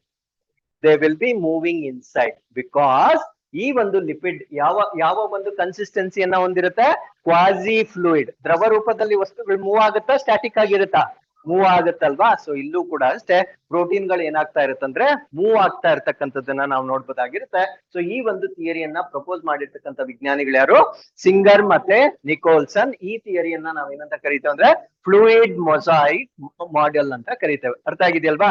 So cell membrane ಗೆ ಸಂಬಂಧಪಟ್ಟಂತೆ ಯಾವ theory ನೆನಪಿರ್ಬೇಕು ನಿಮ್ಗೆ, fluid mosaic model ನೆನ್ಪಿಟ್ಕೊಂಡಿರ್ಬೇಕು.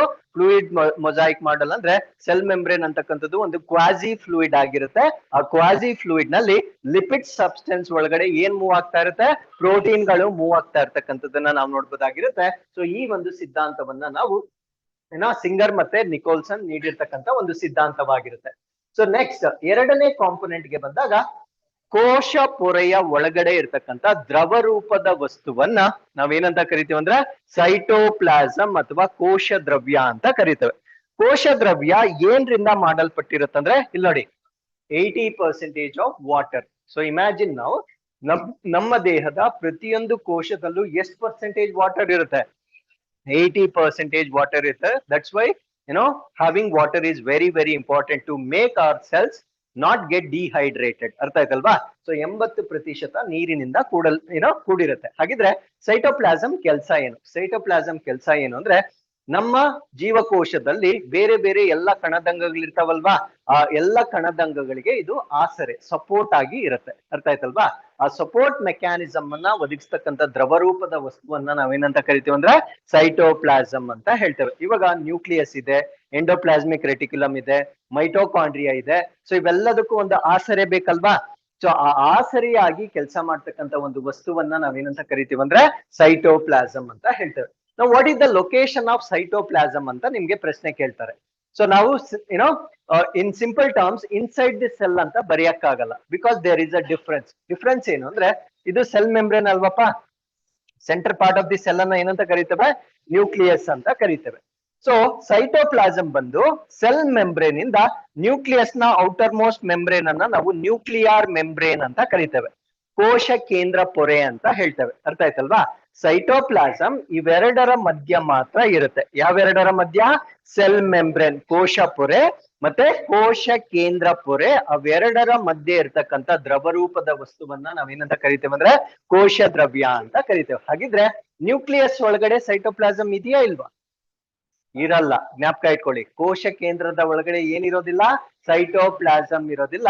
ಕೋಶ ಕೇಂದ್ರದ ಒಳಗಡೆ ಇರ್ತಕ್ಕಂಥ liquid ಅನ್ನ ನಾವು ನ್ಯೂಕ್ಲಿಯೋಪ್ಲಾಸಮ್ ಅಂತ ಹೇಳ್ತೇವೆ. ಏನಂತ ಹೇಳ್ತೇವೆ, ನ್ಯೂಕ್ಲಿಯೋಪ್ಲಾಸಮ್ ಅಥವಾ ಕೋಶ ಕೇಂದ್ರ ದ್ರವ ಅಂತ ಹೇಳ್ತೇವೆ. ಈ ಡಿಫ್ರೆನ್ಸ್ ನಿಮ್ಗೆ ಗೊತ್ತಿರ್ಬೇಕು. ನಾವು tell me the location of cytoplasm. ಎಲ್ಲಿಂದ ಸ್ಟಾರ್ಟ್ ಆಗುತ್ತೆ, ಸೆಲ್ ಮೆಂಬ್ರೇನ್ ಕೋಶ ಪೊರೆಯಿಂದ ಸ್ಟಾರ್ಟ್ ಆಗಿ ಎಲ್ಲಿಗೆ ಎಂಡ್ ಆಗುತ್ತೆ, ನ್ಯೂಕ್ಲಿಯರ್ ಮೆಂಬ್ರೇನ್ಗೆ ಎಂಡ್ ಆಗುತ್ತೆ. ಅದ್ರೊಳಗಡೆಗೆ ಅದು ಹೋಗೋದಿಲ್ಲ. ಅದ್ರ ಒಳಗಡೆ ಇರ್ತಕ್ಕಂಥ ದ್ರವರೂಪದ ವಸ್ತುವನ್ನ ನಾವೇನಂತ ಕರಿತೇವೆ, ನ್ಯೂಕ್ಲಿಯೋಪ್ಲಾಸಮ್ ಅಥವಾ ಕೋಶ ಕೇಂದ್ರ ದ್ರವ ಅಂತ ಕರಿತೇವೆ. ಸೊ ಇಷ್ಟು ಈ ಒಂದು ಸೈಟೋಪ್ಲಾಸಮ್ಗೆ ಸಂಬಂಧಪಟ್ಟಂತೆ ನಮ್ಗೆ ಗೊತ್ತಿರ್ಬೇಕಾಗಿರುತ್ತೆ. ನಾವು there is one more question. ಇವಾಗ ಸೈಟೋಪ್ಲಾಸಮ್ ಇರುತ್ತಲ್ವಾ, ಸೈಟೋಪ್ಲಾಸಮ್ ಒಳಗಡೆ ಎಲ್ಲಾ ಆರ್ಗನಲ್ಸ್ ಸಪೋರ್ಟ್ ಮಾಡುತ್ತೆ ಅಂತ ಹೇಳಿದ್ದೆ. ಸೊ ಸೈಟೋಪ್ಲಾಸಮ್ ಕನ್ಸಿಸ್ಟೆನ್ಸಿ ಫಿಸಿಕಲಿ ಅದು ಏನ್ರಿಂದ ಮಾಡಲ್ಪಟ್ಟಿರುತ್ತೆ, ಫಿಸಿಕಲಿ ಭೌತಿಕವಾಗಿ solid liquid or gas, liquid ಅಲ್ವಾ. ಸೊ ಲಿಕ್ವಿಡ್ ಆಗಿ ಮಾಡಲ್ಪಟ್ಟಿರುತ್ತೆ. ನಾವು if it is a liquid, organelles ಅದ್ರ ಮೇಲೆ ಲಿಕ್ವಿಡ್ ಮೇಲೆ ಇದ್ರೆ ಆರ್ಗನಲ್ಸ್ ಒಂದೇ ಕಡೆ ಇರುತ್ತಾ, ಲಿಕ್ವಿಡ್ ಮೇಲೆ ಅದು ಫ್ಲೋ ಆಗ್ತಾ ಇರುತ್ತೆ, ಮೂವ್ ಆಗ್ತಾ ಇರುತ್ತೆ. ನಾವು tell me, should organelles keep moving always, or should they be at one particular position to perform their function properly? They should be at one particular position to perform their function properly. For example, ನೀವು ಕೂಡ ಒಂದ್ ಕಡೆ ಕುತ್ಕೊಂಡ್ರೆ for a very long time you can read. ದಿನಕ್ಕೊಂದ್ 10 ಕಡೆ ಓಡಾಡಿದ್ರೆ ಓದಕ್ಕಾಗತ್ತಾ, ಆಗಲ್ಲ. ನಿಮ್ function ಏನಾಗ್ತಾ ಇದೆ ಅಲ್ಲಿ, ಡಿಸ್ಟರ್ಬ್ ಆಗುತ್ತೆ. ಅರ್ಥ ಆಯ್ತಲ್ವಾ. ಸೊ ಇಲ್ಲೂ ಕೂಡ ಅಷ್ಟೇ, ಆರ್ಗನಲ್ಸ್ ಅಂತಕ್ಕಂಥದ್ದು ಜೀವಕೋಶದ ಸೈಟೋಪ್ಲಾಸ್ಮಲ್ ಸಪೋರ್ಟ್ ಇರುತ್ತೆ. ಸಪೋರ್ಟ್ ಇದ್ದಾಗ ಅದು ಕಂಪ್ಲೀಟ್ ಆಗಿ ಲಿಕ್ವಿಡ್ ಆಗಿದ್ದಾಗ ಏನಾಗುತ್ತೆ ಅಂದ್ರೆ ಇಟ್ ಕ್ಯಾನ್ ಮೂವ್ ಅರೌಂಡ್. ಅವಾಗ ಅದ್ರ ಫಂಕ್ಷನ್ ಸರಿಯಾಗಿ ಮಾಡಕ್ ಸಾಧ್ಯ ಆಗೋದಿಲ್ಲ. ಅದನ್ನ ಪ್ರಿವೆಂಟ್ ಮಾಡ್ಲಿಕ್ಕೆ ಸೈಟೋಪ್ಲಾಸ್ಮ್ ಅಲ್ಲಿ ಇನ್ನೊಂದು ವಸ್ತುವಿರುತ್ತೆ. ಆ ವಸ್ತುವನ್ನ ನಾವೇನಂತ ಕರಿತೀವಿ ಅಂದ್ರೆ ಸೈಟೋಸ್ಕೆಲಿಟನ್ ಅಂತ ಕರಿತೇವೆ. What we call it as cytoskeleton ಅಂತ ಕರಿತೇವೆ. ಅರ್ಥ ಮಾಡ್ಕೊಳ್ಳಿ, ಸ್ಕೆಲಿಟನ್ ಅಂದ್ರೆ ಏನಪ್ಪಾ? ಅಸ್ಥಿ ಪಂಜರ. ಸೊ ನಮ್ಮ ದೇಹಕ್ಕೆ ಒಂದು ಶೇಪ್ ಅಥವಾ ಆಕಾರ ಬಂದಿದೆ ಅಂದ್ರೆ ನಮ್ಮ ಸ್ಕೆಲಿಟನ್ ಒಂದು ಫ್ರೇಮ್ ವರ್ಕ್ ಇರುತ್ತೆ. ಆ ಫ್ರೇಮ್ ವರ್ಕ್ ಮೇಲೆ ನಮ್ಮ ಮಸಲ್ಸ್ ಎಲ್ಲ ಅಟ್ಯಾಚ್ ಆಗಿರುತ್ತೆ. ಅರ್ಥ ಆಯ್ತಲ್ವಾ? ಸೊ ಅದರ ಮುಖಾಂತರ ಒಂದು ಜೀವಿಗೆ ಒಂದು ನಿರ್ದಿಷ್ಟವಾಗಿರ್ತಕ್ಕಂಥ ಆಕಾರ ಬಂದಿರುತ್ತೆ. ಸೊ ಇಲ್ಲೂ ಕೂಡ ಅಷ್ಟೇ, ಜೀವಕೋಶದ ಒಳಗಡೆ ಸೈಟೋಪ್ಲಾಸಮ್ ಒಳಗಡೆ ಎಲ್ಲ ಕಣದಂಗಗಳು ಒಂದು ನಿರ್ದಿಷ್ಟವಾಗಿರ್ತಕ್ಕಂಥ ಪೊಸಿಷನ್ ಅನ್ನ ಆಕ್ಯುಪೈ ಮಾಡ್ಕೊಳ್ಳಿಕ್ಕೆ ಏನ್ ಸಪೋರ್ಟ್ ಮಾಡುತ್ತಂದ್ರೆ ಸೈಟೋಸ್ಕೆಲಿಟನ್ ಸಪೋರ್ಟ್ ಮಾಡುತ್ತೆ. ಸೈಟೋಸ್ಕೆಲಿಟನ್ ಏನ್ರಿಂದ ಮಾಡಲ್ಪಟ್ಟಿರುತ್ತೆ ಅಂತ ನಿಮ್ಗೆ ಪ್ರಶ್ನೆ ಕೇಳ್ತಾರೆ. ಸೊ ಸೈಟೋಸ್ಕೆಲಿಟನ್ ಏನ್ರಿಂದ ಮಾಡಲ್ಪಟ್ಟಿರುತ್ತೆ? ಪ್ರೋಟೀನ್ ಇಂದ ಮಾಡಲ್ಪಟ್ಟಿರುತ್ತೆ ಅಷ್ಟೇ. ಸೊ ಇದು ಇವಾಗ ಸೈಟೋಪ್ಲಾಸಮ್ ಅನ್ಕೊಂಡ್ರೆ ಸೊ ಅದ್ರೊಳಗಡೆ ಈ ತರ ಮೆಂಬ್ರೇನ್ ತರ ಇರುತ್ತೆ, ಒಂದು ನೆಟ್ವರ್ಕ್ ತರ ಇರುತ್ತೆ. ಅರ್ಥ ಆಯ್ತಲ್ವಾ? ಸೊ ಬರೀ ಲಿಕ್ವಿಡ್ ಆದ್ರೆ so organelles keep moving anywhere. ಅರ್ಥ ಆಯ್ತಲ್ವಾ? ಸೊ ಈ ತರ ನೆಟ್ವರ್ಕ್ ಇದ್ದಾಗ ಏನಾಗುತ್ತೆ ಅಂದ್ರೆ ಆರ್ಗನಲ್ಸ್ ಎಲ್ಲ ಒಂದು ಪರ್ಟಿಕ್ಯುಲರ್ ಪೊಸಿಷನ್ ಗೆ ಫಿಕ್ಸ್ ಆಗ್ತವೆ. ಅವಾಗ they can perform their function properly. So ಈ ಒಂದು ರಚನೆಯನ್ನ ನಾವೇನಂತ ಕರಿತೀವಿ ಅಂದ್ರೆ ಸೈಟೋಸ್ಕೆಲಿಟನ್ ಅಂತ ಕರಿತೇವೆ. Did you all understand? ಸೈಟೋಪ್ಲಾಸಮ್ಗೂ ಸೈಟೋಸ್ಕೆಲಿಟನ್ಗೂ ವ್ಯತ್ಯಾಸ ಗೊತ್ತಾಯ್ತಾ? ಸೊ ಏನೋ ಪ್ರಾಪರ್ ಫಂಕ್ಷನಿಂಗ್ ಗೆ ಸಪೋರ್ಟ್ ಮಾಡ್ತಕ್ಕಂಥದ್ದು ಯಾವುದು? ಸೈಟೋಸ್ಕೆಲಿಟನ್. ಒಂದು ಜೀವಕೋಶಕ್ಕೆ ಸಪೋರ್ಟ್ ಮಾಡ್ತಕ್ಕಂಥದ್ದನ್ನ ನಾವು ನೋಡ್ಬೋದಾಗಿರುತ್ತೆ. ಸೊ ನೆಕ್ಸ್ಟ್ ಆರ್ಗನಲ್ ಬರುತ್ತೆ ಎಂಡೋಪ್ಲಾಸ್ಮಿಕ್ ರೆಟಿಕ್ಯುಲಮ್ ಅಂತ ಬರುತ್ತೆ. ಸೊ ಈ ಒಂದು ಎಂಡೋಪ್ಲಾಸ್ಮಿಕ್ ರೆಟಿಕ್ಯುಲಮ್ ಓಕೆ ಇಲ್ಲಿ ನೋಡಿ. ಸೊ ಎಂಡೋಪ್ಲಾಸ್ಮಿಕ್ ರೆಟಿಕ್ಯುಲಮ್ ಎಲ್ಲಿಂದ ಸ್ಟಾರ್ಟ್ ಆಗ್ತಾ ಇದೆ ನೋಡಿ. ಏನಿದು? ನ್ಯೂಕ್ಲಿಯಸ್, ಕೋಶ ಕೇಂದ್ರ ಅಲ್ವಾ? ಸೊ ಇಲ್ಲಿ ಸ್ಟಾರ್ಟ್ ಆಗ್ತಾ ಇದೆ ನೋಡಿ. ಇಲ್ಲಿಂದ ಸ್ಟಾರ್ಟ್ ಆಗಿ it almost extends till the cell membrane. Almost cell membrane ಅಥವಾ ಕೋಶ ಪೊರೆ ಇರುತ್ತಲ್ವಾ? ಸೊ ಅಲ್ಲಿವರೆಗೂ ಎಕ್ಸ್ಟೆಂಡ್ ಆಗಿರ್ತಕ್ಕಂಥ ಒಂದು ಟ್ಯೂಬ್ ಲೈಕ್ ಸ್ಟ್ರಕ್ಚರ್ ಅನ್ನ ನಾವೇನಂತ ಕರಿತೀವಿ ಅಂದ್ರೆ ಎಂಡೋಪ್ಲಾಸ್ಮಿಕ್ ರೆಟಿಕ್ಯುಲಮ್ ಅಂತ ಕರಿತೇವೆ. ಅರ್ಥ ಆಗ್ತಾ ಇದೆ ಹೇಳ್ತಾ ಇರೋದು? ಈ ಒಂದು ಎಂಡೋಪ್ಲಾಸ್ಮಿಕ್ ರೆಟಿಕ್ಯುಲಮ್ ಅನ್ನ ಸ್ವಲ್ಪ ಇಲ್ಲಿ ಎಕ್ಸ್ಪ್ಯಾಂಡ್ ಮಾಡಿ ಬರ್ದಿದ್ದೇನೆ. ಇದು ಒಂದೇ ತರ ಕಾಣಿಸ್ತಾ ಇದೆ? ಎರಡ್ ಶೇಡ್ಸ್ ಅಲ್ಲಿ ಇದೆಯಾ? ಎರಡ್ ಶೇಡ್ಸ್ ಅಲ್ಲಿ ಇದೆ. ಅರ್ಥ ಆಯ್ತಲ್ವಾ? ಸೊ ಈ ಕಡೆ ಒಂಥರ ಕಾಣಿಸ್ತಾ ಇದೆ, ಈ ಕಡೆಗೆ ಒಂಥರ ಕಾಣಿಸ್ತಾ ಇದೆ. ಈ ಕಡೆ ಇರ್ತಕ್ಕಂಥ ಎಂಡೋಪ್ಲಾಸ್ಮಿಕ್ ರೆಟಿಕ್ಯುಲಮ್ ಮೇಲೆ ಡಾಟ್ಸ್ ಕಾಣಿಸ್ತಾ ಇದೆಯಾ? ಸಣ್ಣ ಸಣ್ಣ ಚುಕ್ಕೆಗಳು ಕಾಣಿಸ್ತಾ ಇದೆ. ಈ ಕಡೆ ಇದೆಯಾ? ಇಲ್ಲ, ಇದು ತುಂಬಾ ಸ್ಮೂತ್ ಆಗಿ ಕಾಣಿಸ್ತಾ ಇದೆ. ಅಲ್ಲಿಗೆ ಎಂಡೋಪ್ಲಾಸ್ಮಿಕ್ ರೆಟಿಕ್ಯುಲಮ್ ಅಲ್ಲಿ ಎಷ್ಟು ಟೈಪ್ಸ್? 2 ಟೈಪ್ಸ್ ಇರುತ್ತೆ. 2 ವಿಧಗಳನ್ನ ನಾವು ನೋಡ್ಬೋದಾಗಿರುತ್ತೆ. ಈ ಡಾಟ್ ಡಾಟ್ ಇರೋದನ್ನ ನಾವು ರಫ್ ಎಂಡೋಪ್ಲಾಸ್ಮಿಕ್ ರೆಟಿಕ್ಯುಲಮ್ ಅಂತ ಕರಿತೇವೆ. ಒರಟು ಎಂಡೋಪ್ಲಾಸ್ಮಿಕ್ ರೆಟಿಕ್ಯುಲಮ್ ಅಂತ ಕರಿತೇವೆ. ಈ ಡಾಟ್ಸ್ ಇಲ್ಲದೆ ಇರೋದನ್ನ ನಾವು ಸ್ಮೂತ್ ಎಂಡೋಪ್ಲಾಸ್ಮಿಕ್ ರೆಟಿಕ್ಯುಲಮ್ ಅಥವಾ ನಯವಾದ ಎಂಡೋಪ್ಲಾಸ್ಮಿಕ್ ರೆಟಿಕ್ಯುಲಮ್ ಅಂತ ಕರಿತೇವೆ. ಯಾಕೆ ಈ difference? Why there is a difference in endoplasmic reticulum? ಹಾಗಿದ್ರೆ ಈ ಸ್ಮಾಲ್ ಡಾಟ್ಸ್ ಇದಾವಲ್ವಾ, ಏನಿದು? ಈ ಸ್ಮಾಲ್ ಡಾಟ್ಸ್ ಇದಾವಲ್ವಾ, ಅದು ಯಾವ ರಚನೆ? ಈ ಸ್ಮಾಲ್ ಡಾಟ್ಸ್ ಅನ್ನ ನಾವೇನಂತ ಕರಿತೀವಿ ಅಂದ್ರೆ ರೈಬೋಸೋಮ್ಸ್ ಅಂತ ಕರಿತೇವೆ. ಏನಂತ ಕರಿತೇವೆ? ರೈಬೋಸೋಮ್ಸ್ ಅಂತ ಕರಿತೇವೆ. ಅರ್ಥ ಮಾಡ್ಕೊಳ್ಳಿ, ರೈಬೋಸೋಮ್ ಕೂಡ ಒನ್ ಆಫ್ ದಿ ಆರ್ಗನಲ್ಸ್ ಆಗಿರುತ್ತೆ. ಅಂದ್ರೆ ಜೀವಕೋಶದ ಒಳಗಡೆ ಇರ್ತಕ್ಕಂಥ ಇನ್ನೊಂದು ಕಣದಂಗವನ್ನ ನಾವೇನಂತ ಕರಿತೀವಿ ಅಂದ್ರೆ ರೈಬೋಸೋಮ್ ಅಂತ ಕರಿತೇವೆ. ರೈಬೋಸೋಮ್ ಹೋಗಿ ಎಲ್ಲಿಗೆ ಅಟ್ಯಾಚ್ ಆಗಿರುತ್ತೆ? ಎಂಡೋಪ್ಲಾಸ್ಮಿಕ್ ರೆಟಿಕ್ಯುಲಮ್ ಮೇಲೆ ಅದು ಡೆಪಾಸಿಟ್ ಆಗಿರುತ್ತೆ. ಎಂಡೋಪ್ಲಾಸ್ಮಿಕ್ ರೆಟಿಕ್ಯುಲಮ್ ಮೇಲೆ ಡೆಪಾಸಿಟ್ ಆಗಿರುವ ಕಾರಣದಿಂದ ಆ ಒಂದು ಎಂಡೋಪ್ಲಾಸ್ಮಿಕ್ ರೆಟಿಕ್ಯುಲಮ್ ಅನ್ನ ನಾವೇನಂತ ಕರಿತೇವೆ? ರಫ್ ಎಂಡೋಪ್ಲಾಸ್ಮಿಕ್ ರೆಟಿಕ್ಯುಲಮ್ ಅಂತ ಕರಿತೇವೆ. ಯಾವ್ದ್ರ ಮೇಲೆ ಡೆಪಾಸಿಟ್ ಆಗಿರಲ್ವೋ ಅದನ್ನ ನಾವೇನಂತ ಕರಿತೇವೆ ಅಂದ್ರೆ ಸ್ಮೂತ್ ಎಂಡೋಪ್ಲಾಸ್ಮಿಕ್ ರೆಟಿಕ್ಯುಲಮ್ ಅಂತ ಕರಿತೇವೆ. ಅಷ್ಟೇ ವ್ಯತ್ಯಾಸ ಅಲ್ವಾ? ಸೊ ರಫ್ಗೂ ಸ್ಮೂತ್ಗೂ ಏನ್ ವ್ಯತ್ಯಾಸ ಅಂತ ನಿಮ್ಗೆ ಎಕ್ಸಾಮ್ ಅಲ್ಲಿ ಪ್ರಶ್ನೆ ಕೇಳಿದ್ರೆ ಏನಿರೋದಿಲ್ಲ, ಸ್ಮೂತ್ ಮೇಲೆ ರೈಬೋಸೋಮ್ಗಳು ಅಂಟಿಕೊಂಡಿರೋದಿಲ್ಲ. ಸೊ ಅದನ್ನ ನಾವೇನಂತ ಕರಿತೀವಿ ಅಂದ್ರೆ ಸ್ಮೂತ್ ಎಂಡೋಪ್ಲಾಸ್ಮಿಕ್ ರೆಟಿಕ್ಯುಲಮ್ ಅಂತ ಕರಿತೇವೆ. ಎಲ್ಲಿ ರೈಬೋಸೋಮ್ಗಳು ಅಟ್ಯಾಚ್ ಆಗಿರ್ತವೆ ಸೊ ಆ ಒಂದು ರೈಬೋಸೋಮ್ ಅನ್ನ ನಾವೇನಂತ ಕರಿತೇವೆ ಅಂದ್ರೆ ರಫ್ ಎಂಡೋಪ್ಲಾಸ್ಮಿಕ್ ರೆಟಿಕ್ಯುಲಮ್ ಅಂತ ಕರಿತೇವೆ. ನಾವು ಟೆಲ್ ಮೀ, ಇವಾಗ ತನ್ನ ರಚನೆಯಲ್ಲಿ ವ್ಯತ್ಯಾಸ ಆದ್ಮೇಲೆ ಫಂಕ್ಷನ್ ಅಲ್ಲೂ ವ್ಯತ್ಯಾಸ ಆಗುತ್ತಾ? ಸೇಮ್ ಫಂಕ್ಷನ್ ಇರುತ್ತಾ? If there is a change in structure, ಇವಾಗ 2 ಸ್ಟ್ರಕ್ಚರ್ ನಾವಿಲ್ಲಿ ನೋಡ್ತಾ ಇದ್ದೇವೆ. ಸೊ 2 ಸ್ಟ್ರಕ್ಚರ್ಗಳು ಚೇಂಜ್ ಆದ್ಮೇಲೆ ಅದ್ರ ಕೆಲಸ ಕೂಡ ಚೇಂಜ್ ಆಗುತ್ತಾ? ಸ್ಟ್ರಕ್ಚರ್ ಚೇಂಜ್ ಆದ್ರೂ ಒಂದೇ ಕೆಲಸ ಮಾಡ್ತಾವ? ಅಫ್ಕೋರ್ಸ್ ಸ್ಟ್ರಕ್ಚರ್ ಚೇಂಜ್ ಆಗಿದೆ ಅಂದ್ರೆ ಡೆಫಿನೆಟ್ಲಿ ಏನ್ ಚೇಂಜ್ ಆಗ್ಲೇಬೇಕು? ಫಂಕ್ಷನ್ ಕೂಡ ಚೇಂಜ್ ಆಗ್ಲೇಬೇಕು, ಇಲ್ದಿದ್ರೆ ಅದು ಸೇಮ್ ಸ್ಟ್ರಕ್ಚರ್ ಅಲ್ಲೇ ಇರ್ತಾ ಇತ್ತು. ಅರ್ಥ ಆಯ್ತಲ್ವಾ? ಸೊ ಅಲ್ಲಿಗೆ ನೀವು ಅರ್ಥ ಮಾಡ್ಕೊಳ್ಬೇಕಾಗಿರ್ತಕ್ಕಂಥ ಪಾಯಿಂಟ್ ಏನು ಅಂದ್ರೆ ಎಂಡೋಪ್ಲಾಸ್ಮಿಕ್ ರೆಟಿಕ್ಯುಲಮ್ ಅಲ್ಲಿ ಇರ್ತಕ್ಕಂಥ 2 ಟೈಪ್ಸ್ ಏನಿದಾವಲ್ವಾ, 2 ಕೂಡ ಬೇರೆ ಬೇರೆ ಫಂಕ್ಷನ್ಸ್ ಅನ್ನ ಮಾಡ್ತಕ್ಕಂಥದ್ದನ್ನ ನಾವು ನೋಡ್ಬೋದಾಗಿರುತ್ತೆ. What is the function of ribosome? Production of proteins. So ribosome ಏನ್ ಮಾಡುತ್ತೆ ಅಂದ್ರೆ ನಮ್ಮ ದೇಹದಲ್ಲಿ ಪ್ರೋಟೀನ್ ಗಳನ್ನ ಉತ್ಪಾದನೆ ಮಾಡ್ಲಿಕ್ಕೆ ಸಹಾಯ ಮಾಡುತ್ತೆ. ಏನನ್ನ ಉತ್ಪಾದನೆ ಮಾಡ್ಲಿಕ್ಕೆ? ಪ್ರೋಟೀನ್ ಗಳನ್ನ ಉತ್ಪಾದನೆ ಮಾಡ್ಲಿಕ್ಕೆ ಇದು ಸಹಾಯ ಮಾಡುತ್ತೆ. ಸೊ ಈ ಪ್ರೋಟೀನ್ಗಳು ಏನ್ ಉತ್ಪಾದನೆ ಆಗಿರುತ್ತಲ್ವಾ, ಸೊ ಅದನ್ನೆಲ್ಲ ಇದೇನ್ ಮಾಡುತ್ತೆ ಅಂದ್ರೆ ಟ್ರಾನ್ಸ್ಪೋರ್ಟೇಶನ್ ಮಾಡುತ್ತೆ. ಪ್ರೋಟೀನ್ಸ್ ಏನ್ ಉತ್ಪಾದನೆ ಆಗಿರುತ್ತೆ ಅದನ್ನೆಲ್ಲ ರಫ್ ಎಂಡೋಪ್ಲಾಸ್ಮಿಕ್ ರೆಟಿಕ್ಯುಲಮ್ ಏನ್ ಮಾಡುತ್ತೆ ಅಂದ್ರೆ ವರ್ಗಾವಣೆ ಮಾಡುತ್ತೆ ಅಥವಾ ಸ್ಟೋರ್ ಮಾಡ್ತಕ್ಕಂಥದ್ದನ್ನ ನಾವು ನೋಡ್ಬೋದಾಗಿರುತ್ತೆ. ಅಲ್ಲಿಗೆ ರಫ್ ಎಂಡೋಪ್ಲಾಸ್ಮಿಕ್ ರೆಟಿಕ್ಯುಲಮ್ ಯಾವ್ದಕ್ ಸಂಬಂಧಪಟ್ಟಿದ್ದು? ಪ್ರೋಟೀನ್ ಗಳಿಗೆ ಸಂಬಂಧಪಟ್ಟಿದ್ದು. ಅರ್ಥ ಆಯ್ತಲ್ವಾ? ಸೊ ಹಾಗಿದ್ರೆ ಸ್ಮೂತ್ ಎಂಡೋಪ್ಲಾಸ್ಮಿಕ್ ರೆಟಿಕ್ಯುಲಮ್ ಯಾವ್ದಕ್ಕೆ ಸಂಬಂಧಪಟ್ಟಿದ್ದು ಅಂದ್ರೆ ಲಿಪಿಡ್ ಗಳಿಗೆ ಸಂಬಂಧಪಟ್ಟಿರ್ತಕ್ಕಂಥ ಒಂದು ಭಾಗವಾಗಿರುತ್ತೆ. ಯಾವ್ದಕ್ಕೆ ಸಂಬಂಧಪಟ್ಟಿದ್ದು? ಲಿಪಿಡ್ ಗಳಿಗೆ ಸಂಬಂಧಪಟ್ಟಿರ್ತಕ್ಕಂಥ ಒಂದು ಭಾಗವಾಗಿರುತ್ತೆ. ಇಲ್ಲಿವರೆಗೂ ಅರ್ಥ ಆಗಿದ್ಯಾ? ಓಕೆ. ಸೊ ಎಂಡೋಪ್ಲಾಸ್ಮಿಕ್ ರೆಟಿಕ್ಯುಲಮ್ ಎಲ್ಲಿಂದ ಸ್ಟಾರ್ಟ್ ಆಗುತ್ತೆ?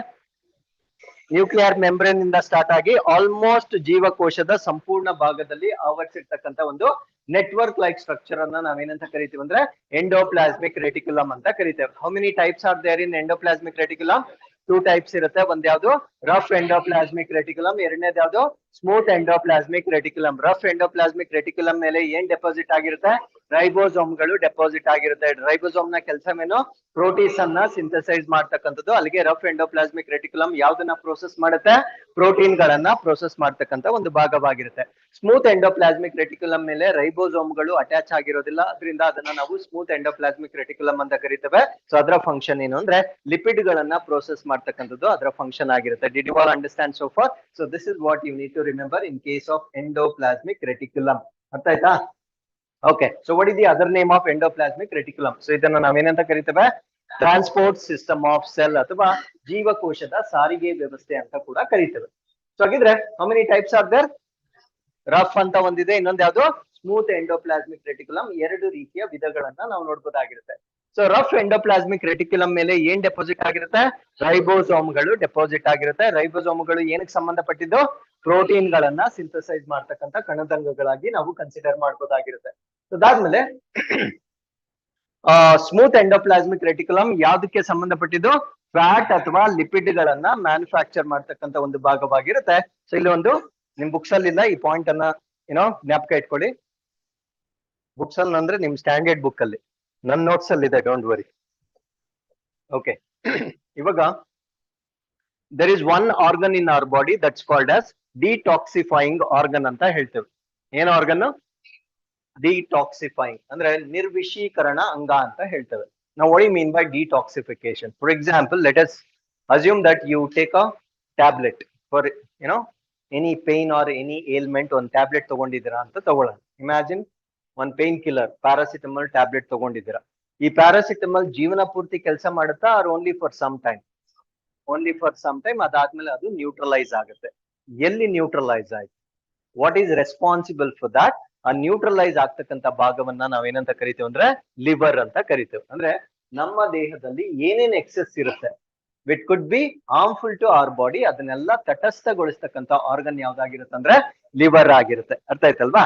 ಸೊ ಈ ಲಿವರ್ಗೆ ಈ ಒಂದು ಶಕ್ತಿ ಎಲ್ಲಿಂದ ಬಂತು ಅಂದ್ರೆ ಡಿಟಾಕ್ಸಿಫಿಕೇಶನ್ ಮಾಡ್ತಕ್ಕಂಥ ಶಕ್ತಿ ಎಲ್ಲಿಂದ ಬಂತು ಅಂದ್ರೆ, ಸೊ ಈ ಒಂದು ಲಿವರ್ ಅಲ್ಲಿ ಇರ್ತಕ್ಕಂಥ ಈ ಒಂದು ಎಂಡೋಪ್ಲಾಸ್ಮಿಕ್ ರೆಟಿಕ್ಯುಲಮ್ ಇರುತ್ತಲ್ವಾ, ಲಿವರ್ ಕೋಶಗಳಲ್ಲಿರ್ತಕ್ಕಂಥ ಈ ಒಂದು ಸ್ಮೂತ್ ಎಂಡೋಪ್ಲಾಸ್ಮಿಕ್ ರೆಟಿಕ್ಯುಲಮ್ ಇರುತ್ತಲ್ವಾ, ಅದು ಏನಕ್ಕೆ ಸಪೋರ್ಟ್ ಮಾಡುತ್ತೆ?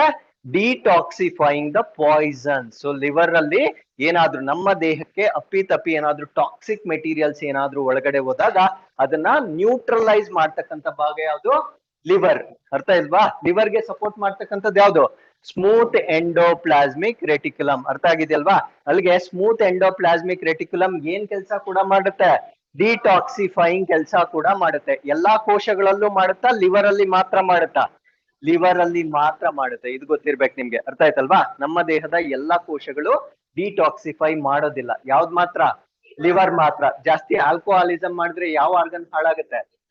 ಯಾಕಂದ್ರೆ ನ್ಯೂಟ್ರಲೈಸ್ ಮಾಡಿ ಮಾಡಿ ಅದೇ ನ್ಯೂಟ್ರಲ್ ಆಗೋಗುತ್ತೆ. ಅರ್ಥ ಆಯ್ತಲ್ವಾ? ಸೊ ಅದರಿಂದ liver is a part of our body which that neutralizes all the toxins that we take in. ಅರ್ಥ ಆಯ್ತಲ್ವಾ? ಆ ಲಿವರ್ ಆ ಕೆಲಸ ಮಾಡ್ಬೇಕಾದ್ರೆ ಅದಕ್ಕೆ ಸಪೋರ್ಟ್ ಮಾಡ್ತಕ್ಕಂಥ ಜೀವಕೋಶದ ಭಾಗ ಯಾವ್ದಾಗಿರುತ್ತೆ ಅಂದ್ರೆ ನಿಮ್ಗೆ ಯಾವ್ದು ಗೊತ್ತಿರ್ಬೇಕು? ನಯವಾದ ಅಥವಾ ಸ್ಮೂತ್ ಎಂಡೋಪ್ಲಾಸ್ಮಿಕ್ ರೆಟಿಕ್ಯುಲಮ್ ಅಂತ ಗೊತ್ತಿರ್ಬೇಕಾಗಿರುತ್ತೆ. ಹಾಗಿದ್ರೆ ಸ್ಮೂತ್ ಎಂಡೋಪ್ಲಾಸ್ಮಿಕ್ ರೆಟಿಕ್ಯುಲಮ್ ಒಂದ್ ಕೆಲ್ಸನ ಎರಡು ಕೆಲ್ಸನ? ಎರಡು ಕೆಲ್ಸ. ಒಂದ್ ಕೆಲ್ಸ ಯಾವ್ದು? ಲಿಪಿಡ್ ಗಳನ್ನ ತಯಾರಿ ಮಾಡ್ತಕ್ಕಂಥದ್ದು. ಎರಡನೇ ಕೆಲ್ಸ ಯಾವ್ದು? ಡಿಟಾಕ್ಸಿಫಿಕೇಶನ್ ಅಥವಾ ನಿರ್ವಿಷೀಕರಣಗೊಳಿಸ್ತಕ್ಕಂಥ ಎರಡನೇ ಕೆಲಸವನ್ನು ಕೂಡ ಈ ಒಂದು ಸ್ಮೂತ್ ಎಂಡೋಪ್ಲಾಸ್ಮಿಕ್ ರೆಟಿಕ್ಯುಲಮ್ ಮಾಡ್ತಕ್ಕಂಥದ್ದನ್ನ ನಾವು ನೋಡ್ಬೋದಾಗಿರುತ್ತೆ. Did you all understand so far? So which is the detoxifying organ of our body? Liver. So liver ಅನ್ನ ನಾವು ಡಿಟಾಕ್ಸಿಫೈಯಿಂಗ್ ಆರ್ಗನ್ ಅಂತ ಹೇಳ್ತೇವೆ. ಅಂಗ ಅಂತ ಕೇಳಿದ್ರೆ ಲಿವರ್ ಅಂತ ಬರಿಬೇಕು. ಆರ್ಗನಲ್ ಯಾವ್ದು ಅಂತ ಕೇಳಿದ್ರೆ ಏನ್ ಬರಿಬೇಕು? ಸ್ಮೂತ್ ಎಂಡೋಪ್ಲಾಸ್ಮಿಕ್ ರೆಟಿಕ್ಯುಲಮ್ ಅಂತ ಬರಿಬೇಕು. So there is a difference. Organ ಅಂದ್ರೇನೆ ಬೇರೆನೆ, ಆರ್ಗನಲ್ ಅಂದ್ರೇನೆ ಬೇರೆನೆ. ಆರ್ಗನಲ್ ಅಂದ್ರೆ ಜೀವಕೋಶದ ಒಳಗಡೆ ಇರ್ತಕ್ಕಂಥ ಭಾಗಗಳು, ಅದನ್ನ ಕಣದಂಗಗಳು ಅಂತ ಹೇಳ್ತೇವೆ ಕನ್ನಡದಲ್ಲಿ. ಸೊ ಇಂಗ್ಲಿಷ್ ನಲ್ಲಿ ಆರ್ಗನಲ್ಸ್ ಅಂತ ಹೇಳ್ತೇವೆ. ಆರ್ಗನ್ ಅಂತ ಕೇಳಿದಾಗ ಏನ್ ಬರಿಬೇಕು? ಲಿವರ್ ಅಂತ ಬರಿಬೇಕು. ಆರ್ಗನಲ್ ಅಂತ ಕೇಳಿದಾಗ ಏನ್ ಬರಿಬೇಕು? ಸ್ಮೂತ್ ಎಂಡೋಪ್ಲಾಸ್ಮಿಕ್ ರೆಟಿಕ್ಯುಲಮ್ ಅಂತ ಬರಿಬೇಕಾಗಿರುತ್ತೆ. ಸೊ ಇಷ್ಟು ಎಂಡೋಪ್ಲಾಸ್ಮಿಕ್ ರೆಟಿಕ್ಯುಲಮ್ ಬಗ್ಗೆ ನಮ್ಗೆ ಗೊತ್ತಿರಬೇಕಾಗಿರುತ್ತೆ. So there is one more concept which that you need to remember. So ಇದನ್ನ ನಾವೇನಂತ ಕರಿತೀವಿ ಅಂದ್ರೆ ಮೆಂಬ್ರೇನ್ ಬಯೋಜೆನೆಸಿಸ್ ಅಂತ ಕರಿತೇವೆ. ಏನಂತ ಕರಿತೇವೆ? ಮೆಂಬ್ರೇನ್ ಬಯೋಜೆನೆಸಿಸ್ ಅಂತ ಕರಿತೇವೆ. ಹಾಗಿದ್ರೆ ಸೆಲ್ ಅಂದ ಕೂಡಲೇ ನಮ್ಗೆ ಜ್ಞಾಪಕ ಬರ್ತಕ್ಕಂಥ ಮೆಂಬ್ರೇನ್ ಯಾವುದು? ಸೆಲ್ ಅಂದ ಕೂಡಲೇ ನಮ್ಗೆ ಜ್ಞಾಪಕ ಬರ್ಬೇಕಾಗಿರ್ತಕ್ಕಂಥ ಮೆಂಬ್ರೇನ್ ಯಾವುದು? Cell membrane. ಸೆಲ್ ಮೆಂಬ್ರೇನ್ ಏನ್ರಿಂದ ಮಾಡಲ್ಪಟ್ಟಿರುತ್ತೆ ಅಂತ ಹೇಳ್ದೆ? ಮೇಜರ್ಲಿ ಪ್ರೋಟೀನ್ಸ್ ಮತ್ತೆ ಲಿಪಿಡ್ಸ್ ಇಂದ ಮಾಡಲ್ಪಟ್ಟಿರುತ್ತೆ. ಕಾರ್ಬೋಹೈಡ್ರೇಟ್ಸ್ ಕೂಡ ಅದಕ್ಕೆ ಸ್ವಲ್ಪ ಸಪೋರ್ಟ್ ಮಾಡುತ್ತೆ. ಅರ್ಥ ಆಯ್ತಲ್ವಾ? ಬಟ್ ಇದನ್ನ ಉತ್ಪತ್ತಿ ಮಾಡ್ತಕ್ಕಂತ ಒಂದು ಪ್ರೋಸೆಸ್ ಅನ್ನ ನಾವೇನಂತ ಕರಿತೇವೆ ಅಂದ್ರೆ ಮೆಂಬ್ರೇನ್ ಬಯೋಜೆನೆಸಿಸ್ ಅಂತ ಕರಿತೇವೆ. ಹಾಗಿದ್ರೆ ಜೀವಕೋಶ ಪೊರೆ ಬೆಳೀತಕ್ಕಂತ ಅಥವಾ ಉತ್ಪತ್ತಿ ಆಗ್ತಕ್ಕಂತ ಒಂದು ಪ್ರಕ್ರಿಯೆಯನ್ನ ನಾವೇನಂತ ಕರಿತೇವೆ? ಮೆಂಬ್ರೇನ್ ಬಯೋಜೆನೆಸಿಸ್ ಅಂತ ಕರಿತೇವೆ. ಸೊ ಈ ಒಂದು ಪ್ರೋಸೆಸ್ ಅನ್ನ ಅಥವಾ ಪ್ಲಾಸ್ಮಾ ಮೆಂಬ್ರೇನ್ ಉತ್ಪತ್ತಿ ಆಗೋದನ್ನ ನಾವು ಮೆಂಬ್ರೇನ್ ಬಯೋಜೆನೆಸಿಸ್ ಅಂತ ಕರಿತೇವೆ. ಸೊ ಈ ಮೆಂಬ್ರೇನ್ ಬಯೋಜೆನೆಸಿಸ್ ಆಗ್ಬೇಕಾದ್ರೆ ಏನ್ ಉತ್ಪತ್ತಿ ಆಗ್ಬೇಕು? ಲಿಪಿಡ್ಗಳು ಮತ್ತೆ ಪ್ರೋಟೀನ್ಗಳು ಉತ್ಪತ್ತಿ ಆಗ್ಬೇಕು. ಇವಾಗ ಕನೆಕ್ಟ್ ಮಾಡಿ. ಲಿಪಿಡ್ ಪ್ರೋಟೀನ್ ಎಲ್ಲಿ ಉತ್ಪತ್ತಿ ಆಗುತ್ತೆ? ಇಷ್ಟೊತ್ತು ಡಿಸ್ಕಸ್ ಮಾಡಿದ್ನಲ್ವಾ? ಲಿಪಿಡ್ ಪ್ರೋಟೀನ್ ಎಲ್ಲಿ ಉತ್ಪತ್ತಿ ಆಗುತ್ತೆ? ಎಂಡೋಪ್ಲಾಸ್ಮಿಕ್ ರೆಟಿಕ್ಯುಲಮ್ ಮೇಲೆ ಉತ್ಪತ್ತಿ ಆಗುತ್ತಲ್ವಾ? ಅಲ್ಲಿಗೆ ಒಂದು ಜೀವಕೋಶದಲ್ಲಿ ಸೆಲ್ ಮೆಂಬ್ರೇನ್ ಬೆಳಿಬೇಕಾದ್ರೆ ಯಾವ ಆರ್ಗನಲ್ ಸಪೋರ್ಟ್ ಮಾಡ್ಬೇಕು? ಎಂಡೋಪ್ಲಾಸ್ಮಿಕ್ ರೆಟಿಕ್ಯುಲಮ್ ಅಷ್ಟೇ. So you need to remember by logic, not by practising or memorising everything. So basically ನಮ್ಗೆ ಸೆಲ್ ಮೆಂಬ್ರೇನ್ ಏನ್ರಿಂದ ಮಾಡಲ್ಪಟ್ಟಿರುತ್ತೆ ಅಂತ ಗೊತ್ತು. ಯಾವುದು? ಪ್ರೋಟೀನ್ ಮತ್ತೆ ಲಿಪಿಡ್ ಗಳಿಂದ ಮೇಜರ್ ಆಗಿ ಮಾಡಲ್ಪಟ್ಟಿದೆ. ಪ್ರೋಟೀನ್ ಮತ್ತೆ ಲಿಪಿಡ್ ಎಲ್ಲಿ ಉತ್ಪತ್ತಿ ಆಗುತ್ತೆ? ಎಂಡೋಪ್ಲಾಸ್ಮಿಕ್ ರೆಟಿಕ್ಯುಲಮ್ ಮೇಲೆ ಉತ್ಪತ್ತಿ ಆಗುತ್ತೆ. ಅಲ್ಲಿಗೆ ಮೆಂಬ್ರೇನ್ ಬಯೋಜೆನಿಸಿಸ್ ಆಗ್ಬೇಕಾದ್ರೆ ಯಾವ ಆರ್ಗನಲ್ ಸಪೋರ್ಟ್ ಮಾಡಬೇಕು? ಎಂಡೋಪ್ಲಾಸ್ಮಿಕ್ ರೆಟಿಕ್ಯುಲಮ್ ಸಪೋರ್ಟ್ ಮಾಡಬೇಕು. ಸೊ ಅದರಿಂದ ನಮ್ಮ ಒಂದು ಜೀವಕೋಶ ಪೊರೆ ಉತ್ಪತ್ತಿ ಆಗ್ತಕ್ಕಂಥದ್ದನ್ನ ನಾವಿಲ್ಲಿ ಗಮನಿಸಬಹುದಾಗಿರುತ್ತೆ. Did you all understand so far? So endoplasmic reticulum ಎಷ್ಟು ಟೈಪ್ಸ್ ಇರುತ್ತೆ? 2 ಟೈಪ್ಸ್ ಇರುತ್ತೆ. ಒಂದ್ ಯಾವುದು? Rough endoplasmic, smooth endoplasmic reticulum. ಎರಡಕ್ಕೂ ಇರುವ ಮೇಜರ್ ಡಿಫರೆನ್ಸ್ ಏನು? ರೈಬೋಸೋಮ್. ಸೊ ಒಂದ್ರಲ್ಲಿ ರೈಬೋಸೋಮ್ ಅಟ್ಯಾಚ್ ಆಗಿರುತ್ತೆ, ಇನ್ನೊಂದ್ರಲ್ಲಿ ರೈಬೋಸೋಮ್ ಅಟ್ಯಾಚ್ ಆಗಿರೋದಿಲ್ಲ. ರೈಬೋಸೋಮ್ ಅಟ್ಯಾಚ್ ಆಗಿರ್ತಕ್ಕಂಥ ಎಂಡೋಪ್ಲಾಸ್ಮಿಕ್ ರೆಟಿಕ್ಯುಲಮ್ ಯಾವ ಫುಡ್ ಕಾಂಪೊನೆಂಟ್ ಗೆ ರಿಲೇಟೆಡ್ ಇರುತ್ತೆ? ಪ್ರೋಟೀನ್ಸ್ ಗೆ ರಿಲೇಟೆಡ್ ಇರುತ್ತೆ. ರೈಬೋಸೋಮ್ ಇಲ್ಲದೆ ಇರ್ತಕ್ಕಂಥದ್ದು ಲಿಪಿಡ್ಸ್ ಗೆ ರಿಲೇಟೆಡ್ ಇರುತ್ತೆ. ಸ್ಮೂತ್ ಎಂಡೋಪ್ಲಾಸ್ಮಿಕ್ ರೆಟಿಕ್ಯುಲಮ್ ಗೆ 2 ಫಂಕ್ಷನ್ ಇರುತ್ತೆ. ಒಂದು ಫಂಕ್ಷನ್ ಬಂದು ಲಿಪಿಡ್ ಗಳನ್ನ ಮ್ಯಾನುಫ್ಯಾಕ್ಚರ್ ಮಾಡ್ತಕ್ಕಂಥದ್ದು, ಎರಡನೇ ಫಂಕ್ಷನ್ ಬಂದು ಡಿಟಾಕ್ಸಿಫಿಕೇಶನ್ ಮಾಡ್ತಕ್ಕಂಥದ್ದು. ಯಾವ ಆರ್ಗನ್ ನಲ್ಲಿ?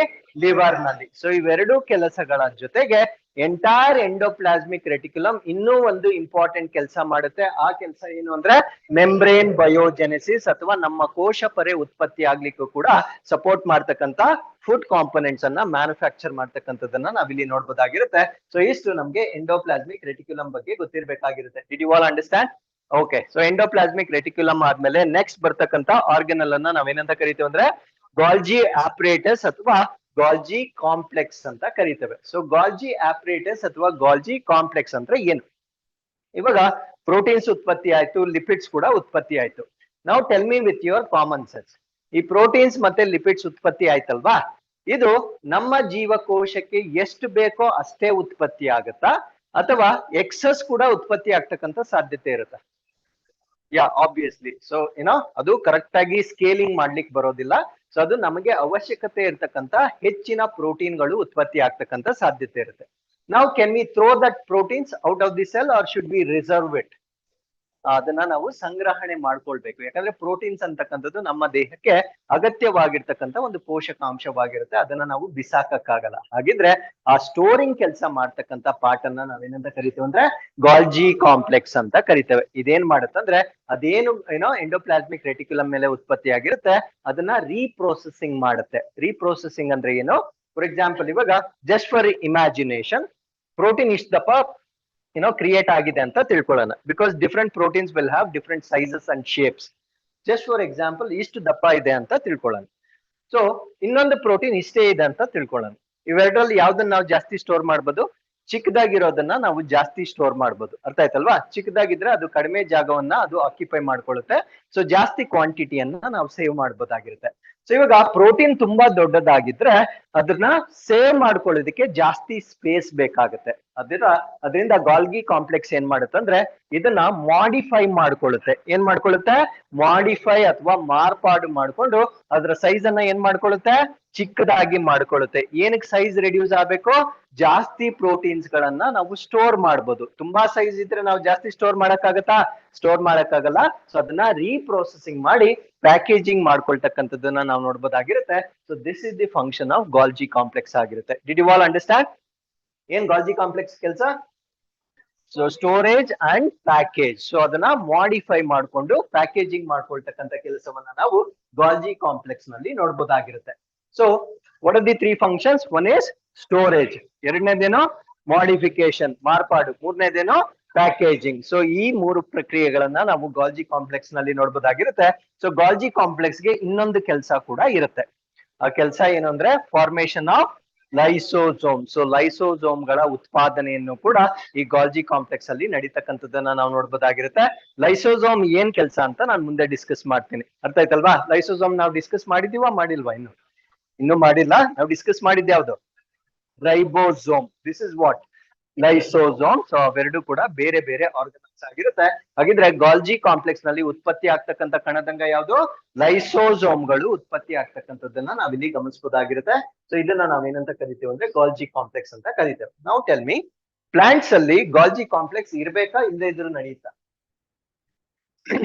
Okay, what is the function of Golgi complex? So understand by logic. ಸುಮ್ನೆ ಇದೆಯಾ ಇಲ್ವಾ ಅಂತ ಹೇಳೋದಲ್ಲ. You need to come up with the justification. What is the function of Golgi complex? Storage. ಅಲ್ವಾ? ಪ್ರೋಟೀನ್ ಗಳಾಗ್ಲಿ ಅಥವಾ ಜೀವಕೋಶದಲ್ಲಿ ಉತ್ಪತ್ತಿ ಆಗ್ತಕ್ಕಂಥ ವಸ್ತುಗಳನ್ನ ಮಾಡಿಫೈ ಮಾಡಿ ಅದು ಸ್ಟೋರ್ ಮಾಡ್ಕೊಳುತ್ತೆ. ಹಾಗಿದ್ರೆ ಸಸ್ಯದಲ್ಲಿ ಸ್ಟೋರೇಜ್ ಮಾಡ್ಲಿಕ್ಕೆ ಏನಾದ್ರೂ ಸ್ಪೆಷಲ್ ಆರ್ಗನಲ್ ಇದೆಯಾ ಇಲ್ವಾ? ಓಕೆ, ಸೊ ಸಸ್ಯ ಜೀವಕೋಶವನ್ನ ನೋಡಿದೀರಾ? ಅದು ಯೂಶಲಿ ರೆಕ್ಟಾಂಗಲ್ ಇರುತ್ತೆ. ಪ್ರಾಣಿ ಜೀವಕೋಶ ಯಾವಾಗ್ಲೂ ಯಾವ ಶೇಪ್ ಅಲ್ಲಿ ಇರುತ್ತೆ? ಸರ್ಕ್ಯುಲರ್ ಆಗಿರುತ್ತೆ. ಸಸ್ಯ ಜೀವಕೋಶ ಇಟ್ ಇಸ್ ಆಲ್ಮೋಸ್ಟ್ ರೆಕ್ಟಾಂಗಲ್. ಸಸ್ಯ ಜೀವಕೋಶದ ಮಧ್ಯಭಾಗದಲ್ಲಿ ವ್ಯಾಕ್ಯೂಲ್ ಅಂತ ಒಂದು ಪ್ರದೇಶ ಇರುತ್ತೆ. ಏನಂತ? ವ್ಯಾಕ್ಯೂಲ್ ಅಂತ ಒಂದು ಪ್ರದೇಶ ಇರುತ್ತೆ. ಈ ವ್ಯಾಕ್ಯೂಲ್ ಕೆಲಸ ಏನು ಅಂದ್ರೆ ಸಸ್ಯದಲ್ಲಿ ಉತ್ಪತ್ತಿ ಆಗ್ತಕ್ಕಂಥ ಎಲ್ಲ ಆಹಾರ ಎಲ್ಲಿ ಸ್ಟೋರ್ ಆಗಿರುತ್ತೆ? ವ್ಯಾಕ್ಯೂಲ್ ಅಲ್ಲಿ ಸ್ಟೋರ್ ಆಗಿರುತ್ತೆ. ಇವಾಗ ಕನೆಕ್ಟ್ ಮಾಡ್ಕೊಳ್ಳಿ. ಗಾಲ್ಜಿ ಕಾಂಪ್ಲೆಕ್ಸ್ ಕೆಲಸ ಏನಾಗಿತ್ತು? ಸ್ಟೋರ್ ಮಾಡ್ತಕ್ಕಂಥದ್ದು ಕೆಲಸ ಆಗಿತ್ತು ಅಲ್ವಾ? ಸಸ್ಯದಲ್ಲಿ ಸ್ಟೋರ್ ಮಾಡ್ಕೊಳ್ಳೋದಿಕ್ಕೆ ಬೇರೆ ಒಂದು ಫೆಸಿಲಿಟಿ ಇದೆಯಲ್ವಾ? ಆ ಬೇರೆ ಫೆಸಿಲಿಟಿ ಯಾವುದು? ವ್ಯಾಕ್ಯೂಲ್ ಇರುತ್ತೆ. ಅಲ್ಲಿಗೆ ಗಾಲ್ಜಿ ಕಾಂಪ್ಲೆಕ್ಸ್ ಸಸ್ಯಕ್ಕೆ ಅವಶ್ಯಕತೆ ಇದೆಯಾ ಇಲ್ವಾ? ಇಲ್ಲ. This is how you need to understand. ಅರ್ಥ ಆಯ್ತಲ್ವಾ? ಸಸ್ಯಗಳಲ್ಲಿ ವ್ಯಾಕ್ಯೂಲ್ ಇರುತ್ತೆ. ವ್ಯಾಕ್ಯೂಲ್ ಅಲ್ಲಿ ತಾನು ಉತ್ಪತ್ತಿ ಮಾಡಿರ್ತಕ್ಕಂಥ ವ್ಯಾಕ್ಯೂಲ್ ಅಥವಾ ವೆಸಿಕಲ್ಸ್ ಅಂತ ಕೂಡ ಹೇಳ್ಬೋದಾಗಿರುತ್ತೆ. ತಾನು ಉತ್ಪತ್ತಿ ಮಾಡಿರ್ತಕ್ಕಂಥ ಎಲ್ಲ ಪದಾರ್ಥಗಳು ಇಲ್ಲಿ ಸ್ಟೋರ್ ಆಗ್ತಕ್ಕಂಥದ್ದನ್ನ ನಾವು ನೋಡ್ಬೋದಾಗಿರುತ್ತೆ. ಸೊ ಅದರಿಂದ ಸಸ್ಯ ಜೀವಕೋಶದಲ್ಲಿ ಯಾವುದರ ಅವಶ್ಯಕತೆ ಇರೋದಿಲ್ಲ? ಗಾಲ್ಜಿ ಕಾಂಪ್ಲೆಕ್ಸ್ ನ ಅವಶ್ಯಕತೆ ಇರೋದಿಲ್ಲ. ಗೊತ್ತಾಯ್ತಾ ಲಾಜಿಕ್ ನಿಮ್ಗೆ? ಯಾಕೆ ಅದರ ಅವಶ್ಯಕತೆ ಇಲ್ಲ ಅಂದ್ರೆ ಅದರ ಕೆಲಸ ಮಾಡ್ತಕ್ಕಂತ ಬೇರೊಂದು ಭಾಗವನ್ನ ನಾವು ಸಸ್ಯ ಜೀವಕೋಶದಲ್ಲಿ ನೋಡ್ಬೋದಾಗಿರುತ್ತೆ. ಸೊ ಅದರಿಂದ ಗಾಲ್ಜಿ ಕಾಂಪ್ಲೆಕ್ಸ್ ಅಂತಕ್ಕಂಥದ್ದು ಸಸ್ಯದಲ್ಲಿ ಅವಶ್ಯಕತೆ ಇರೋದಿಲ್ಲ. ಸೊ ಆ ಒಂದು ಕಾರಣದಿಂದ ಸಸ್ಯ ಜೀವಕೋಶವನ್ನ ನಾವೇನಂತ ಕರಿತೀವಿ ಅಂದ್ರೆ ಡೈಟಿಯೋಸೋಮ್ ಅಂತ ಹೇಳ್ತೇವೆ. ಸೊ ಡೈಟಿಯೋಸೋಮ್ ಅಂದ್ರೆ Golgi body in plants is not well developed. ಅರ್ಥ ಆಯ್ತಲ್ವಾ? ಅದು ಆಬ್ಸೆಂಟ್ ಆಗಿರೋದಿಲ್ಲ, ಸಂಪೂರ್ಣವಾಗಿ ಅದು ಇಲ್ಲದೆ ಇರೋದಿಲ್ಲ, ಬಟ್ ಅದು ಸಂಪೂರ್ಣವಾಗಿ ಅಭಿವೃದ್ಧಿ ಹೊಂದಿರುವುದಿಲ್ಲ. ಆ ರೀತಿಯ ಗಾಲ್ಜಿ ಕಾಂಪ್ಲೆಕ್ಸ್ ಅನ್ನ ನಾವೇನಂತ ಕರಿತೇವೆ ಅಂದ್ರೆ ಡೈಟೋಸೋಮ್ ಅಂತ ಕರಿತೇವೆ. ಅರ್ಥ ಆಗಿದೆಯಾ ಎಲ್ವರ್ಗೂ? ಅಲ್ಲಿಗೆ ಗಾಲ್ಜಿ ಕಾಂಪ್ಲೆಕ್ಸ್ ಕಂಪ್ಲೀಟ್ ಆಗಿ ಡೆವಲಪ್ ಆಗಿರುತ್ತಾ ಆಗಿರಲ್ವಾ? ಸಸ್ಯ ಜೀವಕೋಶದಲ್ಲಿ ಆಗಿರಲ್ಲ. ಕಾರಣ ಏನು ಅಂದ್ರೆ ಸಸ್ಯ ಜೀವಕೋಶದಲ್ಲಿ ಏನಿರುತ್ತೆ? ವೆಸಿಕಲ್ಸ್ ಅಥವಾ ವ್ಯಾಕ್ಯೂಲ್ಸ್ ಇರ್ತವೆ.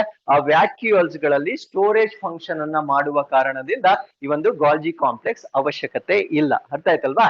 ಸೊ ಇನ್ನೊಂದು reason with common sense that you need to understand.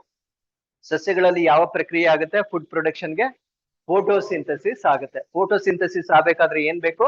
Sunlight ಬೇಕೇ ಬೇಕು. Sunlight throughout the year ಇರುತ್ತಾ? ಒನ್ ಪರ್ಟಿಕ್ಯುಲರ್ ಸೀಸನ್ ಅಲ್ಲಿ ಮಾತ್ರ ಇರುತ್ತೆ. ಒನ್ ಪರ್ಟಿಕ್ಯುಲರ್ ಸೀಸನ್ ಅಲ್ಲಿ ನಾವು ಹೆಚ್ಚಾಗಿ ಸನ್ಲೈಟ್ ಅನ್ನ ನೋಡ್ಬೋದಾಗಿರುತ್ತೆ.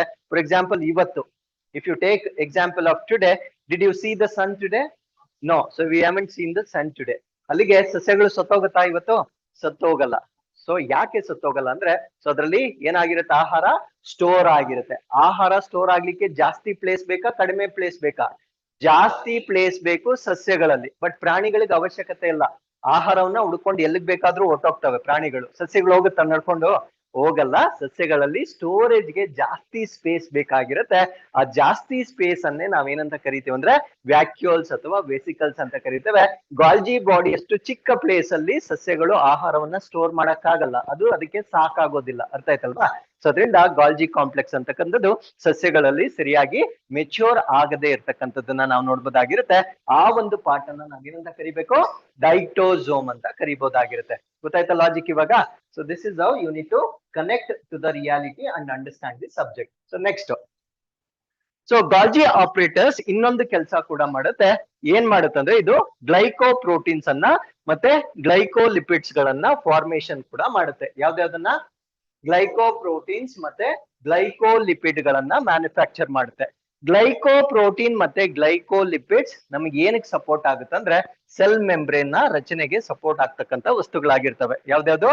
ಗ್ಲೈಕೋಪ್ರೋಟೀನ್ ಮತ್ತೆ ಗ್ಲೈಕೋಲಿಪಿಡ್ ಗಳು ಯಾವ್ದಕ್ ಸಪೋರ್ಟ್ ಆಗುತ್ತೆ? ಸೆಲ್ ಮೆಂಬ್ರೇನ್ಸ್ ರಚನೆಗೆ ಸಪೋರ್ಟ್ ಆಗಿರುತ್ತೆ. ಸೊ ಇಲ್ಲಿ ಓವರ್ಲ್ಯಾಪಿಂಗ್ ಫಂಕ್ಷನ್ ಇರುತ್ತೆ, ನೀವು ಅರ್ಥ ಮಾಡ್ಕೊಳ್ಬೇಕು. ಗಾಲ್ಜಿ ಕಾಂಪ್ಲೆಕ್ಸ್ ಯಾವ ಆರ್ಗನಲ್ ಸಪೋರ್ಟ್ ಮಾಡ್ತಾ ಇದೆ ಹೇಳಿ? ಗಾಲ್ಜಿ ಕಾಂಪ್ಲೆಕ್ಸ್ ಜೀವಕೋಶದ ಒಳಗಡೆ ಇರ್ತಕ್ಕಂಥ ಯಾವ ಕಣದಂಗಕ್ಕೆ ಸಪೋರ್ಟ್ ಮಾಡ್ತಾ ಇದೆ? ಎಂಡೋಪ್ಲಾಸ್ಮಿಕ್ ರೆಟಿಕ್ಯುಲಮ್ ಅಲ್ವಾ? ಅದು ಉತ್ಪತ್ತಿ ಮಾಡ್ತಕ್ಕಂಥ ವಸ್ತುಗಳನ್ನೆಲ್ಲ ಮಾಡಿಫೈ ಮಾಡಿ ಪ್ಯಾಕಿಂಗ್ ಮಾಡ್ಕೊಳ್ತಾ ಇದೆ. ಅಲ್ಲಿ ಉತ್ಪತ್ತಿ ಆಗ್ತಕ್ಕಂಥ ವಸ್ತುಗಳು ಯಾವ್ದು? ಪ್ರೋಟೀನ್ಸ್ ಮತ್ತೆ ಲಿಪಿಡ್ಸ್ ಅಲ್ವಾ? ಪ್ರೋಟೀನ್ಸ್ ಮತ್ತೆ ಲಿಪಿಡ್ಸ್ ಎಲ್ಲಿರುತ್ತೆ? ಸೆಲ್ ಮೆಂಬ್ರೇನ್ ಫಾರ್ಮೇಶನ್ಗೆ ಅದು ಬೇಕಾಗುತ್ತೆ. ಆ ಪ್ರೋಟೀನ್ಸ್ ಮತ್ತೆ ಲಿಪಿಡ್ಸ್ ಏನಾಗಿ ಕನ್ವರ್ಟ್ ಆಯ್ತು? ಗ್ಲೈಕೋಪ್ರೋಟೀನ್ ಗ್ಲೈಕೋಲಿಪಿಡ್ ಆಗಿ ಕನ್ವರ್ಟ್ ಆಯ್ತು ಅಷ್ಟೇ. ಅರ್ಥ ಆಯ್ತಲ್ವಾ? So there is nothing new here. ಅಲ್ಲಿರ್ತಕ್ಕಂಥ ವಸ್ತುಗಳನ್ನ ಅದು ಸ್ವಲ್ಪ ಮಾರ್ಪಾಡ್ ಮಾಡ್ಕೊಂಡಿದೆ. ಈ ಮಾರ್ಪಾಡಾಗಿರೋ ವಸ್ತುಗಳು ಏನಕ್ಕೆ ಯೂಸ್ ಆಗುತ್ತೆ? ಸೆಲ್ ಮೆಂಬ್ರೇನ್ ಡೆವಲಪ್ ಆಗ್ಲಿಕ್ಕೆ ಯೂಸ್ ಆಗ್ತಕ್ಕಂಥದ್ದನ್ನ ನಾವು ನೋಡ್ಬೋದಾಗಿರುತ್ತೆ. There is one more very important function.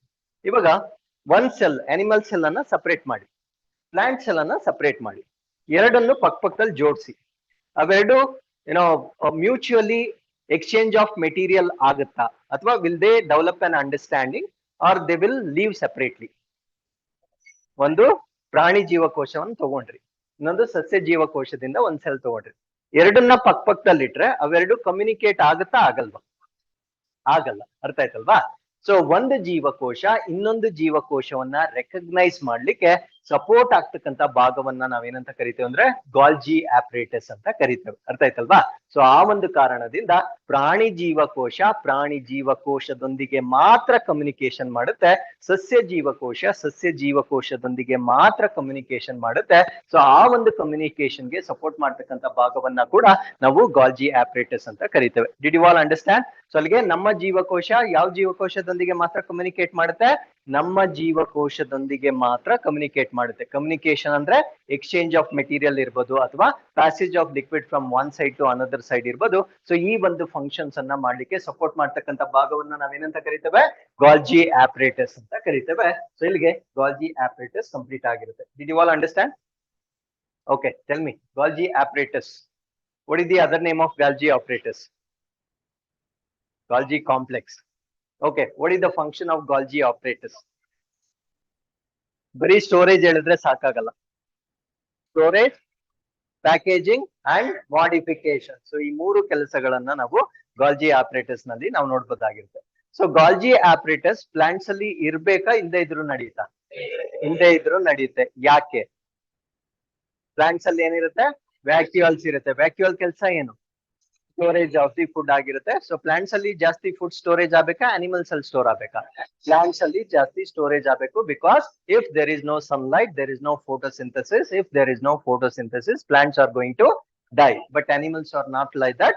So if they are not getting food, they move from one place to another place. Biryani ತಿನ್ನಕ್ ಹೊಸಕೋಟೆಗೆ ಹೋಗ್ತಾರಂತೆ 4 ಗಂಟೆಗಿತ್ತು. ಹೋಗಿದ್ರಾ? ಹೋಗಿದ್ರಾ? ಶಿವಾಜಿನಗರ್ಗೆ ಹೋಗಿದ್ರಾ? ಓಕೆ, ಓಕೆ, ಎಲ್ಲಾದ್ರೂ ಹೋಗ್ತಿರಲ್ಲ. We have the provision of going anywhere in search of food, but plants do not have that facility. So that's why they do not have the Golgi complex. Okay, so next ಯಾವ್ದಪ್ಪ? Lysosome. ಇಲ್ಲಿ ನೋಡಿ, lies lies ಅಂದ್ರೆ ಏನು English ನಲ್ಲಿ? Lies ಅಂದ್ರೆ break. ಏನ್ lies ಅಂದ್ರೆ? Break. So ಯಾವ ಜೀವಕೋಶಗಳು ಲೈಸ್ ಅಥವಾ ಬ್ರೇಕ್ ಮಾಡ್ಲಿಕ್ಕೆ ಸಹಾಯ ಮಾಡುತ್ತೆ, ಆ ಒಂದು ಆರ್ಗನಲ್ಸ್ ಅನ್ನ ನಾವೇನಂತ ಕರಿತೇವೆ? ಲೈಸೋಸೋಮ್ಸ್ ಅಂತ ಕರಿತೇವೆ. ನಾವು what is the meaning of this? ಇವಾಗ ಒಂದು ಜೀವಕೋಶ ನಮ್ಮ ದೇಹದಲ್ಲಿ ಉತ್ಪತ್ತಿ ಆಗಿದೆ ಅಂದ್ರೆ ಅದು ನಾವು ಜೀವಂತವಾಗಿರೋವರೆಗೂ ಅದು ನಮ್ಮ ಜೊತೆ ಬದುಕೇ ಇರುತ್ತಾ, ಅಥವಾ ಆಫ್ಟರ್ ಸಮ್ ಟೈಮ್ ಅದು ಸತ್ತೋಗಿ ಹೊಸ ಜೀವಕೋಶಗಳು ಹುಟ್ತಾ ಇರುತ್ತಾ? ಓಕೆ, ಇವಾಗ RBC ಅಂತಾನೆ ತಗೊಳ್ಳೋಣ. ಒಂದು ಕೆಂಪು ರಕ್ತ ಕಣ ನನ್ನ ದೇಹದಲ್ಲಿ ಉತ್ಪತ್ತಿಯಾಗಿದೆ ಅಂದ್ರೆ ಅದು ಜೀವನ ಪರ್ಯಂತ ಬದುಕಿರುತ್ತಾ, ಅಥವಾ ಅದಕ್ಕೆ ನಿರ್ದಿಷ್ಟವಾಗಿರ್ತಕ್ಕಂಥ ಒಂದು ಲೈಫ್ ಸ್ಪ್ಯಾನ್ ಇರುತ್ತಾ? ಒಂದು ನಿರ್ದಿಷ್ಟವಾಗಿರ್ತಕ್ಕಂಥ ಲೈಫ್ ಸ್ಪ್ಯಾನ್ ಇರುತ್ತೆ. ಅದು ವೇರಿಯೇಷನ್ಸ್ ಆಗುತ್ತೆ. ಅಂದ್ರೆ ಎಲ್ಲಾ ಜೀವಕೋಶಗಳ ಲೈಫ್ ಸ್ಪ್ಯಾನ್ ಒಂದೇ ತರ ಇರೋದಿಲ್ಲ. ಅದರ ಫಂಕ್ಷನ್ ನ ಆಧಾರದ ಮೇಲೆ ತನ್ನ ಜೀವಿತಾವಧಿ ಚೇಂಜ್ ಆಗ್ತಾ ಇರುತ್ತೆ. ಫಾರ್ ಎಕ್ಸಾಂಪಲ್ RBC ಅಂತ ತಗೊಂಡಾಗ 120 ಡೇಸ್ ಮ್ಯಾಕ್ಸಿಮಮ್, ಅದಾದ್ಮೇಲೆ ಅದು ಬದುಕೋದಿಲ್ಲ, ಸತ್ತೋಗುತ್ತೆ. ಅರ್ಥ ಆಯ್ತಲ್ವಾ? ಸೊ ಈ ಒಂದು ಸತ್ತೋಗ್ಬೇಕಾದ್ರೆ ಅದು ನೇಣಾಕೊಳಕ್ಕಾಗಲ್ಲ. Okay, it can not commit suicide. ಆ ಒಂದು ಸೂಸೈಡ್ ಮಾಡ್ತಕ್ಕಂಥ ಜೀವಕೋಶದ ಭಾಗವನ್ನ ನಾವೇನಂತ ಕರಿತೇವೆ? ಲೈಸೋಸೋಮ್ ಅಂತ ಕರಿತೇವೆ. ಸೊ ಲೈಸೋಸೋಮ್ ಹೇಗೆ ಈ ಕೆಲಸ ಮಾಡುತ್ತೆ? ಯಾಕಂದ್ರೆ ಅದ್ರಲ್ಲಿ ಏನಾದ್ರೂ ಸಮ್ ಮೆಕ್ಯಾನಿಸಮ್ ಇರ್ಬೇಕಲ್ವಾ? ಸುಮ್ನೆನೆ ಜೀವಕೋಶವನ್ನ ಸಾಯಿಸಕ್ ಆಗೋದಿಲ್ಲ. ಸೊ ಯಾವಾಗ ಜೀವಕೋಶ ಓಲ್ಡ್ ಅಂಡ್ ಡಿಸ್ಫಂಕ್ಟ್ ಆಗುತ್ತೆ ಅಂದ್ರೆ ಅದು ಹಳೆಯದಾಗಿ ನಿಷ್ಕ್ರಿಯೆಗೊಳ್ಳುತ್ತೆ, ಅವಾಗ ನ್ಯೂಕ್ಲಿಯಸ್ ಒಂದು ಕಮಾಂಡ್ ಕೊಡುತ್ತೆ. ಅಂದ್ರೆ this cell is not performing any function, so you can release the enzymes ಅಂತ ಹೇಳುತ್ತೆ. ಆ ಎನ್ಸೈಮ್ಸ್ ಅನ್ನ ನಾವೇನಂತ ಕರಿತೀವಿ ಅಂದ್ರೆ ಹೈಡ್ರೋಲೈಟಿಕ್ ಎನ್ಸೈಮ್ಸ್ ಅಂತ ಕರಿತೇವೆ. ಏನಂತ ಕರಿತೇವೆ? ಹೈಡ್ರೋಲೈಟಿಕ್ ಎನ್ಸೈಮ್ಸ್ ಅಂತ ಕರಿತೇವೆ. ಈ ಹೈಡ್ರೋಲೈಟಿಕ್ ಎನ್ಸೈಮ್ಗಳು ಯಾವ್ದ್ರಲ್ಲಿರುತ್ತೆ? ಲೈಸೋಸೋಮ್ ಅಲ್ಲಿ ಇರುತ್ತೆ. ಯಾವಾಗ ಜೀವಕೋಶ ನಿಷ್ಕ್ರಿಯೆಗೊಳ್ಳುತ್ತೆ, ಲೈಸೋಸೋಮ್ ತನ್ನ ಒಳಗಡೆ ಇರ್ತಕ್ಕಂಥ ಹೈಡ್ರೋಲೈಟಿಕ್ ಎನ್ಸೈಮ್ಸ್ ಗಳನ್ನ ರಿಲೀಸ್ ಮಾಡುತ್ತೆ. ಯಾವಾಗ ಈ ಹೈಡ್ರೋಲೈಟಿಕ್ ಎನ್ಸೈಮ್ ರಿಲೀಸ್ ಆಗುತ್ತೆ, ಜೀವಕೋಶ ಅಲ್ಲಿಗೆ ಸತ್ತೋಗುತ್ತೆ. ಜೀವಕೋಶ ಸತ್ತೋಗೋದರ ಜೊತೆಗೆ ಲೈಸೋಸೋಮ್ ಕೂಡ ಸತ್ತೋಗುತ್ತೆ. ಅದು ಗೊತ್ತಿರೋದಿಲ್ಲ, ನಾನು ಬೇರೆಯವ್ರನ್ನ ಸಾಯಿಸ್ತಾ ಇದ್ದೀನಿ ಅಂತ ಅನ್ಕೊಂಡಿರುತ್ತೆ. ಅದು ಕೂಡ ಜೀವಕೋಶದ ಒಳಗಡೆನೆ ಇರುತ್ತಲ್ವಾ, ಅದು ಕೂಡ ಸತ್ತೋಗುತ್ತೆ. ಅದಕ್ಕೆ ಲೈಸೋಸೋಮ್ ಅನ್ನ ನಾವೇನಂತ ಕರಿತೇವೆ? Suicide bag of the cell ಅಂತ ಕರಿತೇವೆ. ಅಂದ್ರೆ ಜೀವಕೋಶದ ಆತ್ಮಹತ್ಯೆ ಸಂಚಿ ಅಂತ ಕರಿತೇವೆ. ಬಿಕಾಸ್ ತಾನು ಸಾಯೋದಕ್ಕೆ ಯಾರ್ ಕಾರಣ? ಲೈಸೋಸೋಮೇ ಕಾರಣ. ಅದು ಬಿಡುಗಡೆ ಮಾಡಿರ್ತಕ್ಕಂಥ ಹೈಡ್ರೋಲೈಟಿಕ್ ಎನ್ಸೈಮ್ಸ್ ಗಳ ಕಾರಣದಿಂದ ಅದು ಕೂಡ ಸತ್ತೋಗುತ್ತೆ. ಅದರಿಂದ ಲೈಸೋಸೋಮ್ ಅನ್ನ ನಾವು suicide bag of the cell ಅಂತ ಹೇಳ್ತೇವೆ. ಸೊ ಲೈಸೋಸೋಮ್ಗೆ ಎರಡು ಫಂಕ್ಷನ್ ಇರುತ್ತೆ. ಫಸ್ಟ್ ಫಂಕ್ಷನ್ ಆಲ್ರೆಡಿ ನಿಮ್ಗೆ ಗೊತ್ತಾಯ್ತಲ್ವಾ? ಏನ್ ಫಸ್ಟ್ ಫಂಕ್ಷನ್? ಓಲ್ಡ್ ಮತ್ತೆ ಡಿಸ್ಫಂಕ್ಟ್ ಆಗಿರ್ತಕ್ಕಂಥ ಸೆಲ್ಸ್ ಅನ್ನ ಸಾಯಿಸೋದು. ಎರಡನೇ ಫಂಕ್ಷನ್ ಏನು ಅಂದ್ರೆ ವೇಸ್ಟ್ ಪ್ರಾಡಕ್ಟ್ ಉತ್ಪತ್ತಿ ಆಗುತ್ತೆ. ಇವಾಗ ಪ್ರೋಟೀನ್ ಮ್ಯಾನುಫ್ಯಾಕ್ಚರಿಂಗ್ ಆಗುತ್ತೆ ಸೆಲ್ ಅಲ್ಲಿ, ಲಿಪಿಡ್ ಮ್ಯಾನುಫ್ಯಾಕ್ಚರಿಂಗ್ ಆಗುತ್ತೆ ಸೆಲ್ ಅಲ್ಲಿ. ಸೊ ಯಾವುದೇ ಒಂದು ಇಂಡಸ್ಟ್ರಿಯಲ್ಲಿ ಒಂದು ಪ್ರಾಡಕ್ಟ್ ಅನ್ನ ಉತ್ಪಾದನೆ ಮಾಡಿದಾಗ ಬರೀ ಯೂಸ್ಫುಲ್ ಪ್ರಾಡಕ್ಟೇ ಬರುತ್ತಾ, ವೇಸ್ಟ್ ಕೂಡ ಬರುತ್ತಾ? ಸೇಮ್ ಥಿಂಗ್ ನಮ್ಮ ಸೆಲ್ ಅಲ್ಲಿ ಕೂಡ ಆಗುತ್ತೆ. ಬರೀ ಪ್ರೋಟೀನ್ ಅಂದ್ರೆ ಯೂಸ್ಫುಲ್ ಪ್ರಾಡಕ್ಟ್ ಮಾತ್ರ ಅಲ್ಲ, ವೇಸ್ಟ್ ಪ್ರಾಡಕ್ಟ್ ಕೂಡ ಉತ್ಪತ್ತಿ ಆಗುತ್ತೆ. ಆ ವೇಸ್ಟ್ ಪ್ರಾಡಕ್ಟ್ ಹಂಗೆ ಡೆಪಾಸಿಟ್ ಆದ್ರೆ ಅದು ಟಾಕ್ಸಿಕ್ ಆಗಿ ಸೆಲ್ ನಮ್ಗೆ ಕಾಯಿಲೆ ಬರ್ತಕ್ಕಂತ ಒಂದು ಸಾಧ್ಯತೆ ಇರುತ್ತೆ. ಅದನ್ನು ಕೂಡ ಡೈಜೆಸ್ಟ್ ಮಾಡ್ಲಿಕ್ಕೆ ಏನ್ ಸಪೋರ್ಟ್ ಮಾಡುತ್ತೆ? ಲೈಸೋಸೋಮ್ ಸಪೋರ್ಟ್ ಮಾಡುತ್ತೆ. ಅಂದ್ರೆ ನಮ್ಮ ದೇಹದ ಜೀವಕೋಶಗಳ ಒಳಗಡೆ ಇರ್ತಕ್ಕಂತ ಏನೋ ವೇಸ್ಟ್ ಪ್ರಾಡಕ್ಟ್ಸ್ ಅದನ್ನು ಕೂಡ ಡೈಜೆಸ್ಟ್ ಮಾಡ್ತಕ್ಕಂಥ ಫಂಕ್ಷನ್ ಏನ್ ಮಾಡುತ್ತೆ? ಲೈಸೋಸೋಮ್ ಮಾಡ್ತಕ್ಕಂಥದ್ದನ್ನ ನಾವು ನೋಡ್ಬೋದಾಗಿರುತ್ತೆ. Did you all understand? So ಲೈಸೋಸೋಮ್ಗೆ ಎಷ್ಟು ಫಂಕ್ಷನ್ ಏನಿರುತ್ತೆ? ಎರಡು ಫಂಕ್ಷನ್ ಇರುತ್ತೆ. ಒಂದು ಕಿಲ್ಲಿಂಗ್ ದ ಸೆಲ್, ಇನ್ನೊಂದು ವೇಸ್ಟ್ ಡಿಸ್ಪೋಸಲ್ ಮೆಕ್ಯಾನಿಸಮ್ ಅಂತ ಹೇಳ್ತೇವೆ. ಜೀವಕೋಶದಲ್ಲಿರ್ತಕ್ಕಂಥ ತ್ಯಾಜ್ಯ ವಸ್ತುಗಳನ್ನ ಜೀರ್ಣ ಮಾಡ್ತಕ್ಕಂಥ ಕೆಲಸ ಕೂಡ ಸೊ ಲೈಸೋಸೋಮ್ ಇಂದ ಮಾಡ್ತಕ್ಕಂಥದ್ದನ್ನ ನಾವಿಲ್ಲಿ ನೋಡ್ಬೋದಾಗಿರುತ್ತೆ. ಸೊ ಈ ಒಂದು ಕಿಣ್ವಗಳನ್ನ ನಾವೇನಂತ ಕರಿತೇವೆ? ಡೈಜೆಸ್ಟಿವ್ ಎನ್ಸೈಮ್ಸ್ ಅಥವಾ ಹೈಡ್ರೋಲೈಟಿಕ್ ಎನ್ಸೈಮ್ಸ್ ಅಂತ ಕರಿತೇವೆ. ಈ ಕಿಣ್ವಗಳು ಉತ್ಪತ್ತಿ ಆಗೋದು ಎಲ್ಲಿ ನೋಡಿ? ಎಲ್ಲಿ ಉತ್ಪತ್ತಿ ಆಗುತ್ತೆ? ರಫ್ ಎಂಡೋಪ್ಲಾಸ್ಮಿಕ್ ರೆಟಿಕ್ಯುಲಮ್ ಅಲ್ಲಿ ಉತ್ಪತ್ತಿಯಾಗಿ ಎಲ್ಲಿ ಸ್ಟೋರ್ ಆಗಿರುತ್ತೆ? ಲೈಸೋಸೋಮ್ ಅಲ್ಲಿ ಸ್ಟೋರ್ ಆಗಿರುತ್ತೆ. ಸೊ ಲೈಸೋಸೋಮ್ ಯಾವಾಗ ಸೆಲ್ ಡಿಸ್ಫಂಕ್ಟ್ ಆಗುತ್ತೆ ಅವಾಗ ರಿಲೀಸ್ ಮಾಡ್ತಕ್ಕಂಥದ್ದನ್ನ ನಾವು ನೋಡ್ಬೋದಾಗಿರುತ್ತೆ. ಹಾಗಿದ್ರೆ ಹೈಡ್ರೋಲೈಟಿಕ್ ಎನ್ಸೈಮ್ಸ್ ಅಲ್ಲಿ ಇರ್ತಕ್ಕಂಥ ಕಿಣ್ವಗಳು ಯಾವ್ದ್ಯಾವ್ದು ಅಂತ ನಿಮ್ಗೆ ಪ್ರಶ್ನೆ ಕೇಳ್ತಾರೆ. ಸೊ ಮೊದಲ ಕಿಣ್ವವನ್ನ ನಾವೇನಂತ ಕರಿತೇವೆ? ಲೈಪೇಸಸ್ ಅಂತ ಕರಿತೇವೆ. ನೋಡಿ ಹೆಸರಲ್ಲೇ ಇದೆ, ಇದು ಲಿಪಿಡ್ಸ್ ನೆಲ್ಲ ಡೈಜೆಸ್ಟ್ ಮಾಡುತ್ತೆ. ಲೈಫ್ ಅಂದ್ರೆ ಏನು? ಲಿಪಿಡ್. ಅದಾದ್ಮೇಲೆ ಏನಿರುತ್ತೆ? ಪ್ರೋಟಿಯೇಸಸ್. ಪ್ರೋಟಿಯೇಸಸ್ ಏನನ್ನ ಡೈಜೆಸ್ಟ್ ಮಾಡುತ್ತೆ? ಪ್ರೋಟೀನ್ಸ್ ಎಲ್ಲ ಅದು ಡಿಸ್ಟ್ರಾಯ್ ಮಾಡುತ್ತೆ. ಮೂರನೇದು ಯಾವ್ದು? ಕಾರ್ಬೋಹೈಡ್ರೇಟ್ಸ್. ಸೊ ಅಲ್ಲಿಗೆ ಎಲ್ಲ ಮುಗೀತಲ್ವಾ? ಪ್ರೋಟೀನ್ಸ್ ನಿರ್ನಾಮ ಆಯ್ತು, ಕಾರ್ಬೋಹೈಡ್ರೇಟ್ಸ್ ಮುಗೀತು, ಲಿಪಿಡ್ಸ್ ಮುಗೀತು, ಅದ್ರ ಜೊತೆಗೆ ಸೆಲ್ ಕೂಡ ಮುಗೀತು. ಅರ್ಥ ಆಯ್ತಲ್ವಾ? ಸೆಲ್ ಕೂಡ ಸತ್ತೋಗುತ್ತೆ. ಸೊ ಆ ಒಂದು ಕಾರಣದಿಂದ ಇದನ್ನ ನಾವೇನಂತ ಕರಿತೇವೆ ಅಂದ್ರೆ suicide bag of the cell ಅಂತ ಕರಿತೇವೆ. ಸೊ ಇಷ್ಟು ನಮ್ಗೆ ಲೈಸೋಸೋಮ್ ಬಗ್ಗೆ ಗೊತ್ತಿರ್ಬೇಕಾಗಿರುತ್ತೆ. ಸೊ ಲೈಸೋಸೋಮ್ ಅಲ್ಲಿ ಯಾವ ಎನ್ಸೈಮ್ಸ್ ಇರುತ್ತೆ? ಹೈಡ್ರೋಲೈಟಿಕ್ ಎನ್ಸೈಮ್ಸ್ ಇರುತ್ತೆ. ಹೈಡ್ರೋಲೈಟಿಕ್ ಎನ್ಸೈಮ್ಸ್ ಉತ್ಪತ್ತಿ ಆಗೋದಲ್ಲಿ ರಫ್ ಎಂಡೋಪ್ಲಾಸ್ಮಿಕ್ ರೆಟಿಕಲಮ್ ಅಲ್ಲಿ ಉತ್ಪತ್ತಿ ಆಗುತ್ತೆ. ಲೈಸೋಸೋಮ್ಗೆ ಒಂದು ಫಂಕ್ಷನ್, ಎರಡು ಫಂಕ್ಷನ್. ಫಸ್ಟ್ ಫಂಕ್ಷನ್ ಯಾವುದು?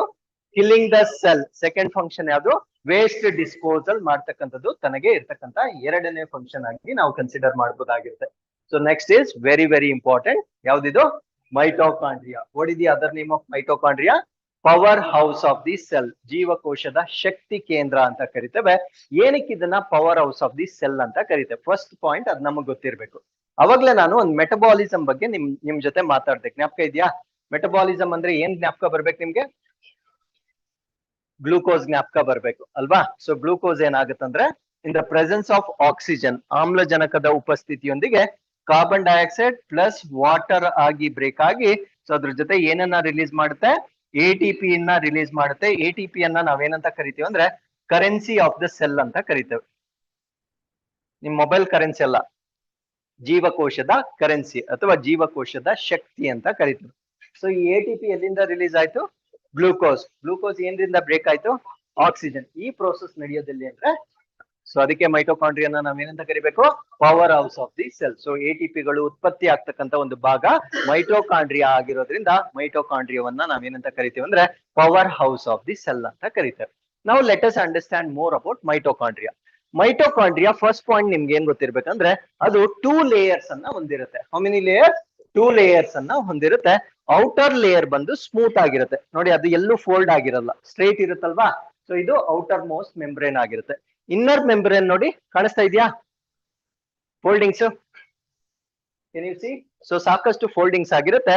ಈ ಫೋಲ್ಡಿಂಗ್ಸ್ ಅನ್ನ ನಾವೇನಂತ ಕರಿತೀವಿ ಅಂದ್ರೆ ಕ್ರಿಸ್ಟೆ ಅಂತ ಕರಿತೇವೆ. So the inner membrane of mitochondrion ಅನ್ನ ನಾವೇನಂತ ಕರಿಬೇಕು?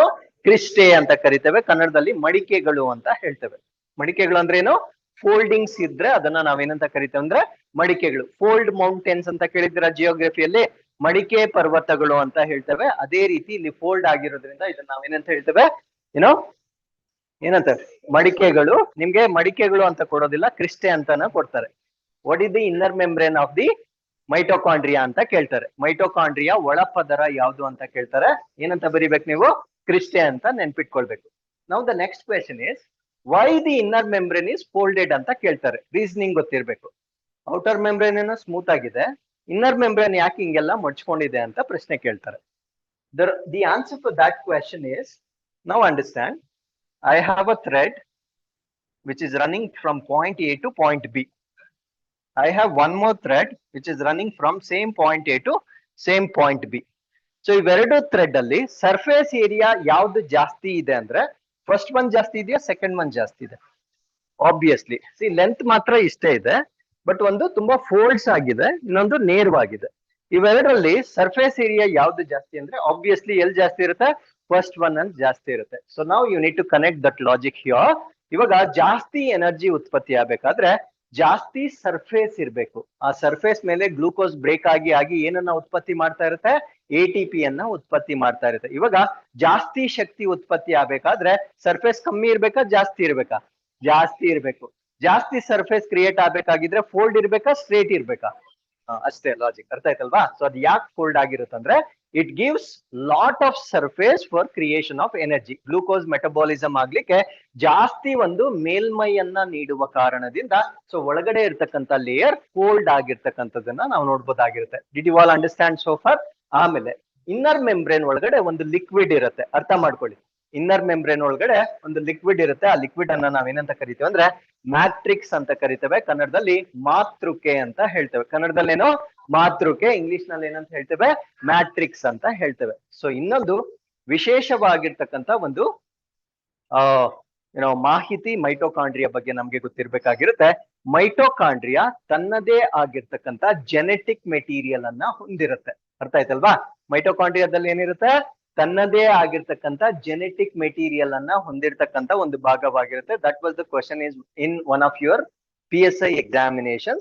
ಜೀವಕೋಶದಲ್ಲಿ ನ್ಯೂಕ್ಲಿಯಸ್ ಅನ್ನ ಹೊರತುಪಡಿಸಿ DNA ಇನ್ಯಾವ ಭಾಗದಲ್ಲಿ ಇರುತ್ತೆ ಅಂತ ಪ್ರಶ್ನೆ ಕೇಳಿದ್ರು. ಸೊ ಎಲ್ಲಿರುತ್ತೆ? ಮೈಟೋಕಾಂಡ್ರಿಯಾ ತನ್ನದೇ ಆಗಿರ್ತಕ್ಕಂಥ DNA ನ ಹೊಂದಿರತಕ್ಕಂತ ಒಂದು ವಸ್ತುವಾಗಿರುತ್ತೆ. ಅರ್ಥ ಆಯ್ತಲ್ವಾ? ಸೊ ಇಷ್ಟು ಮಾಹಿತಿ ನಮ್ಗೆ ಯಾವ್ದ್ರ ಬಗ್ಗೆ ಗೊತ್ತಿರ್ಬೇಕಾಗಿರುತ್ತೆ? ಮೈಟೋಕಾಂಡ್ರಿಯಾ ಬಗ್ಗೆ ಗೊತ್ತಿರ್ಬೇಕಾಗಿರುತ್ತೆ. So here we completed mitochondria. Now tell me with your common sense, mitochondria plant cell ಅಲ್ಲಿ ಜಾಸ್ತಿ ಇರ್ಬೇಕಾ, ಆನಿಮಲ್ ಸೆಲ್ ಅಲ್ಲಿ ಜಾಸ್ತಿ ಇರ್ಬೇಕಾ?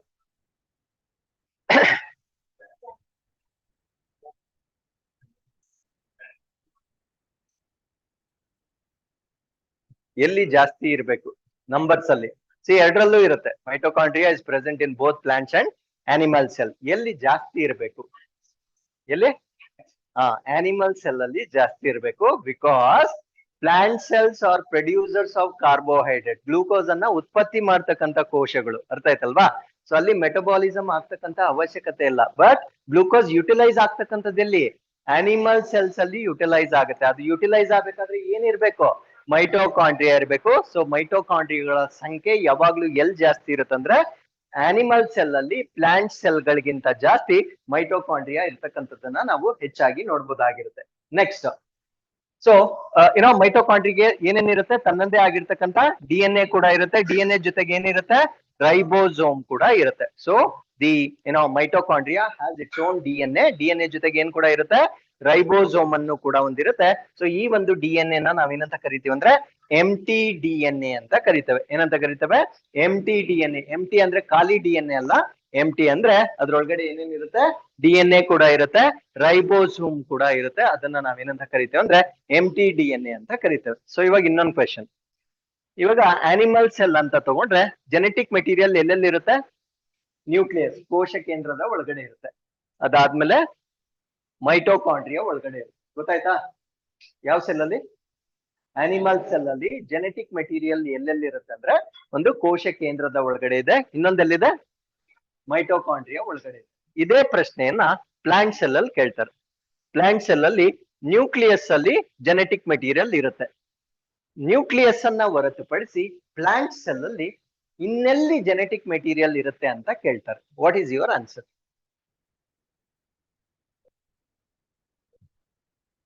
ಹೇಳಿ. Mitochondria? Sure? Okay. The answer is plastids. ಎಲ್ಲಿರುತ್ತೆ? ಪ್ಲಾಸ್ಟಿಡ್ಸ್ ಅಲ್ಲಿ ಇರುತ್ತೆ. ಪ್ಲಾಸ್ಟಿಡ್ ಎಲ್ಲಿರುತ್ತೆ ಅಂತ ನಾನು ಮುಂದೆ ಹೇಳ್ತೀನಿ. ಅದ್ರ ಕೆಲಸ ಏನು ಅಂತ ನಾವು ಮುಂದೆ ಡಿಸ್ಕಸ್ ಮಾಡೋಣ. ಸೊ ಪ್ಲಾಂಟ್ ಸೆಲ್ಸ್ ಅಂತ ಕೇಳಿದಾಗ ನೆನ್ಪಿಟ್ಕೊಳ್ಳಿ, ಆನಿಮಲ್ ಸೆಲ್ ಅಂತ ಕೇಳಿದಾಗ ನ್ಯೂಕ್ಲಿಯಸ್ ಅನ್ನ ಹೊರತುಪಡಿಸಿ ಜೆನೆಟಿಕ್ ಮೆಟೀರಿಯಲ್ ಎಲ್ಲಿರುತ್ತೆ ಅಂದ್ರೆ ಏನ್ ಬರಿಬೇಕು ನೀವು? ಮೈಟೋಕಾಂಡ್ರಿಯಾ ಅಂತ ಬರಿಬೇಕು. ಅದೇ ಪ್ಲಾಂಟ್ ಸೆಲ್ ಅನ್ನ ಕೇಳಿದಾಗ ನ್ಯೂಕ್ಲಿಯಸ್ ಜೊತೆಗೆ ಜೆನೆಟಿಕ್ ಮೆಟೀರಿಯಲ್ ಎಲ್ಲಿರುತ್ತೆ? ಪ್ಲಾಸ್ಟಿಡ್ಸ್ ಅಲ್ಲಿ ಇರ್ತಕ್ಕಂಥದ್ದನ್ನ ನಾವು ನೋಡ್ಬೋದಾಗಿರುತ್ತೆ. ಆ ಪ್ಲಾಸ್ಟಿಡ್ ಏನು ಅಂತ ನಾವು ಮುಂದೆ ಡಿಸ್ಕಸ್ ಮಾಡೋಣ. ನೆಕ್ಸ್ಟ್ ಯಾವುದು? ನ್ಯೂಕ್ಲಿಯಸ್. ಯಾವ್ದಪ್ಪ? Nucleus. Which is the biggest organelle of the cell? ಇವಾಗ ಇಷ್ಟೊತ್ತು ಡಿಸ್ಕಸ್ ಮಾಡಿದ್ವಲ್ಲ, endoplasmic reticulum, ribosome, lysosome, then Golgi apparatus, mitochondria ಎಲ್ಲವನ್ನ ಡಿಸ್ಕಸ್ ಮಾಡಿದ್ವಲ್ವಾ? ಇವೆಲ್ಲದರಲ್ಲಿ ದೊಡ್ಡದು ಯಾವ್ದು ಅಂದ್ರೆ ನ್ಯೂಕ್ಲಿಯಸ್. ನೆನ್ಪಿಟ್ಕೊಳ್ಳಿ. So nucleus is the biggest organelle of the cell. ಜೀವಕೋಶದ ಅತಿ ದೊಡ್ಡ ಕಣದಂಗವನ್ನ ನಾವೇನಂತ ಕರಿತೇವೆ ಅಂದ್ರೆ ನ್ಯೂಕ್ಲಿಯಸ್ ಅಂತ ಕರಿತೇವೆ. ನಾವು tell me, nucleus is single layer or double layer? Double layer. Okay. So mitochondria ಮತ್ತೆ ನ್ಯೂಕ್ಲಿಯಸ್ ಎರಡನ್ನ ನೆನ್ಪಿಟ್ಕೊಳ್ಳಿ. ಮೈಟೋಕಾಂಡ್ರಿಯಾದಲ್ಲೂ ಕೂಡ ಡಬಲ್ ಲೇಯರ್ ಇರುತ್ತೆ, ನ್ಯೂಕ್ಲಿಯಸ್ ಅಲ್ಲೂ ಕೂಡ ಡಬಲ್ ಲೇಯರ್ ಇರುತ್ತೆ. ಹಾಗಿದ್ರೆ ಈ ಒಂದು ಲೇಯರ್ ಏನಿರುತ್ತೆ ಇದು ಪೋರಸ್ ನಾನ್ ಪೋರಸ್? ಅಂದ್ರೆ ಸರಂಧ್ರವಾಗಿರುತ್ತಾ ಅಥವಾ ಸರಂಧ್ರ ರಹಿತವಾಗಿರುತ್ತಾ? ಅದ್ರ ಅರ್ಥ ಏನು ಅಂದ್ರೆ ಪೋರಸ್, ಅದರ ಅರ್ಥ ಏನು ಅಂದ್ರೆ it allows movement of material inside and outside. Non porous ಅಂದ್ರೆ it does not allow the movement of material. ಹಾಗಿದ್ರೆ ನ್ಯೂಕ್ಲಿಯಸ್ ಮೆಟೀರಿಯಲ್ ಒಳಗಡೆ ಮತ್ತೆ ಹೊರಗಡೆ ಬರ್ಲಿಕ್ಕೆ ಅಲೋ ಮಾಡುತ್ತಾ ಮಾಡಲ್ವಾ? ಮಾಡುತ್ತೆ, ಮಾಡ್ಲೇಬೇಕು. ಅರ್ಥ ಆಯ್ತಲ್ವಾ? ಸೊ ಅದ್ ಮಾಡಿಲ್ಲ ಅಂದ್ರೆ ಜೀವಕೋಶದಲ್ಲಿ ಯಾವ ಕ್ರಿಯೆಗಳು ಕೂಡ ನಡೆಯೋದಿಲ್ಲ. ಅರ್ಥ ಆಯ್ತಲ್ವಾ? ಅಲ್ಲಿಗೆ ನ್ಯೂಕ್ಲಿಯರ್ ಮೆಂಬ್ರೇನ್ ಏನಾಗಿರುತ್ತೆ? ಪೋರಸ್ ಆಗಿರುತ್ತೆ, ಸರಂಧ್ರವಾಗಿರುತ್ತೆ. ಹಾಗಿದ್ರೆ ಮೈಟೋಕಾಂಡ್ರಿಯಾ ಮೆಂಬ್ರೇನ್ ಏನು? Porus or non Porus? ಇಷ್ಟೊತ್ತು ನಾವು ಡಿಸ್ಕಸ್ ಮಾಡಿದ್ವಲ್ಲ, ಮೈಟೋಕಾಂಡ್ರಿಯಾ ಮೆಂಬ್ರೇನು ಪೋರಸ್ ಆಗಿರ್ಬೇಕಾ ನಾನ್ ಪೋರಸ್ ಆಗಿರ್ಬೇಕು? ಪೋರಸ್ ಆಗಿರ್ಬೇಕು. ಶಕ್ತಿ ರಿಲೀಸ್ ಆಗಿ ಹೊರಗಡೆ ಬರ್ಬೇಕಾ ಬೇಡವಪ್ಪ? ಬರ್ಬೇಕಲ್ವಾ? ಸೊ ಹೊರಗಡೆ ಬರೀ ಮೈಟೋಕಾಂಡ್ರಿಯಾಕ್ ಶಕ್ತಿ ಇದ್ರೆ ಸಾಕಾ? ಬೇರೆ ಕಡೆ ಶಕ್ತಿ ಬೇಕಾಗಿಲ್ವಾ? ಸೊ ಅದು ಕೂಡ ಪೋರಸ್ ಆಗಿರುತ್ತೆ. ನೆನ್ಪಿಟ್ಕೊಳ್ಳಿ, ನ್ಯೂಕ್ಲಿಯರ್ ಮೆಂಬ್ರೇನ್ ಆಗಿರ್ಬೋದು, ಮೈಟೋಕಾಂಡ್ರಿಯಲ್ ಮೆಂಬ್ರೇನ್ ಆಗಿರ್ಬೋದು, ಎರಡೂ ಕೂಡ ಏನಾಗಿರುತ್ತೆ? ಪೋರಸ್ ಆಗಿರ್ತಕ್ಕಂಥದ್ದನ್ನ ನಾವು ನೋಡ್ಬೋದಾಗಿರುತ್ತೆ, ಸರಂಧ್ರವಾಗಿರುತ್ತೆ. ಪೋರಸ್ ಅರ್ಥ ಏನು? They allow the movement of material from one side to other side of the cell. Call that boy. Stand up. Porous andre ಏನು? What is the meaning of porous? Kannada na English? What language do you prefer? Kannada. Sarandra andre ಏನು? What's the meaning of porous? Sarandra. ಗೊತ್ತಿಲ್ವಾ? Okay. Get out and learn and come inside the class. Just leave. I said get out of the class. Okay. So you concentrate here. What is this? Nucleus. Nucleus is porous or non-porous? Porous. What is the meaning of porous? It allows material to move inside and go outside. So that's called as porous part of the membrane. Okay. Now, which is the biggest organelle of the cell? Nucleus is called as the biggest organelle of the cell. Now tell me, is nucleus present in all the cells of the body or it is absent in any one particular part of the cell? ಎಲ್ಲಾ cells ಅಲ್ಲೂ ಇರ್ಲೇಬೇಕಾ ಅಥವಾ ಇಲ್ಲದೆ ಇದ್ರೂ ನಡೆಯುತ್ತಾ? ಇರ್ಲೇಬೇಕಾ? Okay. So your answer is wrong. Nucleus is not present in RBC. Very, very important point. Nucleus ಎಲ್ಲಿರೋದಿಲ್ಲ? RBC. See, RBC divide ಆಗುತ್ತಾ, produce ಆಗುತ್ತಾ? RBC ವಿಭಜನೆ ಆಗುತ್ತಾ, ಉತ್ಪತ್ತಿ ಆಗುತ್ತಾ? ಬೋನ್ ಮ್ಯಾರೋ ಕೇಳಿದ್ದೀರಾ? ಅಸ್ಥಿ ಮಜ್ಜೆಯಲ್ಲಿ ಅದು ಮ್ಯಾನುಫ್ಯಾಕ್ಚರ್ ಆಗುತ್ತೆ, ಅದನ್ನ ಉತ್ಪತ್ತಿ ಅಂತ ಹೇಳ್ತೇವೆ. ಉತ್ಪತ್ತಿ is different, cell division is different. Cell division ಅಂದ್ರೆ ತನ್ನಷ್ಟಕ್ಕೆ ತಾನೇ ಅದು ವಿಭಜನೆ ಆಗೋದನ್ನ ಸೆಲ್ ಡಿವಿಷನ್ ಅಂತ ಹೇಳ್ತೇವೆ. ಮ್ಯಾನುಫ್ಯಾಕ್ಚರಿಂಗ್ ಆರ್ ಪ್ರೊಡಕ್ಷನ್ ಅಂದ್ರೆ ಬೇರೊಂದು ಭಾಗದಲ್ಲಿ ಅದು ಕ್ರಿಯೇಟ್ ಆಗುತ್ತೆ, ಅದನ್ನ ನಾವೇನಂತ ಹೇಳ್ತೇವೆ? ಪ್ರೊಡಕ್ಷನ್ ಅಂತ ಹೇಳ್ತೇವೆ. RBC ಎಲ್ಲಿ ಉತ್ಪತ್ತಿ ಆಗುತ್ತೆ ಗೊತ್ತಲ್ವಾ? ಬೋನ್ ಮ್ಯಾರೋದಲ್ಲಿ ಅದು ಪ್ರೊಡ್ಯೂಸ್ ಆಗುತ್ತೆ, ಡಿವೈಡ್ ಆಗೋದಿಲ್ಲ. ಅರ್ಥ ಆಯ್ತಲ್ವಾ? ಡಿವೈಡ್ ಯಾಕೆ ಆಗೋದಿಲ್ಲ ಅಂದ್ರೆ ಅದ್ರೊಳಗಡೆ ಏನಿರೋದಿಲ್ಲ? ನ್ಯೂಕ್ಲಿಯಸ್ ಇರೋದಿಲ್ಲ. ನ್ಯೂಕ್ಲಿಯಸ್ ಯಾಕೆ ಇರೋದಿಲ್ಲ, ರೀಸನ್ ಏನು, ಅದು RBC ಚಾಪ್ಟರ್ ಬಂದಾಗ ಹೇಳ್ತೇನೆ. ರೈಟ್ ನೌ RBC ಎಲ್ಲಿರೋದಿಲ್ಲ ಅಂತ ಕೇಳಿದ್ರೆ ನಿಮ್ಗೆ ಏನ್ ಗೊತ್ತಿರ್ಬೇಕು? ನ್ಯೂಕ್ಲಿಯಸ್ ಎಲ್ಲಿರೋದಿಲ್ಲ ಅಂತ ಕೇಳಿದ್ರೆ RBC ಒಳಗಡೆ ಇರೋದಿಲ್ಲ ಅಂತ ನಿಮ್ಗೆ ಗೊತ್ತಿರ್ಬೇಕಾಗುತ್ತೆ. ಅರ್ಥ ಆಯ್ತಲ್ವಾ? ಸೊ ನಾವು we are understanding nucleus. So nucleus ಅನ್ನ ನಾವೇನಂತ ಕರಿತೇವೆ? Biggest organelle of the cell ಅಂತ ಕರಿತೇವೆ. Nucleus is single layer or double layer? Double layer. So nucleus ಒಳಗಡೆ ಇನ್ನೊಂದು ಸೆಂಟ್ರಲ್ ಪಾರ್ಟ್ ಇರುತ್ತೆ, ಅದನ್ನ ನಾವು ನ್ಯೂಕ್ಲಿಯೋಲಸ್ ಅಂತ ಹೇಳ್ತೇವೆ. ಅರ್ಥ ಆಯ್ತಲ್ವಾ? ಸೊ ನ್ಯೂಕ್ಲಿಯಸ್ ಒಳಗಡೆ ಇನ್ನೊಂದು ಚಿಕ್ಕದಾಗಿರ್ತಕ್ಕಂಥ ಒಂದು ಕೇಂದ್ರ ಬಿಂದು ಇರುತ್ತೆ, ಅದನ್ನ ನಾವೇನಂತ ಕರಿತೇವೆ ಅಂದ್ರೆ ನ್ಯೂಕ್ಲಿಯೋಲಸ್ ಅಂತ ಕರಿತೇವೆ. ನ್ಯೂಕ್ಲಿಯೋಲಸ್ ಏನ್ ಕೆಲಸ ಮಾಡುತ್ತೆ ಅನ್ನೋದನ್ನ ಸೆಲ್ ಡಿವಿಷನ್ ಚಾಪ್ಟರ್ ಬಂದಾಗ ಹೇಳ್ತೇನೆ. ಅರ್ಥ ಆಯ್ತಲ್ವಾ? Right now you don't worry about the nucleolus, because ಇವಾಗ ಹೇಳಿದ್ರು ಕೂಡ ನಿಮ್ಗೆ ಅಷ್ಟು ಅರ್ಥ ಆಗೋದಿಲ್ಲ, because you need to learn lot of things before you understand nucleolus. Did you all understand? So what is the central part of the nucleus? Nucleolus ಅಂತ ಕರಿತೇವೆ. ಅರ್ಥ ಆಯ್ತಲ್ವಾ? ಸೊ ನ್ಯೂಕ್ಲಿಯಸ್ ಒಳಗಡೆ ಇರ್ತಕ್ಕಂಥ ಥ್ರೆಡ್ ಲೈಕ್ ಸ್ಟ್ರಕ್ಚರ್ ಅನ್ನ ನಾವೇನಂತ ಕರಿತೇವೆ ಅಂದ್ರೆ DNA ಅಂತ ಕರಿತೇವೆ. ಸೊ ನ್ಯೂಕ್ಲಿಯಸ್ ಒಳಗಡೆ ಇರ್ತಕ್ಕಂಥ ದಾರದ ರೀತಿಯ ರಚನೆಗಳನ್ನ ನಾವೇನಂತ ಕರಿತೇವೆ? DNA ಅಂತ ಕರಿತೇವೆ. DNA ಬಗ್ಗೆ ಜೆನೆಟಿಕ್ಸ್ ಚಾಪ್ಟರ್ ಬರುತ್ತಲ್ವಾ? ಸೊ ಅಲ್ಲಿ ನಾವು ಕಂಪ್ಲೀಟ್ ಆಗಿ ಡಿಸ್ಕಸ್ ಮಾಡೋಣ, because this chapter is about only cell ಆಗಿರೋದ್ರಿಂದ ಅಷ್ಟು ಮಾಹಿತಿಯನ್ನ ಮಾತ್ರ ನಾವು ಡಿಸ್ಕಸ್ ಮಾಡೋಣ. If I start discussing about every other organelle, the class will never end at all, even the chapter will never end at all. So ಅದಕ್ಕೋಸ್ಕರನೇ separate chapter ಅಂತಾನೆ design ಮಾಡಿದ್ದಾರೆ. ಆ ಚಾಪ್ಟರ್ ಅಲ್ಲಿ ಅದ್ರ ಬಗ್ಗೆ ನಾವು ಸಂಪೂರ್ಣವಾಗಿ ಡಿಸ್ಕಸ್ ಮಾಡೋಣ. ಇಲ್ಲಿವರೆಗೂ ಅರ್ಥ ಆಗಿದ್ಯಾ? So which is the biggest organelle of the cell? Which is the smallest? ಚಿಕ್ಕದೇ ಯಾವ್ದು? ದೊಡ್ಡದೇನೋ ಹೇಳಿದ್ರಿ, ಚಿಕ್ಕದು. ಎಂಡೋಪ್ಲಾಸ್ಮಿಕ್ ರೆಟಿಕ್ಯುಲಮ್ ಮೇಲೆ ಏನ್ ಅಟ್ಯಾಚ್ ಆಗಿರುತ್ತೆ? ರೈಬೋಸೋಮ್. ಚಿಕ್ಕದಾಗಿದ್ರೆ ತಾನೇ ಅಟ್ಯಾಚ್ ಆಗಕ್ಕಾಗೋದು. ಆ ಸ್ಮಾಲೆಸ್ಟ್ ಅನ್ನ ನಾವೇನಂತ ಕರಿತೇವೆ ಅಂದ್ರೆ ರೈಬೋಸೋಮ್ ಅಂತ ಕರಿತೇವೆ. ಸೆಕೆಂಡ್ ಬಿಗ್ಗೆಸ್ಟ್ ಯಾವ್ದು?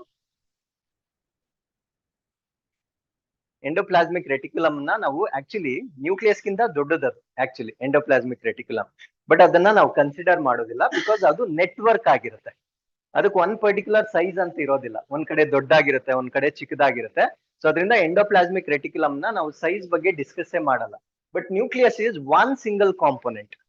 Mitochondria is one single component. Ribosome is one single component. But endoplasmic reticulum is a chain.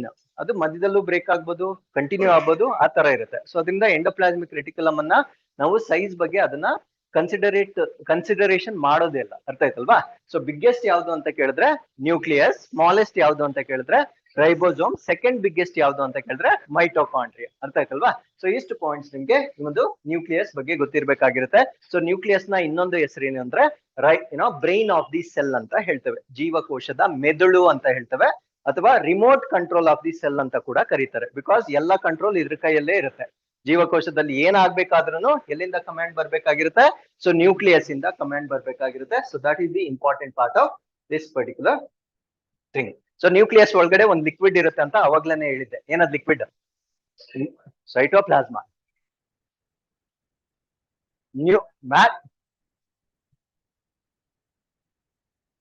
ಆ ಹೆಸರಲ್ಲೇ ನೆನ್ಪಿಟ್ಕೊಳ್ರಿ, ನ್ಯೂಕ್ಲಿಯಸ್ ನ್ಯೂಕ್ಲಿಯೋಪ್ಲಾಸಮ್ ಹೆಸರಲ್ಲೇ ಇದೆಯಲ್ವಾ. ಕೋಶ ಕೇಂದ್ರ ದ್ರವ ಅಂತ ಹೇಳ್ತೇವೆ. ಸೊ ಬಿಟ್ರೆ ಸೈಟೋಪ್ಲಾಸಮ್ ನ ಮೈಟೋಕಾಂಡ್ರಿಯಾ ಒಳಗಡೆ ಸೇರಿಸಿ, ಮೈಟೋಕಾಂಡ್ರಿಯಾ ಒಳಗಡೆ ಇರ್ತಕ್ಕಂಥ ಮ್ಯಾಟ್ರಿಕ್ಸ್ ಅನ್ನ ನ್ಯೂಕ್ಲಿಯಸ್ ಒಳಗಡೆ ಸೇರಿಸಿ ಜೀವಕೋಶದ ಸ್ಟ್ರಕ್ಚರ್ ಅನ್ನೇ ಹಾಳು ಮಾಡಿ ಬಿಸಾಕ್ತೀರಾ. Okay, so have that clarity. Cytoplasm is the biggest liquid present in the cell between cell membrane and nuclear membrane. Inside the nucleus ಹೆಸರಿಂದಾನೇ ಜ್ಞಾಪಕ ಇಟ್ಕೊಳ್ಳಿ, ನ್ಯೂಕ್ಲಿಯೋಪ್ಲಾಸಮ್. ಕನ್ನಡದಲ್ಲಿ ಕೋಶ ಕೇಂದ್ರ ದ್ರವ ಅಂತಾನೆ ಕರಿತೀವಿ ಅದನ್ನ, ಅಲ್ವಾ? ಸೊ ಮೈಟೋಕಾಂಡ್ರಿಯಾ ಒಳಗಡೆ ಇರ್ತಕ್ಕಂಥ ಲಿಕ್ವಿಡ್ ಅನ್ನ ಮ್ಯಾಟ್ರಿಕ್ಸ್ ಅಥವಾ ಮಾತೃಕೆ ಅಂತ ಕರಿತೇವೆ. ಈ ಮೂರು ದ್ರವ ವಸ್ತುಗಳನ್ನ ನಮ್ಮ ಜೀವಕೋಶದಲ್ಲಿ ನೋಡ್ಬೋದಾಗಿರುತ್ತೆ. ನೆಕ್ಸ್ಟ್ ಯಾವ್ದಪ್ಪ? ರೈಬೋಸೋಮ್. ಸೊ ರೈಬೋಸೋಮ್ ಅನ್ನ ನಾವು ಪ್ರೋಟೀನ್ ಫ್ಯಾಕ್ಟರಿ ಅಂತ ಹೇಳ್ತೇವೆ. ಯಾವ ಫ್ಯಾಕ್ಟರಿ? Protein factory. ಪ್ರೋಟೀನ್ ಗಳನ್ನ ಉತ್ಪಾದನೆ ಮಾಡ್ತಕ್ಕಂಥ ಒಂದು ಕಾರ್ಖಾನೆ ಆಗಿರುತ್ತೆ. ಸೊ ಈ ಒಂದು ಫ್ಯಾಕ್ಟರಿ ಏನಿದೆಯಲ್ವಾ, ಈ ಫ್ಯಾಕ್ಟರಿ 2 ಸಬ್ ಯೂನಿಟ್ಸ್ ಇಂದ ಮಾಡಲ್ಪಟ್ಟಿರುತ್ತೆ. How many subunits? 2 subunits. Ribosome ಅಂತಕ್ಕಂಥದ್ದು ಒಂದಲ್ಲ, 2 ಇರುತ್ತೆ. ಒಂದನ್ನ ಬಿಗರ್ ಯೂನಿಟ್ ಅಂತ ಹೇಳ್ತೇವೆ, ಇನ್ನೊಂದನ್ನ ಸ್ಮಾಲರ್ ಯೂನಿಟ್ ಅಂತ ಹೇಳ್ತೇವೆ. ಈ ಚಿತ್ರದಲ್ಲಿ ನೋಡ್ತಾ ಇದ್ದೀರಾ? This is the bigger unit, this is the smaller unit. ಒಂದು ದೊಡ್ಡ ಘಟಕ, ಇನ್ನೊಂದು ಸಣ್ಣ ಘಟಕ. ಏನಕ್ಕೆ ಸರ್ 2 ಡಿಫ್ರೆಂಟ್ ಪಾರ್ಟ್ಸ್ ಇದೆ? Because the function of ribosome is manufacturing of proteins. ಅರ್ಥ ಆಯ್ತಲ್ವಾ? ಇದ್ರ ಮಧ್ಯೆ ಏನಾಗುತ್ತೆ ಅಂದ್ರೆ, ಆ ಪ್ರೋಟೀನ್ ಅಂತಕ್ಕಂಥದ್ದು ಒಂದು ದಾರದ ರೀತಿಯಲ್ಲಿ ಒಂದು ಕಡೆಯಿಂದ ಡೆವಲಪ್ ಆಗ್ತಾ ಹೋಗುತ್ತೆ. ಅರ್ಥ ಆಯ್ತಲ್ವಾ? ಸೊ 2 ಈ ತರ ಇರುತ್ತೆ. ಈ ಥ್ರೆಡ್ ರೀತಿಯಲ್ಲಿ ಪ್ರೋಟೀನ್ ಡೆವಲಪ್ ಆಗ್ತಾ ಹೋಗುತ್ತೆ. ಪ್ರೋಟೀನ್ಸ್ ಅಮೈನೋ ಆಸಿಡ್ಸ್ ಗಳಿಂದ ಮಾಡಲ್ಪಟ್ಟಿರುತ್ತೆ. ಏನ್ರಿಂದ? ಅಮೈನೋ ಆಸಿಡ್ ಗಳಿಂದ ಮಾಡಲ್ಪಟ್ಟಿರುತ್ತೆ. ಒಂದೊಂದೇ ಅಮೈನೋ ಆಸಿಡ್ ಬಂದು ಅಟ್ಯಾಚ್ ಆಗ್ತಾ ಇರುತ್ತೆ. ಅರ್ಥ ಆಯ್ತಲ್ವಾ? ಅಟ್ಯಾಚ್ ಆಗ್ತಾ ಪ್ರೋಟೀನ್ ಒಂದು ದೊಡ್ಡ ಚೈನ್ ಡೆವಲಪ್ ಆಗ್ತಾ ಇರುತ್ತೆ. ಸೊ ಅವೆರಡರ ಮಧ್ಯದಲ್ಲಿ ಪ್ರೋಟೀನ್ ಡೆವಲಪ್ ಆಗ್ತಕ್ಕಂಥದ್ದನ್ನ ನಾವು ನೋಡ್ಬೋದಾಗಿರುತ್ತೆ. ಸೊ ಯಾವುದೇ ಜೀವಿ ಆಗಿರ್ಬೋದು, ರೈಬೋಸೋಮ್ ಒಂದಿರುತ್ತೆ, 2 ಇರುತ್ತೆ. 2 ಸಬ್ ಯೂನಿಟ್ ಗಳನ್ನ ನಾವು ನೋಡ್ಬೋದಾಗಿರುತ್ತೆ. ಸೊ ಸೈಜ್ ನೋಡಿ, ಒಂದು ಲಾರ್ಜರ್ ಯೂನಿಟ್ ಆಗಿರುತ್ತೆ, ಇನ್ನೊಂದು ಸ್ಮಾಲರ್ ಯೂನಿಟ್ ಆಗಿರುತ್ತೆ. ಅರ್ಥ ಆಗ್ತಾ ಇದೆ ಹೇಳ್ತಾ ಇರೋದು? ಈ ಯೂನಿಟ್ ಗಳಿಗೆ ಒಂದು ಟೆಕ್ನಿಕಲ್ ನೇಮ್ ಇದೆ, ಸ್ವೆಡ್ಬರ್ಗ್ ಯೂನಿಟ್ಸ್ ಅಂತ ಕರಿತೇವೆ. ಏನಂತ ಕರಿತೇವೆ? ಸ್ವೆಡ್ಬರ್ಗ್ ಯೂನಿಟ್ಸ್ ಅಂತ ಕರಿತೇವೆ. Very very important, remember. ರೈಬೋಸೋಮ್ಗಳ 2 ಘಟಕಗಳನ್ನ, ಒಂದು ಲಾರ್ಜರ್ ಯೂನಿಟ್ ಆಗಿರ್ಬೋದು, ಸ್ಮಾಲರ್ ಯೂನಿಟ್ ಆಗಿರ್ಬೋದು, ಎರಡನ್ನೂ ಕೂಡ ಒಟ್ಟಿಗೆ ಸೇರಿಸಿ ನಾವೇನಂತ ಕರಿತೇವೆ ಅಂದ್ರೆ ಸ್ವೆಡ್ಬರ್ಗ್ ಯೂನಿಟ್ ಅಂತ ಕರಿತೇವೆ. ಸೊ ಇಲ್ಲಿ ಇನ್ನೊಂದು ವೆರಿ ಇಂಪಾರ್ಟೆಂಟ್ ಪಾಯಿಂಟ್ ಹೇಳ್ಬೇಕು. ಈ ಸ್ವೆಡ್ಬರ್ಗ್ ಯೂನಿಟ್ ಇರುತ್ತಲ್ವಾ, ಇದು ಪ್ರೋಕ್ಯಾರಿಯೋಟಿಕ್ ಮತ್ತೆ ಯೂಕ್ಯಾರಿಯೋಟಿಕ್ ಎರಡರಲ್ಲೂ ಸೇಮ್ ಇರ್ಬೋದಾ ಅಥವಾ ಡಿಫ್ರೆಂಟ್ ಆಗಿರುತ್ತೆ? Tell me with your common sense. ಇದಕ್ಕೇನು ನೀವು ಸಬ್ಜೆಕ್ಟ್ ಓದೋ ಅವಶ್ಯಕತೆ ಇಲ್ಲ. Should it be same are different? Obviously different ಅಲ್ವಾ? ಡಿಫ್ರೆಂಟ್ ಇದ್ದಿದ್ರೆ ಅವೆರಡನ್ನ ನಾವು ಸಪರೇಟ್ ಕ್ಯಾಟಗರಿ ಮಾಡ್ತಾನೆ ಇರಲಿಲ್ಲ. ಆ ವ್ಯತ್ಯಾಸ ನಿಮಗೆ ಕೇಳ್ತಾರೆ. What are the Svedberg units of prokaryotic cell, what are the Svedberg units of eukaryotic cell ಅಂತ ಕೇಳ್ತಾರೆ. ಫಸ್ಟ್ ನಾನು ಪ್ರೋಕ್ಯಾರಿಯೋಟಿಕ್ ರೈಬೋಸೋಮ್ ಬಗ್ಗೆ ಹೇಳ್ತೇನೆ, ಅರ್ಥ ಮಾಡ್ಕೊಳ್ಳಿ. ಪ್ರೋಕ್ಯಾರಿಯೋಟಿಕ್ ದೊಡ್ಡವರ ಚಿಕ್ಕೋರ? ಪ್ರೋಕ್ಯಾರಿಯೋಟಿಕ್ ಯಾರಪ್ಪ? ದೊಡ್ಡವರು. ಓಕೆ, ಸೊ ಪ್ರೋಕ್ಯಾರಿಯೋಟಿಕ್ ಅಲ್ಲಿ ಇರ್ತಕ್ಕಂಥ ಸ್ವೆಡ್ಬರ್ಗ್ ಯೂನಿಟ್ ಅನ್ನ ನಾವು 2 ಪಾರ್ಟ್ಸ್ ಆಗಿ ಡಿವೈಡ್ ಮಾಡಬಹುದು. ದೊಡ್ಡ ಯೂನಿಟ್ ಅನ್ನ ನಾವೇನಂತ ಕರಿತೇವೆ? 50s ಅಂತ ಕರಿತೇವೆ. Which is the bigger unit? 50s. Smaller unit ಅನ್ನ ನಾವೇನಂತ ಕರಿತೇವೆ? 30s. 50 30 ಎಷ್ಟಾಯ್ತು? 50 30 ಎಷ್ಟಾಯ್ತು? 80 ಆಯ್ತು. ಬಟ್ ಇಲ್ಲಿ ಇಲ್ಲೊಂದು ಟ್ವಿಸ್ಟ್ ಇದೆ. ಇದನ್ನ 80s ಅಂತ ಕರಿಯಲ್ಲ, ನಾವೇನಂತ ಕರಿಬೇಕು? 70s ಅಂತ ಕರಿತೇವೆ. This is not mathematical addition, this is somewhat biological concept ಆಗಿರುತ್ತೆ. ಅರ್ಥ ಆಯ್ತಲ್ವಾ? ಆ ಕಾನ್ಸೆಪ್ಟ್ ನ ನಾವು ಬ್ರೇಕ್ ಮಾಡೋ ಅವಶ್ಯಕತೆ ಇಲ್ಲ. So that is not required for our competitive examination. Did you all understand? So prokaryotic ಅಲ್ಲಿ ಇರ್ತಕ್ಕಂಥ ಸ್ವೆಡ್ಬರ್ಗ್ ಯೂನಿಟ್ ನ ಟೋಟಲ್ ನಂಬರ್ ಎಷ್ಟು? 70s. 70s ಅನ್ನ ಬಿಗರ್ ಯೂನಿಟ್, ಸ್ಮಾಲರ್ ಯೂನಿಟ್ ಆಗಿ ಬ್ರೇಕ್ ಮಾಡಿದ್ರೆ ಬಿಗರ್ ಯೂನಿಟ್ ಎಷ್ಟು? 50s. ಸ್ಮಾಲರ್ ಯೂನಿಟ್ ಎಷ್ಟು? 30s. So ಇದು ನಿಮ್ಗೆ ಗೊತ್ತಿರ್ಬೇಕು. ಅರ್ಥ ಆಯ್ತಲ್ವಾ? So Svedberg unit of prokaryotic cell is 70s. 70s is divided into 2 subunits. ಅದರಲ್ಲಿ ಬಿಗರ್ ಯೂನಿಟ್ ಅನ್ನ ನಾವೇನಂತ ಕರಿತೇವೆ ಅಂದ್ರೆ 50s ಅಂತ ಕರಿತೇವೆ, ಸ್ಮಾಲರ್ ಯೂನಿಟ್ ಅನ್ನ 30s ಅಂತ ಕರಿತೇವೆ. ಇಲ್ಲಿಗೆ ಪ್ರೋಕ್ಯಾರಿಯೋಟಿಕ್ ಮುಗೀತು. ನೆಕ್ಸ್ಟ್ ಯಾವ್ದಪ್ಪ? Eukaryotic. Now tell me, eukaryotic ಅಲ್ಲಿ ನಂಬರ್ ಜಾಸ್ತಿ ಇರ್ಬೇಕಾ ಇದಕ್ಕಿಂತ ಕಡಿಮೆ ಇರ್ಬೇಕಾ? ಆಬ್ವಿಯಸ್ಲಿ ಜಾಸ್ತಿ ಇರ್ಬೇಕಲ್ವಾ, ಬಿಕಾಸ್ ಅದು matured cell or immatured cell. Matured cell ಆಗಿರೋದ್ರಿಂದ ಸ್ವೆಡ್ಬರ್ಗ್ ಯೂನಿಟ್ ನ ಸಂಖ್ಯೆ ಏನಾಗಿರುತ್ತೆ ಅಂದ್ರೆ ಜಾಸ್ತಿ ಇರುತ್ತೆ. ಹಾಗಿದ್ರೆ ಯುಕ್ಯಾರಿಯೋಟಿಕ್ ಸೆಲ್ ಅಲ್ಲಿ ಇರ್ತಕ್ಕಂಥ ಸ್ವೆಡ್ಬರ್ಗ್ ಯೂನಿಟ್ ಅನ್ನ ನಾವೇನಂತ ಕರಿತೇವೆ? 80s ಅಂತ ಕರಿತೇವೆ. ಸೊ ಇದನ್ನ ಮತ್ತೆ ಬ್ರೇಕ್ ಮಾಡೋಣ. ಇದನ್ನ ಬ್ರೇಕ್ ಮಾಡಿದ್ರೆ 60 ಮತ್ತೆ 40, 60-40 ಕೂಡಿದ್ರೆ ಎಷ್ಟಾಯ್ತು? 90. 100 ಆಯ್ತು. ಬಟ್ ನಾವೇನಂತ ಹೇಳ್ಬೇಕು? 80s ಅಂತ ಹೇಳ್ಬೇಕು. ಈ ಪಾಯಿಂಟ್ಸ್ ಅನ್ನ ಚೆನ್ನಾಗಿ ನೆನ್ಪಿಟ್ಕೊಳ್ಳಿ. ಆಮೇಲೆ ಎಕ್ಸಾಮ್ ಅಲ್ಲಿ ಹೋಗಿ 60-40-100 ಅಂತ ಕೊಟ್ಟಿರ್ತಾರೆ, ಆರಾಮಾಗಿ ಅದ್ ಬರ್ದ್ಬಿಟ್ಟು ಬರೋದಲ್ಲ. 60-40 ಸೇರ್ಸಿದ್ರೆ ಬಯೋಲಾಜಿಕಲಿ ಎಷ್ಟಾಗುತ್ತೆ? 80 ಆಗುತ್ತೆ. ಮ್ಯಾಥಮೆಟಿಕಲಿ 100 ಆಗುತ್ತೆ. ಮ್ಯಾಥಮೆಟಿಕ್ಸ್ ಬೇಕಾಗಿಲ್ಲ ಇಲ್ಲಿ, ನಮ್ಗೆ ಬೇಕಾಗಿರೋದೇನೋ ಬಯಾಲಜಿ ಮಾತ್ರ ಬೇಕಾಗಿರುತ್ತೆ. ಸೊ ಇಷ್ಟು ಈ ಒಂದು ಸ್ವೆಡ್ಬರ್ಗ್ ಯೂನಿಟ್ಸ್ ಬಗ್ಗೆ ಗೊತ್ತಿರ್ಬೇಕಾಗಿರುತ್ತೆ. So what is the function of ribosome? Proteins ಅನ್ನ ಸಿಂಥಸೈಸ್ ಮಾಡ್ತಕ್ಕಂಥದ್ದು. ಸೊ ರೈಬೋಸೋಮ್ ಎಷ್ಟು ಯೂನಿಟ್ ಗಳಲ್ಲಿ ಇರುತ್ತೆ? 2 ಯೂನಿಟ್ ಗಳಲ್ಲಿ ಇರುತ್ತೆ. ಸೊ 2 ಯೂನಿಟ್ ಗಳ ಗಾತ್ರ ಒಂದೇ ಇರುತ್ತಾ, ಬೇರೆ ಬೇರೆ ಇರುತ್ತಾ? So one is bigger unit, other one is smaller unit. ಈ ಯೂನಿಟ್ ಗಳನ್ನ ಟೆಕ್ನಿಕಲಿ ಏನಂತ ಕರಿತೇವೆ? ಸ್ವೆಡ್ಬರ್ಗ್ ಯೂನಿಟ್ ಅಂತ ಕರಿತೇವೆ. ಸೊ ಅದನ್ನೇ ನಾವು ಯಾವ ಲೆಟರ್ ಇಂದ ಇಂಡಿಕೇಟ್ ಮಾಡ್ತೀವಿ? ಎಸ್ ಲೆಟರ್ ಇಂದ ಇಂಡಿಕೇಟ್ ಮಾಡ್ತೇವೆ. ಪ್ರೊಕ್ಯಾರಿಯೋಟಿಕ್ ಸೆಲ್ ಬಂದಾಗ what is the total number of Svedberg unit? 70s. 70s ಅನ್ನ ನಾವು ಬ್ರೇಕ್ ಮಾಡಿದಾಗ ಯಾವ್ಯಾವ ನಂಬರ್ ಬರುತ್ತೆ? 50s ಮತ್ತೆ 30s ಆಗಿ ನಾವು ಬ್ರೇಕ್ ಮಾಡಬಹುದು. ಸೊ ಅದೇ ಯುಕ್ಯಾರಿಯೋಟಿಕ್ ಸೆಲ್ ಬಂದಾಗ 80s ಬರುತ್ತೆ. 80s ಅನ್ನ ನಾವು 60s ಮತ್ತೆ 40s ಆಗಿ ಬ್ರೇಕ್ ಮಾಡಬಹುದಾಗಿರುತ್ತೆ. ಸೊ ಇಷ್ಟು ಮಾಹಿತಿ ಯಾವ್ದ್ರ ಬಗ್ಗೆ ನಮ್ಗೆ ಗೊತ್ತಿರ್ಬೇಕು? ರೈಬೋಸೋಮ್ ಬಗ್ಗೆ ಗೊತ್ತಿರ್ಬೇಕಾಗಿರುತ್ತೆ. So ribosome is the biggest or smallest? Smallest. So ಜೀವಕೋಶದಲ್ಲಿರ್ತಕ್ಕಂಥ ಅತ್ಯಂತ ಚಿಕ್ಕದಾಗಿರ್ತಕ್ಕಂಥ ಕಣದಂಗವನ್ನ ನಾವೇನಂತ ಕರಿತೀವಿ ಅಂದ್ರೆ ರೈಬೋಸೋಮ್ ಅಂತ ಕರಿತೇವೆ. ಸೊ ಇಲ್ಲಿಗೆ ರೈಬೋಸೋಮ್ ಕಂಪ್ಲೀಟ್ ಆಗಿರುತ್ತೆ. ನೆಕ್ಸ್ಟ್ ಯಾವ್ದು? ಸೆಂಟ್ರಿಯೋಲ್. ಸೊ ಸೆಂಟ್ರಿಯೋಲ್ ಈ ಅನಿಮಲ್ ಸೆಲ್ ಡಿವೈಡ್ ಆಗುತ್ತಲ್ವಾ, ಪ್ರಾಣಿ ಜೀವಕೋಶ ವಿಭಜನೆ ಆಗುತ್ತಲ್ವಾ, ಅದಕ್ಕೆ ಸಪೋರ್ಟ್ ಮಾಡ್ತಕ್ಕಂಥ ಒಂದು ಭಾಗವನ್ನ ನಾವೇನಂತ ಕರಿತೇವೆ? ಸೆಂಟ್ರಿಯೋಲ್ ಅಂತ ಕರಿತೇವೆ. ಸೊ ಈ ಒಂದು ಸೆಂಟ್ರಿಯೋಲ್ ಅದಕ್ಕೆ ಮೆಂಬ್ರೇನ್ ಇರುತ್ತಾ ಇರಲ್ವಾ? ಜ್ಞಾಪಕ ಇದೆಯಾ? ಏನ್ code? RC. R for ribosome, C for ಇವೆರಡಕ್ಕೂ ಏನಿರಲ್ಲ? ಮೆಂಬ್ರೇನ್ ಇರಲ್ಲ. ಅರ್ಥ ಆಯ್ತಲ್ವಾ? ಸೊ ಸೆಂಟ್ರಿಯೋಲ್ಗೂ ಕೂಡ ಮೆಂಬ್ರೇನ್ ಇರೋದಿಲ್ಲ. ಇದು ಏನಕ್ಕೆ ಸಹಾಯ ಮಾಡುತ್ತಂದ್ರೆ ಪ್ರಾಣಿ ಜೀವಕೋಶ ವಿಭಜನೆ ಹೊಂದಲು ಸಹಾಯ ಮಾಡ್ತಕ್ಕಂಥ ಭಾಗವನ್ನ ನಾವೇನಂತ ಕರಿತೀವಿ ಅಂದ್ರೆ ಸೆಂಟ್ರಿಯೋಲ್ ಅಂತ ಕರಿತೇವೆ. ಅದು ಹೇಗೆ ಸಹಾಯ ಮಾಡುತ್ತೆ ಅನ್ನೋದನ್ನ ಯಾವ ಚಾಪ್ಟರ್ ಅಲ್ಲಿ ಕಲಿಯೋಣ? ಸೆಲ್ ಡಿವಿಷನ್ ಚಾಪ್ಟರ್ ಅಲ್ಲಿ ನಾವು ಕಲಿಯೋಣ. ಅರ್ಥ ಆಯ್ತಲ್ವಾ? ಸೊ ಇಲ್ಲಿ ಒಂದೇ ಪಾಯಿಂಟ್ ನಿಮಗೆ ಗೊತ್ತಿರ್ಬೇಕು, ಸೆಂಟ್ರಿಯೋಲ್ ಏನಕ್ಕೆ ಸಪೋರ್ಟ್ ಮಾಡುತ್ತೆ? ಸೆಲ್ ಡಿವಿಷನ್ ಅಥವಾ ಕೋಶ ವಿಭಜನೆಗೆ ಸಪೋರ್ಟ್ ಮಾಡ್ತಕ್ಕಂಥ ಒಂದು ಆರ್ಗನಲ್ ಆಗಿರುತ್ತೆ. ಸೊ ಅರ್ಥ ಆಗಿದೆಯಾ ಎಲ್ವರ್ಗೂ? ಓಕೆ. ಸೊ ನೆಕ್ಸ್ಟ್ ಇನ್ನೊಂದೆರಡು ಟರ್ಮಿನಾಲಜಿ ಇದೆ. ಪ್ರೋಟೋಪ್ಲಾಸ್ಮ್ ಅಂದ್ರೆ ಏನು ಅಂತ ಕೇಳ್ತಾರೆ. ಸೊ ಇಲ್ಲಿ ಕನ್ಫ್ಯೂಸ್ ಆಗ್ಬಾರ್ದು. ನಾನು ಮುಂಚೆ ಹೇಳಿರ್ತಕ್ಕಂಥದ್ದು ಪ್ಲಾಸ್ಮಾ ಮೆಂಬ್ರೇನ್. ಯಾವ್ದು ನಾನು ಮುಂಚೆ ಹೇಳಿರೋದು? What is the plasma membrane ಇನ್ನೊಂದು ಹೆಸರೇನು? Cell membrane. ಸೆಲ್ ಮೆಂಬ್ರೇನ್ ಅಂದ್ರು ಒಂದೇನೆ, ಪ್ಲಾಸ್ಮಾ ಮೆಂಬ್ರೇನ್ ಅಂದ್ರು ಒಂದೇನೆ. ನಾನು ಇವಾಗ ಹೇಳ್ತಾ ಇರೋದು ಯಾವ್ದು? ಪ್ರೋಟೋಪ್ಲಾಸ್ಮ್ ಅಂದ್ರೆ ಏನು ಅಂತ ಕೇಳ್ತಾರೆ. Protoplasm is the combination of cytoplasm ಮತ್ತೆ ನ್ಯೂಕ್ಲಿಯಸ್. ಚೆನ್ನಾಗಿ ಜ್ಞಾಪಕ ಇಟ್ಕೊಳ್ಳಿ. ಇವಾಗ ಸೆಲ್ ಇದೆಯಲ್ಲಪ್ಪ, ಸೊ ನ್ಯೂಕ್ಲಿಯಸ್ ಎರಡು ಮೇಜರ್ ಪಾರ್ಟ್ಸ್ ಆಗಿ ನಾವು ಬ್ರೇಕ್ ಮಾಡ್ಬೋದು. ಸೊ ಈ ಭಾಗ ಏನ್ರಿಂದ ತುಂಬಿರುತ್ತೆ ಅಂದ್ರೆ ಸೈಟೋಪ್ಲಾಸಮ್ ಇಂದ ತುಂಬಿರುತ್ತೆ. ಈ ಭಾಗವನ್ನ ನಾವು ನ್ಯೂಕ್ಲಿಯಸ್ ಅಂತ ಕರಿತೇವೆ. ಇವೆರಡನ್ನ ಕಂಬೈನ್ ಮಾಡಿದ್ರೆ ನಾವೇನಂತ ಹೇಳ್ಬೇಕು? ಪ್ರೋಟೋಪ್ಲಾಸಮ್. ಅರ್ಥ ಆಯ್ತಲ್ವಾ? ಸೊ ಕೋಶ ದ್ರವ್ಯ ಮತ್ತು ಕೋಶ ಕೇಂದ್ರ ಎರಡನ್ನು ಏನೋ ಸಂಯೋಜನೆ ಮಾಡಿದ್ರೆ ಅವೆರಡನ್ನ ಒಟ್ಟಿಗೆ ಸೇರಿಸಿ ನಾವೇನಂತ ಹೇಳ್ಬೇಕು? ಪ್ರೋಟೋಪ್ಲಾಸಮ್ ಅಂತ ಹೇಳ್ಬೇಕು. ಈ ಪ್ರೋಟೋಪ್ಲಾಸಮ್ ಅನ್ನ ನಾವೇನಂತ ಕರಿತೀವಿ ಅಂದ್ರೆ living substance of the cell ಅಂತ ಕರಿತೇವೆ. ಜೀವಕೋಶದ ಜೀವಂತ ಭಾಗ ಅಂತ ಕರಿತೇವೆ. ಸೊ ಇದ್ರಲ್ಲಿ ದೊಡ್ಡ ಲಾಜಿಕ್ ಏನಿಲ್ಲ. They have covered entire cell ಅಲ್ವಾ? ಸೈಟೋಪ್ಲಾಸ್ಮ್ ಅಂದ್ರೆ ಔಟರ್ ಪಾರ್ಟ್ ಬಂತಾ, ನ್ಯೂಕ್ಲಿಯಸ್ ಅಂದ್ರೆ ಇನ್ನರ್ ಪಾರ್ಟ್ ಬಂತಾ? ಅಫ್ಕೋರ್ಸ್ ಇದು living part of the cell ಆಗಿರ್ಬೇಕಲ್ವಾ? ಸೊ ಇವೆರಡನ್ನ ಒಟ್ಟಿಗೆ ಸೇರಿಸಿ ನಾವೇನಂತ ಕರಿತೀವಿ ಅಂದ್ರೆ living part of the cell ಅಂತ ಕರಿತೇವೆ. So which is the living part of the cell ಅಂತ ನಿಮ್ಗೆ ಪ್ರಶ್ನೆ ಕೇಳಿದ್ರೆ ಏನನ್ನ ಹೇಳ್ಬೇಕು ನೀವು? ಪ್ರೋಟೋಪ್ಲಾಸಮ್ ಅನ್ನ ನಾವು living part of the cell ಅಂತ ಹೇಳ್ತೇವೆ. ಪ್ರೋಟೋಪ್ಲಾಸಮ್ ಯಾವ ಎರಡು ಭಾಗಗಳಿಂದ ಕೂಡಿರುತ್ತೆ ಅಂತ ಕೇಳಿದಾಗ ಸೈಟೋಪ್ಲಾಸಮ್ ಕೋಶ ದ್ರವ್ಯ ಮತ್ತು ಕೋಶ ಕೇಂದ್ರ ನ್ಯೂಕ್ಲಿಯಸ್ ಎರಡನ್ನ ಒಟ್ಟಿಗೆ ಸೇರಿಸಿ ನಾವೇನಂತ ಹೇಳ್ಬೇಕಾಗಿರುತ್ತೆ? ಪ್ರೋಟೋಪ್ಲಾಸಮ್ ಅಂತ ಹೇಳ್ಬೇಕಾಗಿರುತ್ತೆ. ಸೊ ಇಲ್ಲಿಗೆ ಆನಿಮಲ್ ಸೆಲ್ ಕಂಪ್ಲೀಟ್ ಆಗಿರುತ್ತೆ. ನೆಕ್ಸ್ಟ್ ಕ್ಲಾಸ್ ಅಲ್ಲಿ ಯಾವ್ದನ್ನ ಡಿಸ್ಕಸ್ ಮಾಡೋಣ? ಪ್ಲಾಂಟ್ ಸೆಲ್ ಅಥವಾ ಸಸ್ಯ ಜೀವಕೋಶದ ಬಗ್ಗೆ ನಾವು ಡಿಸ್ಕಸ್ ಮಾಡೋಣ. Did you all understand so far? Okay. So which is the biggest organelle of the cell? How many nucleus are present in one cell?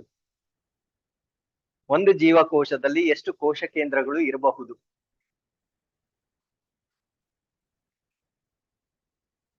ಒಂದು ಜೀವಿಯಲ್ಲಿ ಎಷ್ಟು ಬ್ರೈನ್ ಇರುತ್ತೆ? ನ್ಯೂಕ್ಲಿಯಸ್ ಇಸ್ ಕಾಲ್ಡ್ ಆಸ್, ಅದಕ್ಕೆ ಎಷ್ಟಿರ್ಬೇಕು? ಒಂದೇ ಒಂದು ನ್ಯೂಕ್ಲಿಯಸ್ ಇರುತ್ತೆ. How many mitochondrias can be present? One or multiple? ಮೈಟೋಕಾಂಡ್ರಿಯಾಗಳು ಒಂದೇ ಇರ್ಬೋದಾ, ಅದು ಒಂದಕ್ಕಿಂತ ಜಾಸ್ತಿ ಇರ್ಬೋದಾ? ಮೈಟೋಕಾಂಡ್ರಿಯಾ ನಾನು ಕೇಳಿದ್ದೀವಾಗ ಒಂದೇ ಇರುತ್ತಾ, ಒಂದಕ್ಕಿಂತ ಜಾಸ್ತಿ ಇರುತ್ತಾ? ಅವಾಗೆ ಒಂದು ಲಾಜಿಕ್ ಹೇಳಿದ್ದೆ, ಅಟ್ಲೀಸ್ಟ್ ಆ ಲಾಜಿಕ್ ಆದ್ರೂ ಕನೆಕ್ಟ್ ಮಾಡ್ಬೇಕು. Plant cell animal cell compare ಮಾಡಿದ್ದೆ. ಅನಿಮಲ್ ಸೆಲ್ಸ್ ಅಲ್ಲಿ ಜಾಸ್ತಿ ಮೈಟೋಕಾಂಡ್ರಿಯಾ ಇರುತ್ತೆ, ಪ್ಲಾಂಟ್ ಸೆಲ್ ಅಲ್ಲಿ ಕಡಿಮೆ ಮೈಟೋಕಾಂಡ್ರಿಯಾ ಇರುತ್ತೆ ಅಂತ. ಅಲ್ಲಿಗೆ ಒಂದಿರುತ್ತೆ, ಒಂದಕ್ಕಿಂತ ಜಾಸ್ತಿ ಇರುತ್ತಾ? ಒಂದಕ್ಕಿಂತ ಜಾಸ್ತಿ ಇರುತ್ತೆ. So that is there in animal cell ಅಲ್ಲಿ ಜಾಸ್ತಿ ಇರುತ್ತೆ, ಪ್ಲಾಂಟ್ ಸೆಲ್ ಅಲ್ಲಿ ಏನಾಗಿರುತ್ತೆ? ಕಡಿಮೆ ಆಗಿರುತ್ತೆ. Mitochondrial membrane is porous or non porous? Nuclear membrane is porous or non-porous? Which is the smallest organelle? Ribosome. What is the Swedberg unit number of prokaryotic cell? What is the bigger unit of 70s? What is the smaller unit of eukaryotic cell? ಯಾವುದು? Bigger unit and smaller unit ಎರಡು ಕೂಡ ಏನ್ synthesise ಮಾಡುತ್ತೆ? Proteins ಅನ್ನ synthesise ಮಾಡುತ್ತೆ. ಇವೆರಡು units ಅನ್ನ technically ಏನಂತ ಹೇಳ್ಬೇಕು? Swedberg unit ಅಂತ ಹೇಳ್ಬೇಕು. Which organ in the body helps in detoxification? Which organelle of the cell helps in detoxification? ಯಾವುದು? Smooth endoplasmic reticulum. Nucleus is single layer or double layer? How many organelles in the cell do not have membranes? Two organelles. Which are they? Ribosome ಮತ್ತೆ centriole. Who discovered the dead cell? Robert? Who proposed cell theory? Ledanan? Who gave definition to the cell? Who discovered nucleus? Who discovered sperm? Van? Who gave fluid mosaic model of the cell? Singer and Nicholson. Okay, very good. See you tomorrow.